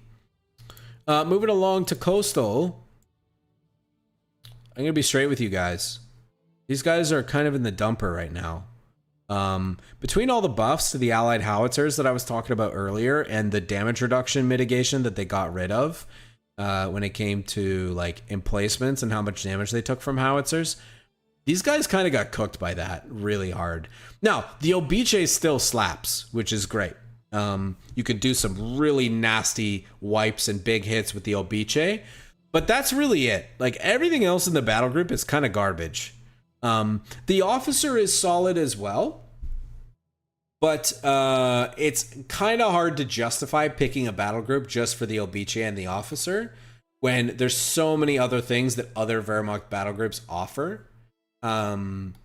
So I haven't seen much of this. And when I have seen it, it tends to get... they tend to just be like you just kind of beat on them, you know? Like they're really hard to like get bunkers up, build a line, creep forward. And honestly, I'm kind of okay with that because I think that gameplay kind of sucks and it's not very fun to engage with. But I think, you know, if they're going to make this battle group useful, they gotta change some things about it. And I can't even speculate about what that would be. So we're not going to talk too much more about this battle group. Now, I will say, like, if I'm going to use it, tend to go support bunkers. I really like rapid fortifications. The designated artillery overwatch is good if you're like under a lot of pressure from infantry. But if not, like rapid fortifications is nice because you don't have to micro tax and you get cheaper upgrades on the bunkers themselves that you build.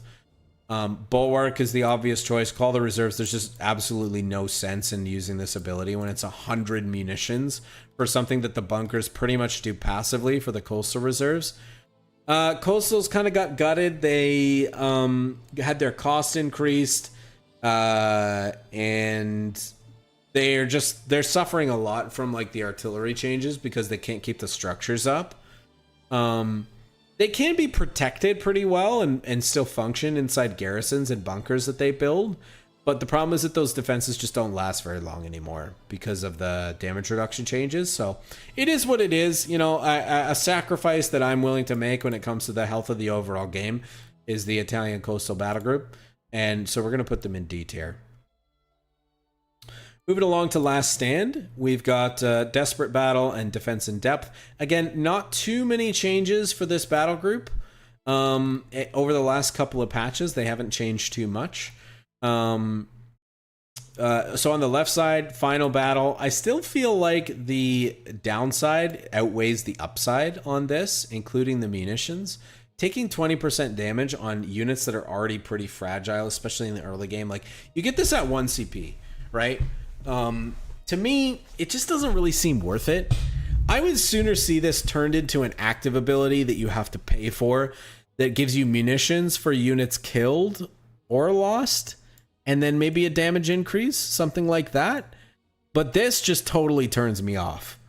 I'm not a huge fan of it. Then we've got Panzerfaust rollout on the Borgward. The Panzerfaust rollout can be surprising at times because you don't know when players have it and when they don't. That is really the value of this. But kind of once you've identified it, it can be a little bit less scary to deal with. It's also really expensive in terms of munitions. And if you're playing with Sternpiles, like you're already burning munitions like crazy because their weapon upgrades are so expensive as well. So this is okay. The Borgward, I don't really like it. It's too unpredictable. The barrage ability, it you know, tends to scatter too much to hit vehicles consistently. I actually don't know if they changed the super big demo that it gets, but yeah, since demos are very are detectable and easy to find now, like the value of this vehicle is kind of just I don't know, it's not really there. It's not really worth it. Nebelwerfer for Overwatch, this is one of the few bright spot abilities inside the battle group. It lasts a really long time and is great for area denial as long as you maintain vision. Scavenge Doctrine, I don't find to be useful on anything but PGs and not even PGs now because you have to pay for their Vet 1 ability. But Stormtroopers is probably like the biggest thing that you would see the Scavenge Doctrine used from. But it's so outshined by Nebelwerfer for Overwatch, I almost never pick it.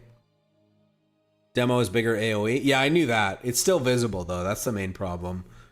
And I'm not saying it should be invisible. I'm just saying that's the problem with trying to use it. Stern Pioneers. Right. So these guys have been nerfed and nerfed and nerfed and then nerfed again and then nerfed another time. They're actually surprisingly somehow they're still okay. The main weakness is the low squad size and not having access to a snare until you get Panzerfaust rollout. And the problem is like you end up having to spend so much munitions between upgrading your Stern Pioneers and trying to get access to Panzerfaust. you're just going to get destroyed by light vehicles, or you're going to get run over by infantry because you can't buy the upgrades because you're saving for this. That seems to be the main point of tension that I'm seeing in this battle group right here, is between these two. But if you can get both and you're like swimming in munitions, these guys are actually pretty solid infantry units and much better than grenadiers. Last ditch defenses and improvised barrage are both pretty solid. Improvised barrage, the unfortunate part is the randomness of it. The fact that you just have no idea what you're going to get. It's going to be completely unpredictable, and it's a little expensive for what you get. You can, do some good backline disruption, and like you can use this to set up some decent attacks. But I don't love it. Last ditch defenses. Panther Term suffers from the same problem that the Tyrell does, in that it's just kind of too hard to upkeep. And honestly, that's probably fine. Like there's just a plethora of artillery and other things that can deal damage to it, and it's pretty easy to tear down. Now, the towers are probably great and like underutilized. Between the capture speed debuff and the rate of fire debuff that it provides, you get some really nice support bonuses to infantry in surrounding territory. But it's and it's also kind of hard to discover. Like if you plant it in a good spot and you put up some nice sandbag shoring, they could be hard to find. But yeah, both of these are just okay. They're kind of just meh. Immobilize and Fortify I really like, but it competes too hard with Rapid Salvage, and also there's so many casemate vehicles on the Axis side, like it's hard to get a lot of value out of using this. And again, suffers from the same problem most static defenses do, which is like it's just a matter of time before they get shut down. But honestly, for all intents and purposes, like this is not a terrible battle group. There's just nothing standout great about it, There's nothing really like, there's no keystone parts. There's no like standout units that are fantastic. Like everything in here is kind of just meh, and maybe that's okay. Maybe that's completely fine. But I would say Last Stand probably not in a great spot. I'm gonna put them in the C tier. That takes us to Luftwaffe. And Luftwaffe, we actually have a lot to talk about. So 2.3, this battle group effectively got completely gutted because Fallschirmjägers were unusable. And that was mostly because of how detection was changed and how the radius of detection was increased dramatically.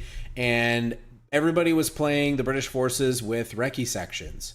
And it was like wildly... It was impossible to get an ambush bonus off. And you realize quickly that without ambush, these guys are not very good at prolonged combat. They're too squishy. They're a 4-man squad. They need the veterancy scaling and they need the ambush bonus in order to get into those higher veterancy tiers. And so it wasn't possible last patch. But now they are back. They are back. They're very capable. Couple things I wanted to call out, like air-to-ground support. The reconnaissance run is more valuable than ever. It's relatively cheap reconnaissance ability for Axis, which is hard to come by outside of like flares and sweepers. Can be really good when you're playing against like battle groups that have a lot of camo units or camo units or ambush units. And it's also great for flushing out like partisan tunnels. What else? Well, we already talked about camo units, but just good, like reliable, cheap reconnaissance ability, which is nice to have for Axis. The strafing run is great. It's one of the best ways that you can spend 50 munitions most of the time. If you hit your targets, you will pin the infantry, which usually flips an engagement on its head. There really is almost no better use of 50 munitions that I can think of in the early game around 1 CP. Moving in, talking about Fallschirmjägers, I've talked about these guys extensively. I think they're really solid elite infantry. They require a little bit of micro tax in that you need to make sure that you're getting your ambushes off and not overstaying in long engagements where they will lose just simply due to their low health pool. You need to be able to ambush and then know when it makes sense to pull away and also when it makes sense to commit. And by minimizing the amount of bleed that you take on these guys, that's where you're really going to get the effectiveness from. Both Frag Bombs and Stuka Loiter are very solid options for late game abilities. Frag Bombs, fantastic at decrewing team weapons or catching enemy units on retreat. I would say also benefits from the new targeting system for strafes for strafe abilities, in that you can, you know, call it in from starting where you see your opponent and call it in behind them, which is really nice. And then of course you have the loiter, which provides one anti-tank, one anti-infantry Stuka, which is pretty well rounded, but kind of like jack of all trades, like good at none sort of thing. But still great at offensive pressure. The Falchion Pioneers, again, a very solid combat engineer unit. You can apply some great forward tempo and pressure in the early game by dropping them on the front line near a building. They can put up the defensive structure and really hold it down for a little while, which can be a good way to slow down your opponent. They have a great LMG upgrade. I wouldn't encourage the grenade launchers anymore since because of how much they've been nerfed. But the LMG is still a very solid upgrade. I think it's even better than the Bren, and it's actually cheaper. So this is a great choice. Generally in team games, you're probably going to want to go for the AA emplacement. I know allied planes are still quite pervasive, and this is the most reliable answer to dealing with those. And, you know, in terms of like cost benefit, like this is probably the cheapest source of anti-aircraft that you guys are going to consistently be able to get. So that's good, but you can also use the LG-40 recoilless gun in like 1v1s. I love using this with tier 2 builds because that's usually the main weakness of tier 2 is a lack of AT gun range. And this totally compensates for that. And then of course you get infantry reserves as your late game ability. Reducing the reinforcement cost of your troops by 20% is very nice. Huge boon to your manpower economy. Of course, you can also build the Flak 36 AT gun. I will say, since the nerfs to the damage reduction that emplacements get against artillery and other damage sources, this has been harder for me to use successfully. So I'm generally going for infantry reserves now more frequently. But there still may be some niche cases where it makes sense to get the Flak 36. So all of that being said, I would say Luftwaffe in a really solid spot. Does this make sense? Yeah, put it up in A tier. This is definitely one of the better battle groups that I see for Wehrmacht, and very consistently. All right, moving along to Mechanized. Mechanized remains, in my opinion, one of the kings. Easily one of the best battle groups for Wehrmacht. It has a huge array of units that are in the battle group, and all of the abilities are solid. So raid package, obviously this is great, being able to have your light vehicles capture territory and have all units pop smoke from the vehicle chassis. Smoke is very powerful in this game at deterring opponents from pushing into your vehicles or getting the killing blow on you with AT guns. It's very difficult to land scatter shots on vehicles at max range. So all vehicles are going to benefit from raid package. The Stug Assault Group and the 8-Rad Armored Car, both very solid choices. I'd say it kind of depends on how congested the map is on which one you want to pick.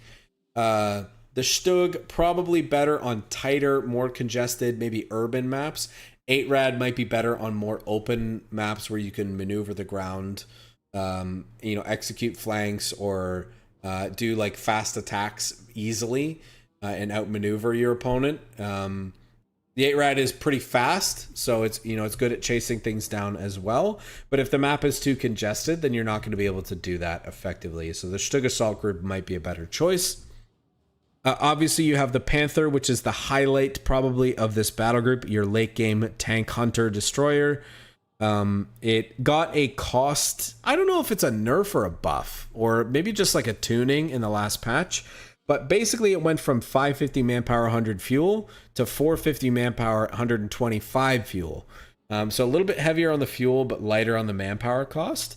And this still remains probably like the premium Wehrmacht answer to heavy allied armor. The Panther is probably the most effective tank tank in its class, or brawler tank in its class, outside of obviously like a heavy class tank like a Pershing. But as far as mediums go, the Panther is definitely the best now, bar none. We have repair crews and spotting scopes. I generally lean towards spotting scopes, but having the AoE repairs from repair crews, if you have a 221 or a 251, can be really nice. I love putting this on a, if I have like a forward medical 251, this is really good. Because obviously it's going to fix your vehicles and heal your infantry together, which is great value. Spotting scopes I really like, especially on Panthers, because it allows them to self-spot. So they can, pick off targets at max range as opposed to having to drive into a dangerous position in order to get shots off. The Stormtrooper Assault Package remains a downgrade and is complete trash. I would never pick this unless I was trying to quickly get to Mech Assault or zeroing Barrage. The Wesp is one of the better artillery units, but unfortunately SPGs are so expensive and so fragile. I don't really know if it makes sense to pick this so often. But I'm still using SPGs a fair bit. But I think the main weakness is I think they have a little bit too little health right now. The fact that they can just get one shot by a stray artillery shell is kind of unfortunate. Especially when it comes to getting hit by rocket artillery. Having a Wesp get killed by a land mattress is super annoying. But it is, I don't know, maybe upping it up by 40 health would be fine, and maybe decreasing the armor. I don't know, something like that. But anyway, this is a good SPG, good artillery unit regardless, and you don't have to side tech for the Nebel like you would normally in order to get it. And you got 2 types of barrages, which is pretty solid. Then we got Mechanized Assault. This, to me, remains to be probably the best. Is it the best? Might be the best Axis ability in terms of a late game go button. You get repair on your vehicles, and then your infantry get these crazy buffs. 20% speed, 30% reduced damage, and 20% harder to hit. If you have Panzer Grenadiers, dude, and they're near your vehicles, you are running everything over like crazy. This is a great ability, but the important thing is that the radius is kind of small, so you need to keep your PGs or whatever infantry you have near your vehicles when you use this ability in order to get the bonuses, which you probably want to do if you're doing a big all-in or something like that. Then you have zeroing artillery barrage. I don't generally recommend this because it ramps up and it takes a long time to come in. So it's not usually a good reactive ability. It's usually something I want to use if my opponent is building howitzers or something and I can't access them any other way, or we can't kill them with something else. But generally I much prefer Mech Assault. This ability is super strong in terms of offensive capability. The synergy with if you're playing Panzer Grenadiers with Panthers, this ability just carries engagements for you like crazy, because it makes your Panthers take an extra shot to kill, and your infantry just get really beefy, and it allows them to just completely run over allied infantry. So very solid. Mechanized remains solid, remains king as ever. I would say Mech is high A tier, maybe S. Debating S tier for Mech. What did we do in our last one? I think we put it in S. Yeah, we did. I think this is probably still in S. The thing is, between the Panther cost changes, some of the changes to other units like Fireflies, the extra range on the Fireflies made Panthers harder to use.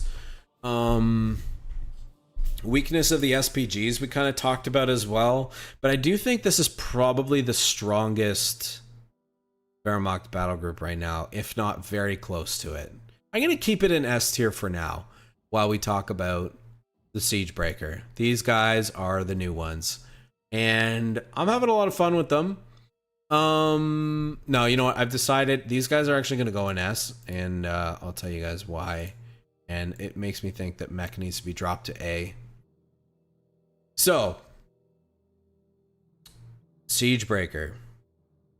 This battle group is full of some really juicy stuff. Now, there's a couple things that, as I'm making this video, is kind of broken. But I we'll talk about how I think they're going to be fixed and how they will benefit the battle group and make it actually better than it currently is. But there's also things that I think they might nerf. Anyway, we'll get to it. So we'll start with siege work. So siege specialists, you can see mortar teams, Nebels, Brumbar, Sturm Tiger that remain stationary for 10 seconds have 15% increased range, which is pretty interesting. Effective is lost if they move. Important call out here is that if they rotate, it's not considered movement. So you can turn in place with like one of these vehicles or units, but you can't move or you lose the bonus. And it increases the experience gain of these units by 25%, which if you layer on officer quarters is a lot. That's like a huge XP bonus. Next, we have what I consider the 1v1 option and the team game option, grinding advance and siege camp. Now, siege camp is currently bugged.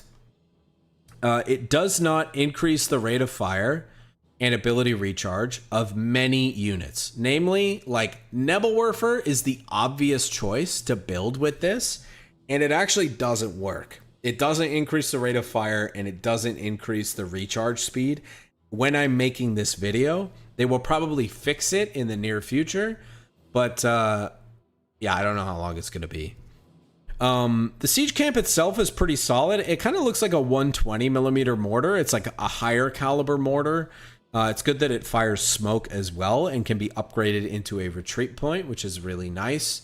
Kind of a better option than using a standard territory point retreat point, but my main gripe about this is that the mortar range is it feels a little bit short to be useful, because if I move it closer, it's going to be a little bit too dangerous to use as a retreat point and, you know, susceptible to enemy pushes.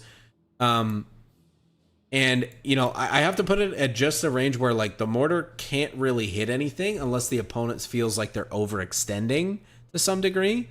So it feels a little bit weird in that way. I think once they fix it, it'll be really useful. Grinding advance is very solid. It's the ability to crush medium structures and medium world objects with light vehicles just makes the light vehicles feel way more terrifying. And this is especially true with like the Flame Half Track, the 221, both of those, and the ability for obviously Whirlwinds to just blow through every world object on the map because they get heavy crush is pretty scary. But then comes in the real sauce. You've got the Sturm Tiger. Oh, sorry, the S-Mines. We didn't talk about the S-Mines. The S-Mine ability is very good, especially in a 1v1 context. Now, I noticed that it's really difficult to pin infantry with this ability, which was my main concern. You kind of have to be inside them already to get the pin off. And it's not always easy to do that. But I have seen some interesting things like players driving in, activating S-Mines to pin an infantry squad that was about to snare them, and then starting to run them over with like a Whirlwind or something. It can be pretty scary, but for all intents and purposes right now, it's kind of just like pretty good. And the passive is nice. If you're not planning to build siege camp and trying to make your way to your late tier objects, this is just a better choice because it's less CPs.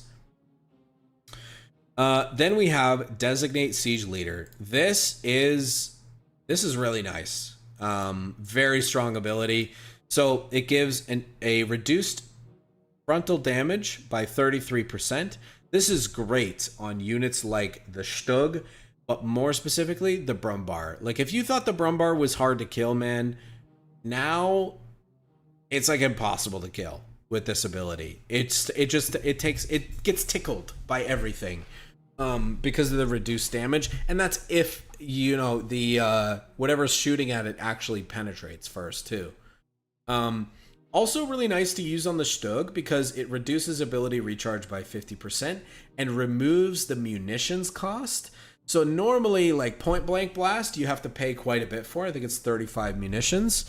But with this ability and siege leader, you don't have to pay anything for it. And so you can kind of just like spam it on cooldown. It's really good at bullying infantry. Obviously, the main risk is you're moving into snare range, so you just have to be wary of like AT guns. But with siege leader, even if you eat an AT gun round, as long as it hits you in the front, a snare won't deal engine damage to you, and that's the important thing for the Stug. Because a lot of the time, the main problem with using point blank blast was you would eat one AT gun round and then get snared, and then you'd be engine damage, and then it would just die. But now with Siege Leader, it doesn't have that. So this is a really nice ability. I use it in both team games and 1v1s. 1v1s more often. And then you have the alternative, the Sturm Tiger. I've had a lot of trouble using this. It's very readable. Like, it's very easy to see when the Sturm Tiger is lining up a shot. And so it gives the players that are responding to it a lot of time to react. But it does have a sizable blast radius. So I'd say generally, like, I tend to favor it on maps that are dense and harder to maneuver around. Like, there's a lot of, maybe a lot more urban or a lot more closed spaces.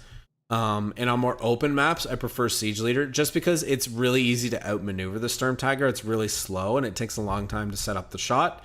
And that leaves you susceptible to, you know, whatever the opponent's going to do, whether it be dive you with mediums or pound you with AT guns or whatever.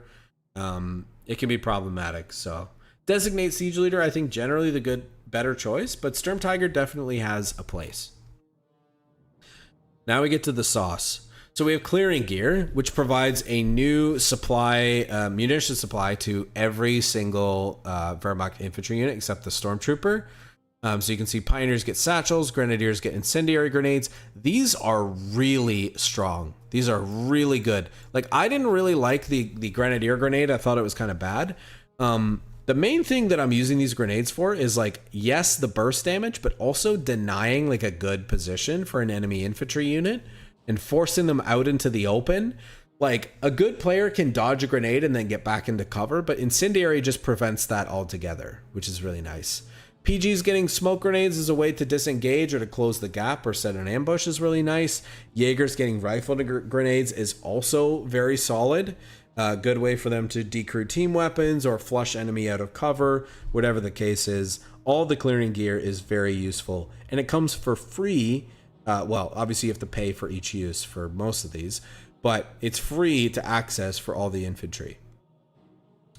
Then we have Into the Breach, which grants an friendly infantry squad 50% movement speed and reduces the cost of grenade abilities by 100%. I don't know why they wouldn't just say it just makes it free, but anyway, lasts for 10 seconds. So this is nice. It allows you to throw both your grenades. If you're playing the Grenadier, you can throw a standard grenade and an incendiary grenade. This could be great for closing the gap with PGs, but honestly, I'm not going to talk about this too much because it's totally outshined by Firestorm Doctrine. The 251 Flamer can be built from the headquarters once the tier 2 or tier 3 building has been produced, and this thing is an absolute menace. It's way too strong. Let me pull it up here if I can. What is it called? 16. Maybe I can find that. Nope. There it is. Half-track flame jur. There it is. Dude, this thing has 400 HP to start. Okay, a standard half-track has 320. And then, as it vets up, it gets another 40 health at vet 2 and 80 health at vet 3, which means it gets... Say it with me. 520 health at vet 3 for a half track. That's like a tank, dude. It's way too much. And what's worse is you can put designate siege leader on it. I had one of these things. I was playing against it. I had one of these things eat 4 AT gun shots and survive because it had designate siege leader damage reduction on. It's crazy. It's absolutely ridiculous. It does insane damage. It's got 2 flame projectors, really good at burning down infantry in cover, especially if they're standing in a line parallel to where the cannons are, or the launchers, whatever you want to call them. This thing is nuts. And the fact that you can build it from the headquarters, you don't even have to get it from tier 3, makes it even better, because I can play it with tier 2, right? So So it's really, really strong. And to me, this is what pushes the battle group like over the line from strong to like insane. Then you have these two late game abilities. You have the increased damage from critical location, and then the recon ability from probing barrage. Both of these are pretty solid, good munition sinks, good for late game, good for applying, you know, pressure to enemy positions especially. But all in all, yeah, the sauce of the battle group really comes in siege specialist, designate siege leader, firestorm doctrine. I didn't even talk about the fact that grenadiers can be upgraded with flamethrowers, which helps their scaling a lot. It makes them really effective on like urban maps. Oh, and good point, Stan. I didn't even mention the 251 flame half track can lay regal mines, which is again insane to me. Like it's so strong at anti-infantry capabilities. Does it really need that strong of a vehicle counter? Maybe not. I don't know. That's just my opinion. But yeah, overall, this battle group absolutely bonkers. Very, very strong. Not the best battle group in the bundle, but definitely up there. Definitely very strong. I think competing with the Free French in terms of strength, probably better actually than Free French by a small margin, but still very, very solid. So I'm going to put them up in S tier because I think, you know, between access to the half track, the designate siege leader on like Brumbard, stuff like that, it's so strong, man. It's so, so good. And when they fix the siege camp, it's going to be even better. So, yeah. Does it diffuse mines? You mean blow itself up on mines? That's what I had happen to mine a couple of times when it was planting mines. Or are you talking about flame them and then blow them up? Because that happens too. Either way, it's definitely very strong battle group. Lots of good abilities, lots of good units. And finally, we'll wrap Wehrmacht with Terror, familiar friend from a couple battle groups ago. This battle group remains to be quite strong still. Oh, that's funny that this is showing up as Scorched Earth, even though it's not that. Wonder why that happened. Yeah, so not a lot has changed with this battle group. It remains quite strong. Contempt for the Weak, Interrogate, both very strong early game abilities. Propaganda, Leaflet Drop. I think this has grown in favor a little bit. I can't remember. I think they did something to this to make the plane arrive more quickly, or maybe have the leaflets linger for longer. I can't remember what it was, but there was a slight adjustment to this. To me, the Jericho Trumpet Loiter remains the best because it does the demoralize debuff and provides reconnaissance for 90 munitions. V1 Strike remains the same. The cost of this seems to keep going down. I thought it was 250. I don't know if this is right or not. I don't think it's 225.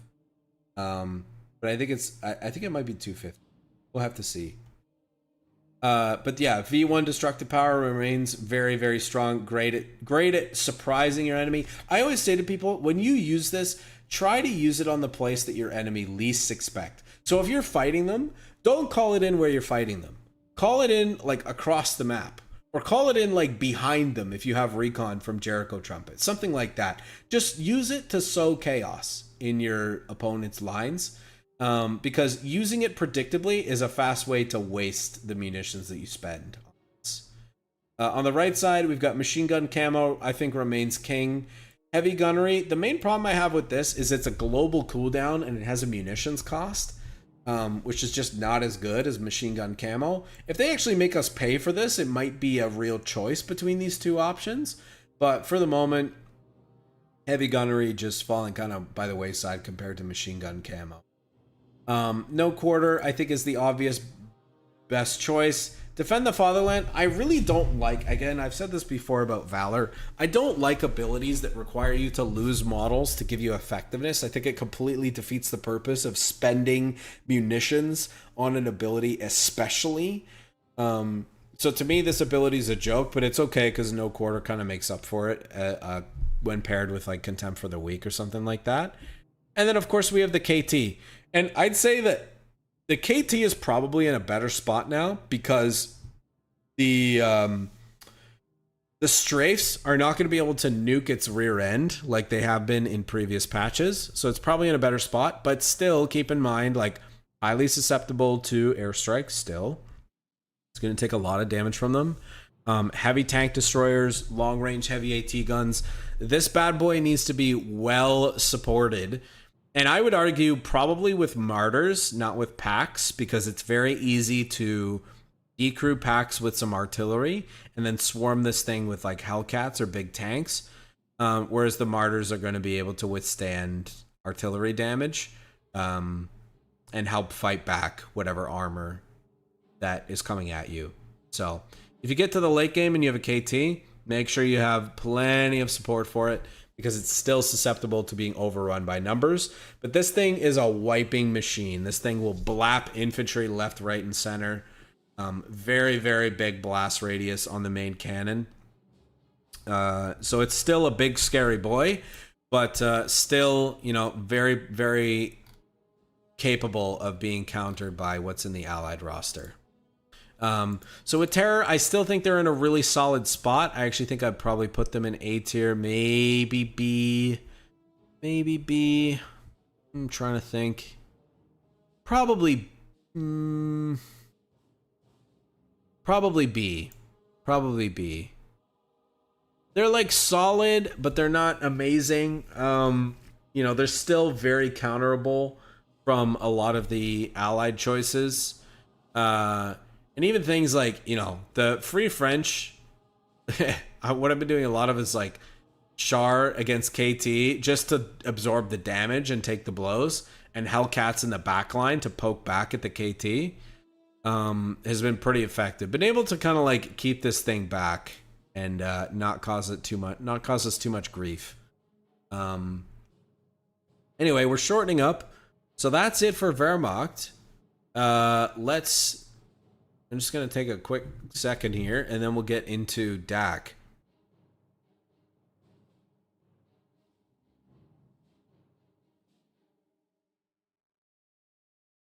Okay. Home stretch now. Armored Battle Group for DAC still remains quite strong. Vehicle awareness, just not nearly as good as salvage kits, let's be honest. Salvage kits is better, and you don't have to back tech for that ridiculous wrecker truck from the DAC tier 2.5. Panzerstorm, I think, remains one of the better offensive armor abilities. Now, what it doesn't say here is it grants them immunity to engine criticals, but this is only true. This is not true of mines anymore. You can't drive over mines with this ability anymore and mitigate the engine damage, so that's like the one drawback. The Stuka AT Loiter is okay. The Dive Bomb, I think, is generally a better choice because you can really easily dismantle like team weapons and infantry, especially if you drop it in a congested area that it's hard to move away from. This thing comes in quick, man. Like it's hard to get away from. You can also drop it on tanks with engine damage pretty predictably. So I'm more partial to the Stuka Dive Bomb. I think it has more universal uses. The AT Loiter is pretty good, but I find like the damage spread isn't great on it. And when there's a lot of armor in the area, like it just doesn't compare to something like the Typhoon Rocket Loiter for UKF. So yeah. Sorry, doggy. Moving on to right side, Armored Warfare, Veteran Gunners, and Superior Fire Drills. I think both of these are pretty good. Veteran Gunners seems to be gaining more favor from people as the allies are fielding more heavy tanks, especially with like the arrival of the Char. This thing is very solid to load on top of your Martyrs or your P3s. Layering tungsten rounds on top of this is just going to allow you to get through that heavy allied armor even more effectively. Superior Fire Drills still good. I tend to use this more in a 1v1 context when I'm less worried about penetrating my enemies' armor with the vehicles that I have. Flampanzer 3 remains pretty scary. Now, I will say this got significantly nerfed by the on-the-move flamer nerfs that came in this patch, where the burst duration has been reduced on the move, so it's not as effective at chasing units as it was, but still like a unit to be respected for its timing. And you know, if it comes out at optimal timing, like you gotta respect this thing, because it's got good armor, it's relatively fast, and it can like flush out an AT gun or AT infantry from a position if it catches them alone. So something to be mindful of. Command Panzer got some buffs. Battlefield Salvage, I swear to God, to this day, I still never seen this ability. I've seen it maybe once. But the Command Panzer is generally more favored. Has great parity with the Tiger in big team games. I see a lot of that. You know, but not as good as the Command 8 Rad, which we'll talk about here shortly. So armored support battle group, solid, not special in any way. I'll give it like maybe like a B. Nah, actually, I think I'd give it a C tier, to be honest, especially relative to some of these other ones. Yeah, it's going to C tier. It's going to C tier. Okay, moving along to our new best boy. Oh my God. If there was ever an overpowered battle group in Company of Heroes 3, it's this boy right here. This is, I'm not even gonna pause. I'm not even gonna delay. This is going at the very top of the S tier. This is the S tier of the S tier battle groups, dude. This is like, it's just everything that Dak is and has. This makes it all so much better.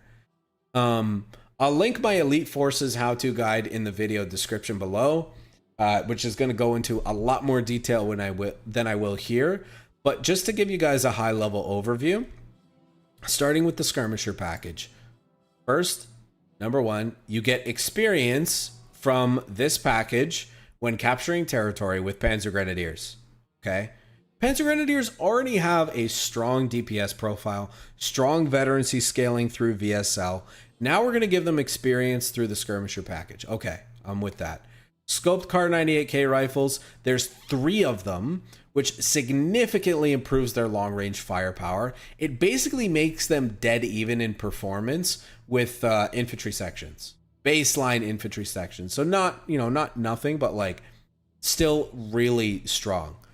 Replaces stick grenade with the rifle grenade, which again, like, you know, if you needed more long range capability, here it is with the rifle grenade. Makes it way easier to decrew team weapons, flush enemy infantry out of cover, etc. And then it also improves capture speed and provides experience.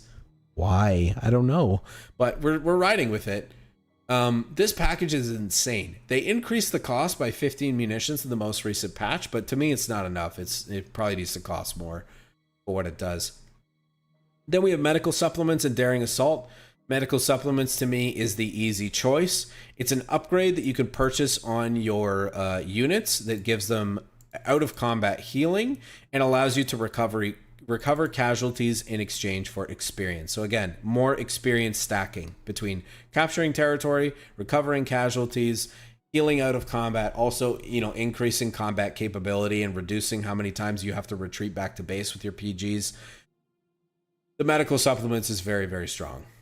Now, we also have Daring Assault as a competing priority. I still prefer medical supplements, but Daring Assault is pretty good too. So target-friendly unit gains 50% increased decapture speed and is 15% harder to hit for 60 seconds. Not bad on infantry. Can also be used on vehicles, interestingly. I've seen people try to use this to like escape the last shot from an AT gun because of the extra harder to hit bonus, which I think is hilarious. But yeah, this is a pretty effective ability. It's relatively cheap at 40 munitions, and it gives a lot of experience if you manage to get the decapture off. So it can be really, really good to use continuously on a vehicle that you're being really aggressive with. Now we get into the late abilities, Ace Squadron and Aerial Spotter. Aerial Spotter's pretty good. It's relatively cheap. It's a great support ability that can be used on any friendly vehicle, not just your own. It gives the vehicle increased range and total visibility in the area around it, so that that's not meaning like true sight, like you can see the same way that you would any reconnaissance run. And it gives increased accuracy, which means you're going to be on target much more consistently. So great for like Panthers going on the hunt, going for the killing blow, those kinds of things. The Aerial Spotter is perfect for that.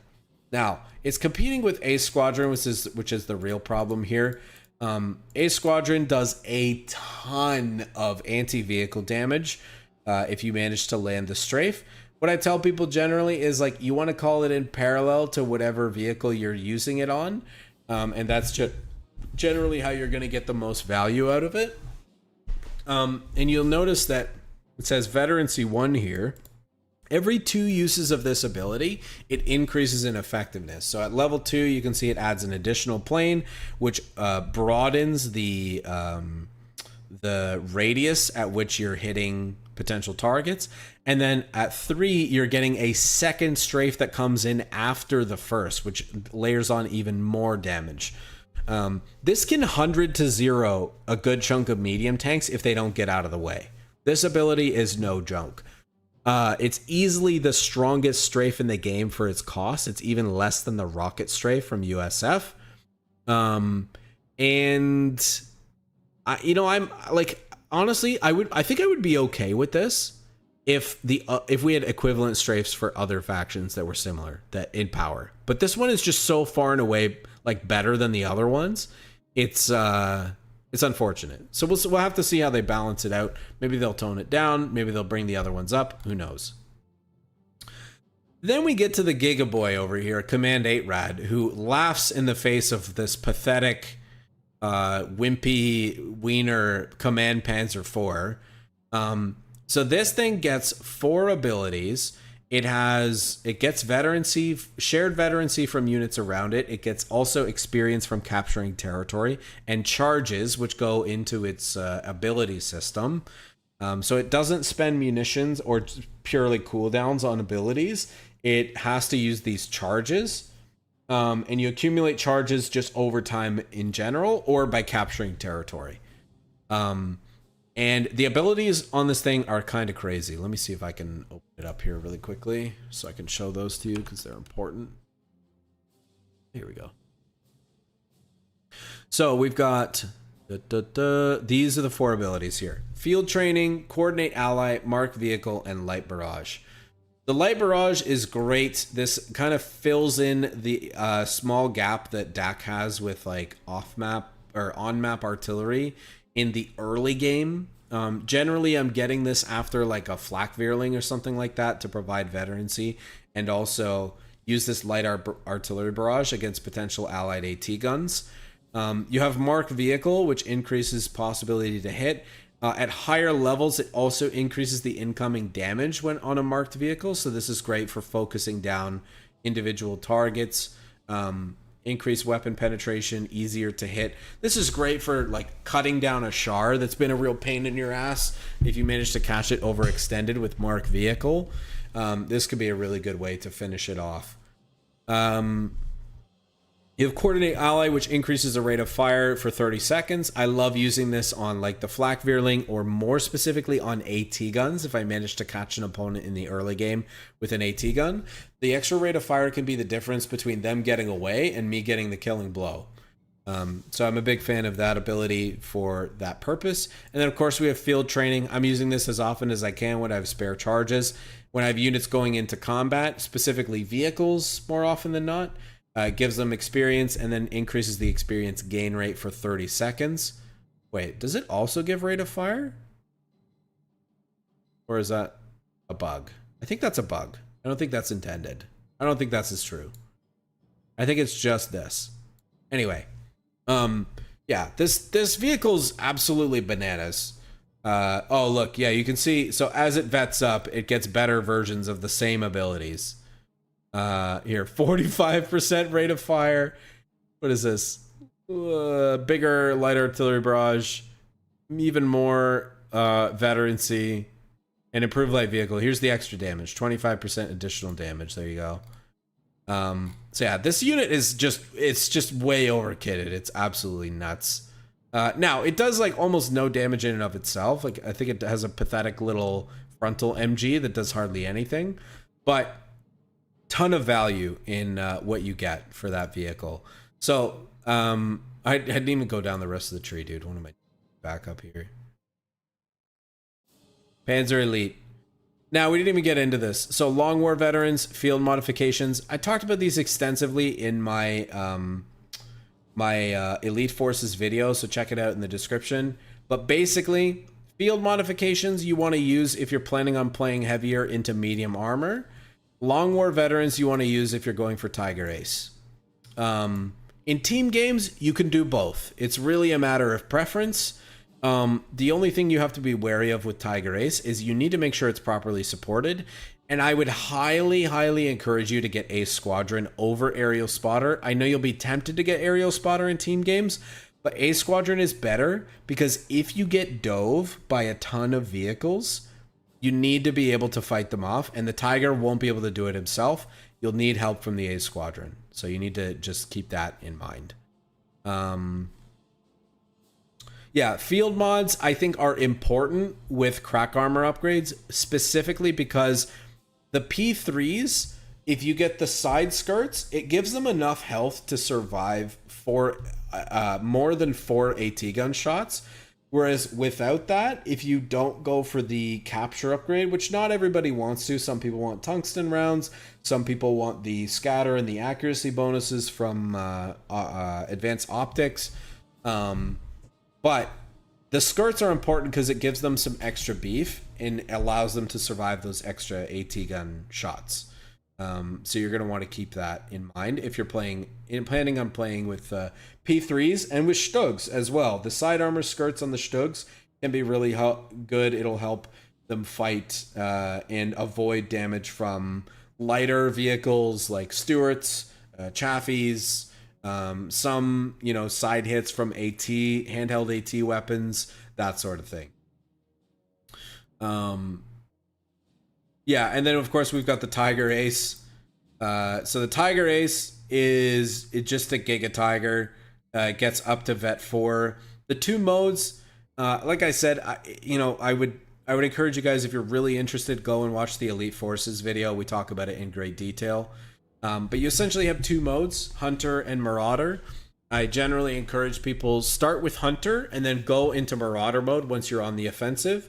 Hunter is good because you'll more consistently deal damage to targets at max range, whereas the Tiger has a tendency to miss or scatter really hard when it's moving, and Hunter compensates for that. Now, once you get to Vet 3 and 4, you don't need to use Hunter anymore because the Tiger's built-in veterancy provides the same bonuses that Hunter does. So, yeah, this is... if it wasn't the Pershing, this is the best duelist heavy tank in the game. It's super fast. The synergy that it has with the Command 8 rad is terrifying. It's really easy to get it vetted up because you can get Long War veterans and just feed it experience with the Command 8 rad. So this thing is just absolutely devastating. But still susceptible to like dives from, large numbers of tank destroyers like Hellcats, heavy AT guns, all very capable. The occasional ambush from SSBs with Lewis bomb can make short work of the Tiger Ace as well. So you have to treat it with you got to respect your opponents, but this thing can be absolutely devastating. Side of that, but yeah, I mean, you can see now, like based on everything we shared here, like why this battle group is so strong. Like your PGs are just way better with the skirmisher package. They get way more veterancy. There's way more veterancy for vehicles across the board. You have the best strafe in the game by far, and a whole bunch of side and upgrades for your medium array of medium vehicles that you have access to, and an upgrade that costs nothing extra for the best heavy tank in the game that you have by default. Well, best heavy tank in the game? Tiger? No, not really. But the Tiger Ace definitely is. The Tiger Ace definitely makes it the best one. So anyway, that's Elite Forces in a nutshell. Like I said, if you want more, check out the video in the description. This is the best battle group in the bunch by far. Out of the new ones, out of the existing ones, this battle group is just absolutely nuts and super, super strong. So it's definitely deserving of its spot at the top of the S tier. Okay, moving along to Italian Combined Arms. Honestly, not a lot to see here. They gave some buffs to Bersaglieri that affected their overall rate of fire, but they're still relatively weak compared to most allied infantry. The benefits that they get is like the movement speed and the tempo that you can get from early map control with the Bersaglieri and just catapulting yourself into a fuel advantage. But you can see like half the battle group is like trying to dump, stuff into the Bersaglieri to help them and make them scale, but they're just not that good. The other options on this side, like the decapture and capture rate on vehicle support, force recon, all of these are like hardly worth an actual battle group ability. I think this thing really needs a rework, to be honest. I think like a lot of the Bersaglieri upgrades need to be rolled into one. They probably need some new abilities. These aren't very compelling either. The power level on these has just been power crept super hard because this is one of the original battle groups, right? And it just hasn't kept up. They tried to make the Simovente relevant by making it constructible from the base sector, but honestly, I still just... Casemate tank destroyers with short range just feel terrible to use. That's true of the Stug. That's true even more so of the Simovente. So nothing really changing there. The Carros can be scary in numbers, especially when you have, when you have a lot of them. Like they can be scary, but they're still outclassed by medium tanks eventually. The only threat I really see from these is typically in like small games, like 1v1s or 2v2s. I almost never see them in team games, probably for good reason. They're pretty easy to pop. They don't do that much damage for their cost.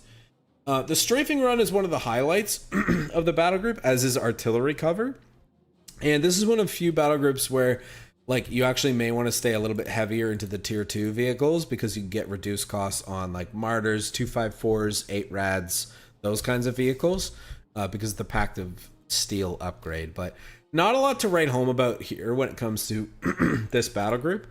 And so that for that reason, we're going to put them down in the dumper in D as well. That does take us to Italian infantry. Now, a lot more to talk about here. This is definitely one of the... This is the best legacy battle group. So of the original battle groups, this is the best one for DAC by far. They did rework some things and adjust some things over time, but it remains the strongest choice. Guastatori, despite the flamer on the move nerfs, remain absolutely beefy. Is it true they get 25% less damage? I thought it was 10. If this is true, that's crazy.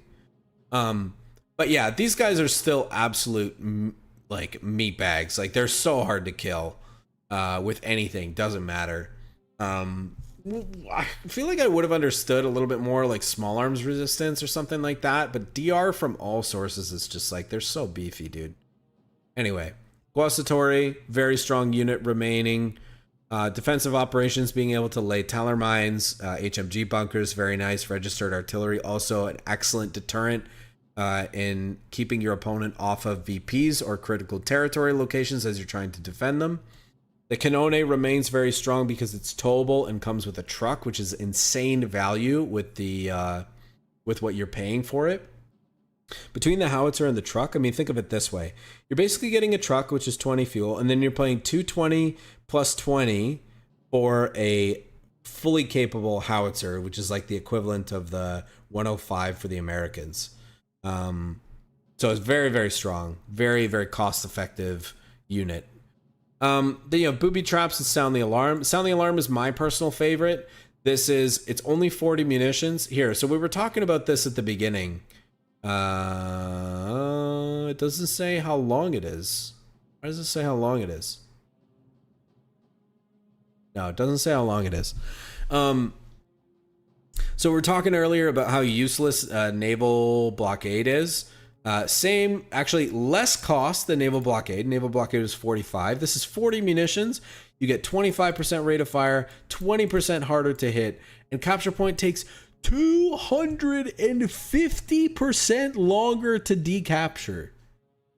That is insane, dude. 2.5 times longer to decapture a territory point is bananas. This is so underrated. I don't even know where to begin with how underrated and how powerful this is for the munition cost. It's crazy. L6 is a joke, but honestly, it's fine. Like he had his day. You know, he raced and he joined F1 and he's moved on to bigger and better things. The flamer nerfs really hit these guys as well. Now, don't get me wrong. In a 1v1, you can still catch out an enemy Humber or like some other kind of like light car or tank with this thing and hunt it down. More specifically against the British. Maybe you could do it against an American half track. Because it's, what is it, 2 CPs? Yeah, it's 2 CPs. So if your CPs are quick in a 1v1 scenario, this can actually not be, like, this can be pretty good. But in general, prepared positions is way better. Extra vision range, reduced incoming damage. Great for MG teams, AT guns, the 88 especially. Going to help with the survivability of all of those. The Obiche remains one of the stronger off maps accessible to the Axis, to the DAC, I should say.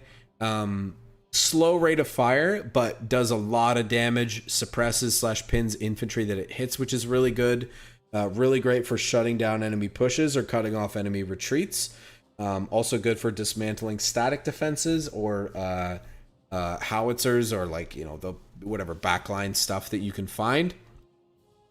And then we have Prop War. This ability is good for shutting down enemy pushes as well. It will basically pin enemy infantry as they're coming at you, which is a great way to shut down a push if you have your own infantry to support defense against enemy armor. Prop War will help you shut down the infantry so that you can focus on the armor and pick them apart. And it's relatively cheap compared to the Obiche. That's one of the main differences. And there's lots of munition sinks potentially in this battle group between registered artillery, the mines that you can lay with defensive operations, sound the alarm, glossatories with their flamers, medical half track. I could go on, but you get the idea. So this remains one of the strongest battle groups by far for DAC. Universally useful across 1v1s and team games. Honestly, bordering on S tier, but I think we're going to put it in A tier. This is definitely like a high A tier battle group, and a solid choice for DAC in any situation. Moving on to Kriegsmarine. Haven't seen these guys in a bit. Kind of a little bit affected by the AA changes, especially with improved hard points. I think I've seen more people showing like an affinity for Kriegsmariners and building like 3 or 4 of them and just trying not to bleed with them, getting good fortifications up. You can get some good tempo out of these guys, and they are pretty effective in a 1v1 context with the STG upgrade. The bonus received accuracy compensates for their lack of a 5th or 6th man and helps with their durability quite a bit. And obviously the ability to build and repair defenses is also really nice for a unit that you're going to be spamming out with this battle group.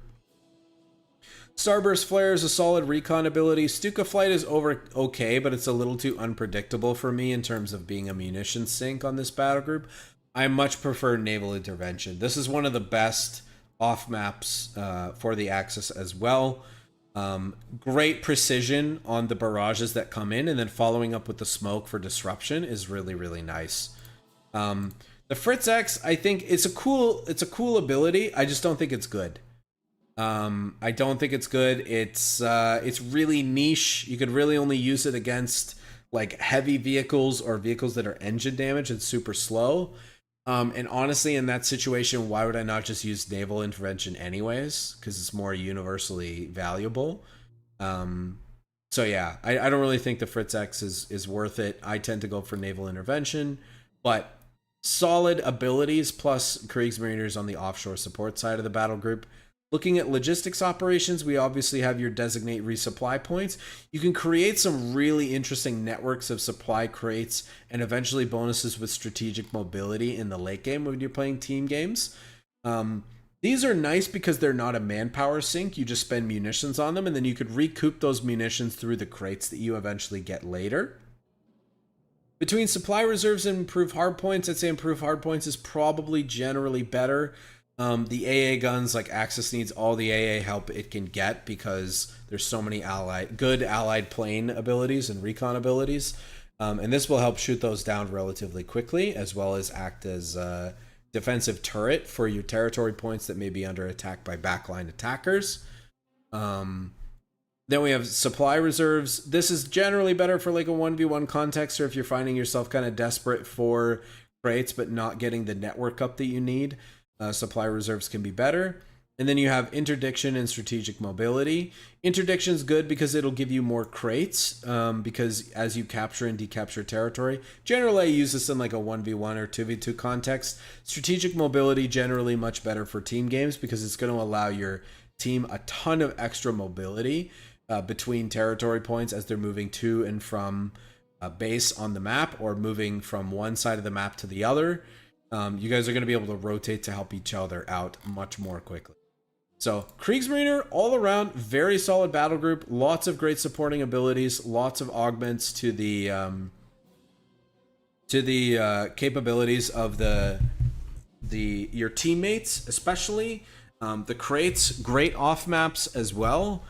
And extra AA support is never a bad thing. And you can do some really great interactions between the healing mechanics on the crates, as well as the rate of fire and munitions bonuses. You're going to be able to continuously feed naval intervention as an ability that you can spam out, because it's got so much, it requires so much munitions that you're going to be getting that from crates. Finally, two more. We're almost there, I promise. Looking at what's this guy called? Panzerjäger. We call him PJK. I didn't want to call it that for short, but Panzerjäger Command Battle Group. This one remains fairly strong. There's lots of really solid stuff in here that fills in gaps in DAC's ability to handle vehicles in some unique or specific situations, like urban environments. Can be difficult to deal with tanks, but Tank Busters really compensates for that. Anyway, we'll just talk about it. So minefields, being able to lay S-mines and Regal mines by Panzer Pioneers is really nice. I love Regal mines because they one-shot light vehicles and deal critical engine damage to others. Basically, if your opponent hits a Regal mine, unless you royally screw up or can't follow up, it's almost a guaranteed kill because they're never going to get away from you. Blockade equipment is useful, but I don't tend to use it as much. You can, construct these massive, super annoying barriers and block off areas of the map. Like I said, I don't tend to use this one as much. To date, I think I've picked early warning like twice since this battle group came out. Defensive positions is virtually always better because it gives you the combined arms bonus to all friendly units that are in friendly territory. So this applies to like your team weapons, which actually get like speed and rate of fire bonuses, and your Panzergrenadier, or your line infantry, which are also going to get movement ability, which is good whether they're moving around in friendly territory, just maneuvering between battles, or actually dealing with like fighting enemy units on defense without any vehicles around. Having defensive positions is just a really nice buff to the infantry in general. Butterfly bomb drop. I nickname these idiot mines because I hate them and they're terrible to deal with and super annoying to play against. So these mines, they drop from the sky. After 7.5 seconds, they arm. And for some reason, all of your sweepers want to try to disarm them while shooting at them and causing damage and suppression on those units as they're doing it, which is what makes them so frustrating. And that's where I got the nickname from. But this is great at like cutting off an opponent's retreat, deterring them from attacking a specific area because, they're going to have to dismantle a whole minefield before they can push through. It's very problematic, very annoying to deal with, and relatively cheap for for how effective it is. On the other side, we got the GRB grenade launcher. This is a solid option from the 250. As an upgrade. Now, I will say, like, since the grenade launchers got nerfed as badly as they did, I haven't seen this as much, not surprisingly. The tank busters are very solid, but they do require a lot of babysitting and attention and micro in order to make sure that you're getting their veterancy up. If you can't get the veterancy up, they have a tendency to just die from trying to be too aggressive. But it's one of the few anti-tank units with stealth, which is kind of nice. And they get some crazy snare ability with the, I forget what it's called, but basically it's like anti-tank grenade assault or something like that. And they can lay some crazy ambushes with that and shut down the biggest of vehicles using the Panzerschreck and the AT grenades. Free shock tactics is really nice as a way to kind of shut down an opponent from attacking or prevent them from escaping if you're pursuing them with a vehicle. Or you can also apply it to an infantry squad that's got an anti-tank weapon as well. But this is a great way to chase for kills with Panzerjägers, or if you're doing it with a vehicle, this also helps with that. Last but not least, we have AT Overwatch, which is... It's a pretty solid ability. It's good at hitting tanks, that, especially the slow ones. Now, if they're moving at top speed, it's going to miss most of the time. But if you can get a snare off on an enemy tank and then drop this on top and maintain vision, it's almost guaranteed dead, which is pretty solid. And then, of course, you have the Elephant Tank Destroyer. I've been seeing a little bit more of this since the introduction of the Char and how much armor that it's got. The Elephant is the only thing that's guaranteed to penetrate no matter where, no matter what it's shooting at, as long as it hits the target, which seems to be the main weakness. Is it tends to miss a lot on the move, and unfortunately this thing needs to move a lot. So that is the main weakness of the Elephant Tank Destroyer. I would honestly like to see a little more buffs for this because I still don't see it enough. I don't think it's very effective. Every time I see these things come out, they're usually dead within a few minutes, and you know, my opponent wasn't able to protect them super well. But that's just my opinion. Anyway, overall, this battle group, very solid. I'm going to put it in the B category because it's not like, I don't think it's quite as good. It doesn't support the team quite as well as some of these two. But there's some great individual things in here. And it really does handle like the, you know, the anti-vehicle capabilities for the DAC battle group. Last but not least, we have Battlefield Espionage. And this has seen some significant changes over the last couple of patches. So let's talk about them. First, the 253. This? Yeah. The 253 has been slightly reworked so that the camo field that it provides is always on. But it doesn't... It lost a little bit of movement speed as a result. And so it's going to be a little bit easier for you to micro around your units because you're not going to have to turn the field on and off. But it's also not going to be as much of a pain to keep up with your army because it got some movement speed back while the camo field is on. Yeah, Stan, I totally agree with that. The Funk Panzer should get XP for Goliath kills, but it doesn't. And I don't know if they'll ever fix that. But yeah, unit's fine. It does what it needs to do. You know, it deploys the Goliath light vehicle, light remote controlled demolition package. This is like the only good demo left in the game because they gutted all the other ones. But it's got camo. It can move through camo, which is pretty scary.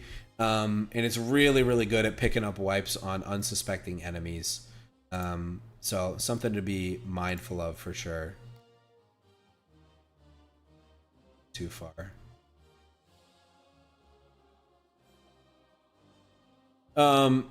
Moving along, anti-tank incendiary munitions remains very strong, especially on the Pak-38. Being able to burn down and continuously deal damage to your opponent's vehicles when you hit them is going to decrease their uptime because it takes longer to repair, especially in light of the changes that they made to repair in combat. I want to highlight this. The incendiary munitions, because it's continuously dealing damage over, 10 seconds? And then on top of that, there's an additional combat buffer where there's another 10 seconds where the engineer or whatever is repairing the vehicle can start repairing it at full speed, right? So by using incendiary munitions, you're really slowing down your opponent's ability to repair their vehicles. And that makes this a really good choice. Now, advanced ambush also very solid as well. Dax infantry is more than capable in the most recent patch, and with advanced ambush, it just kicks it up another notch.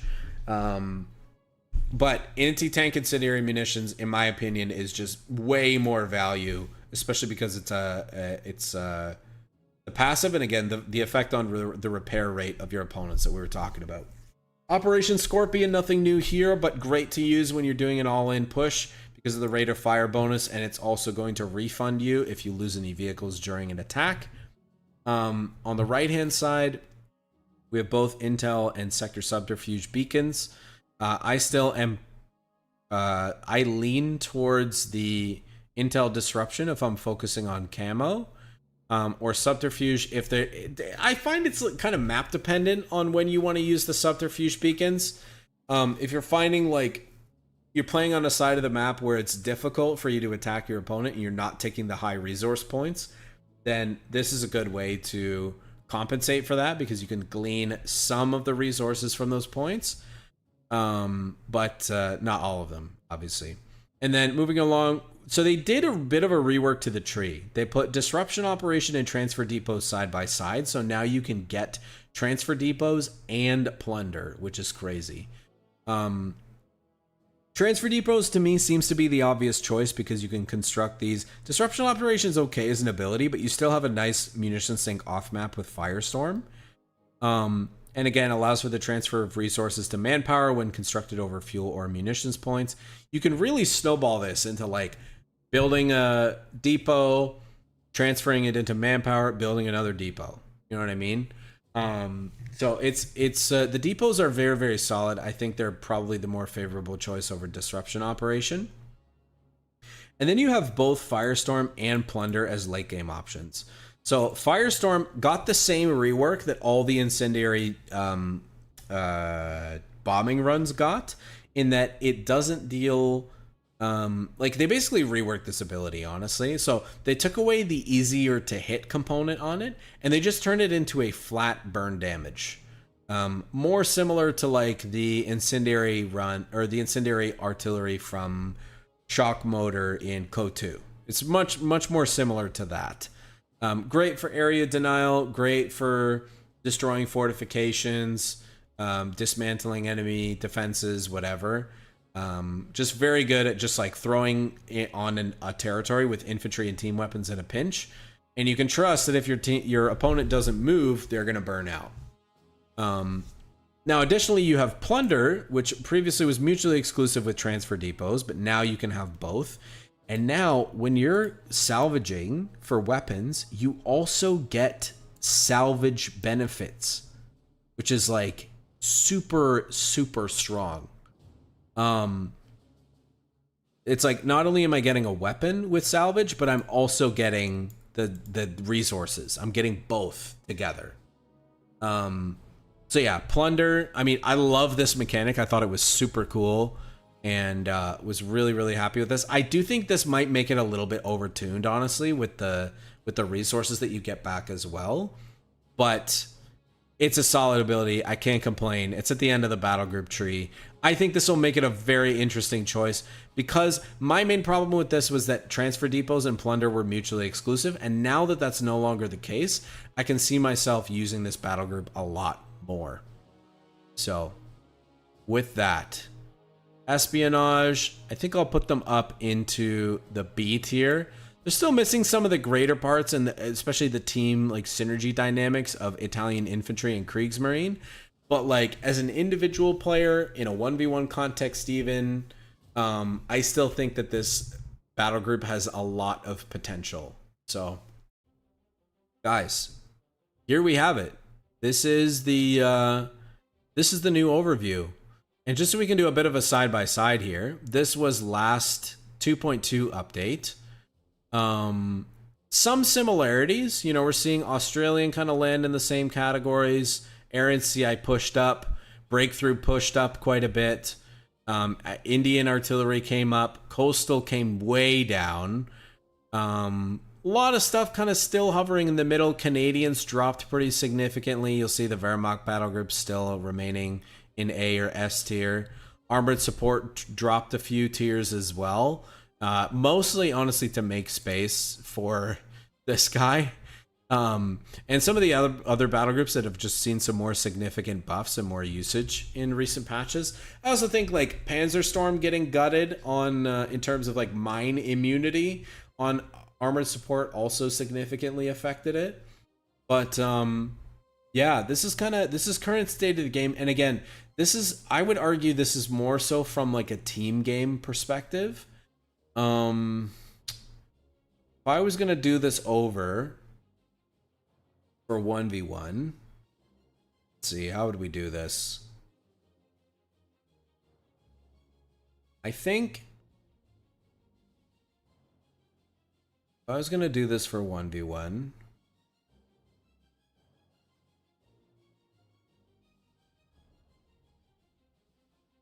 okay, 1v1 we'd probably do this. French is gonna stay up there, Partisan's gonna stay up there, Luft, Mech, Italian infantry. Kriegs will probably drop. Airborne is actually still very strong, specifically because of the loiter.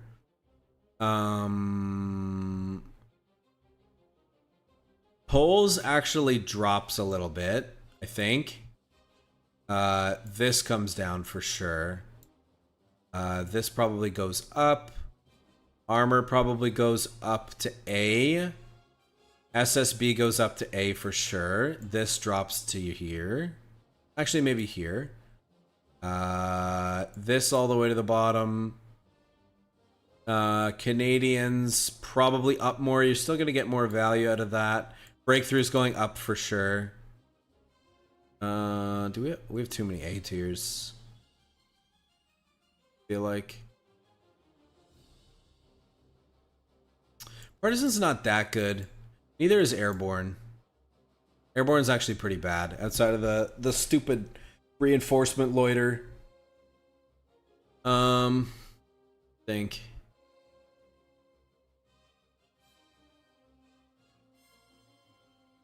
Yeah.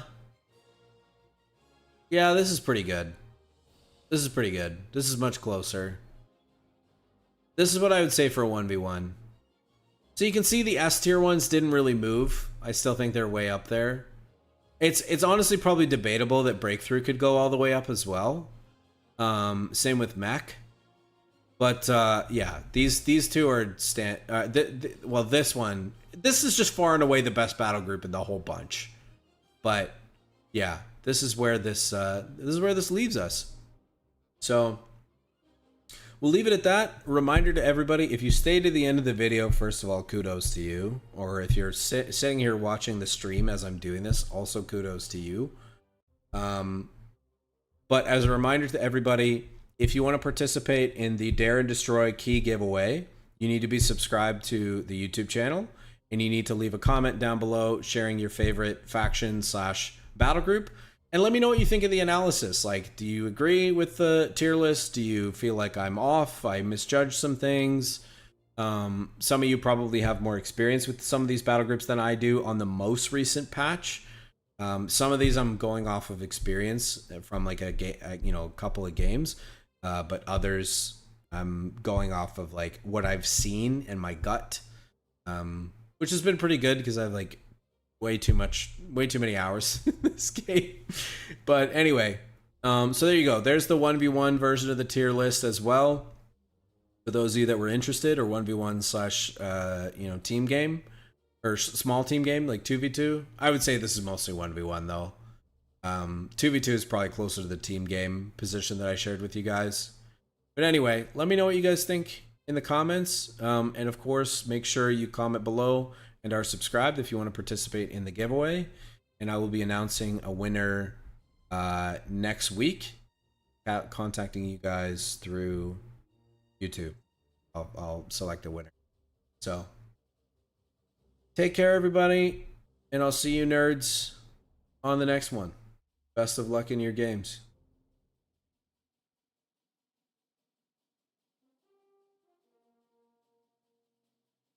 Golly.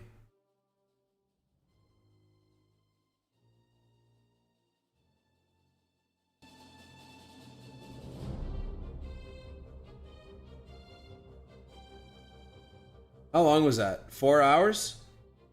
Fuck me, dude.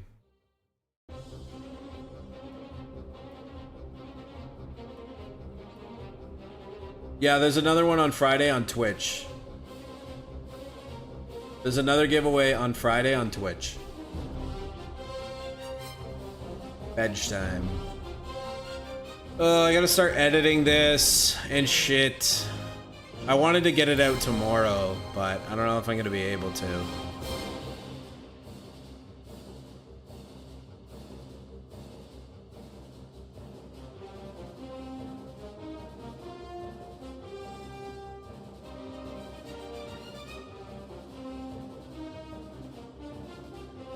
I'm gonna raid Zulu, guys. I appreciate all of you hanging out. I want to do some editing, and I just don't want to do that on screen. And then I'm gonna hit the sack. But I appreciate all of you hanging out. Oh, sorry, Clammy. Yeah, okay, to be clear, I'm doing it in the afternoon, EST. Linked here. There you go.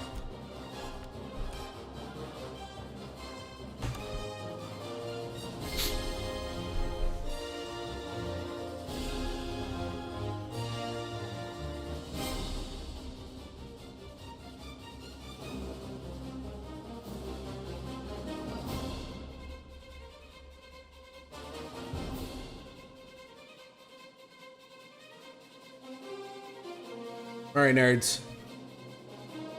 Good night.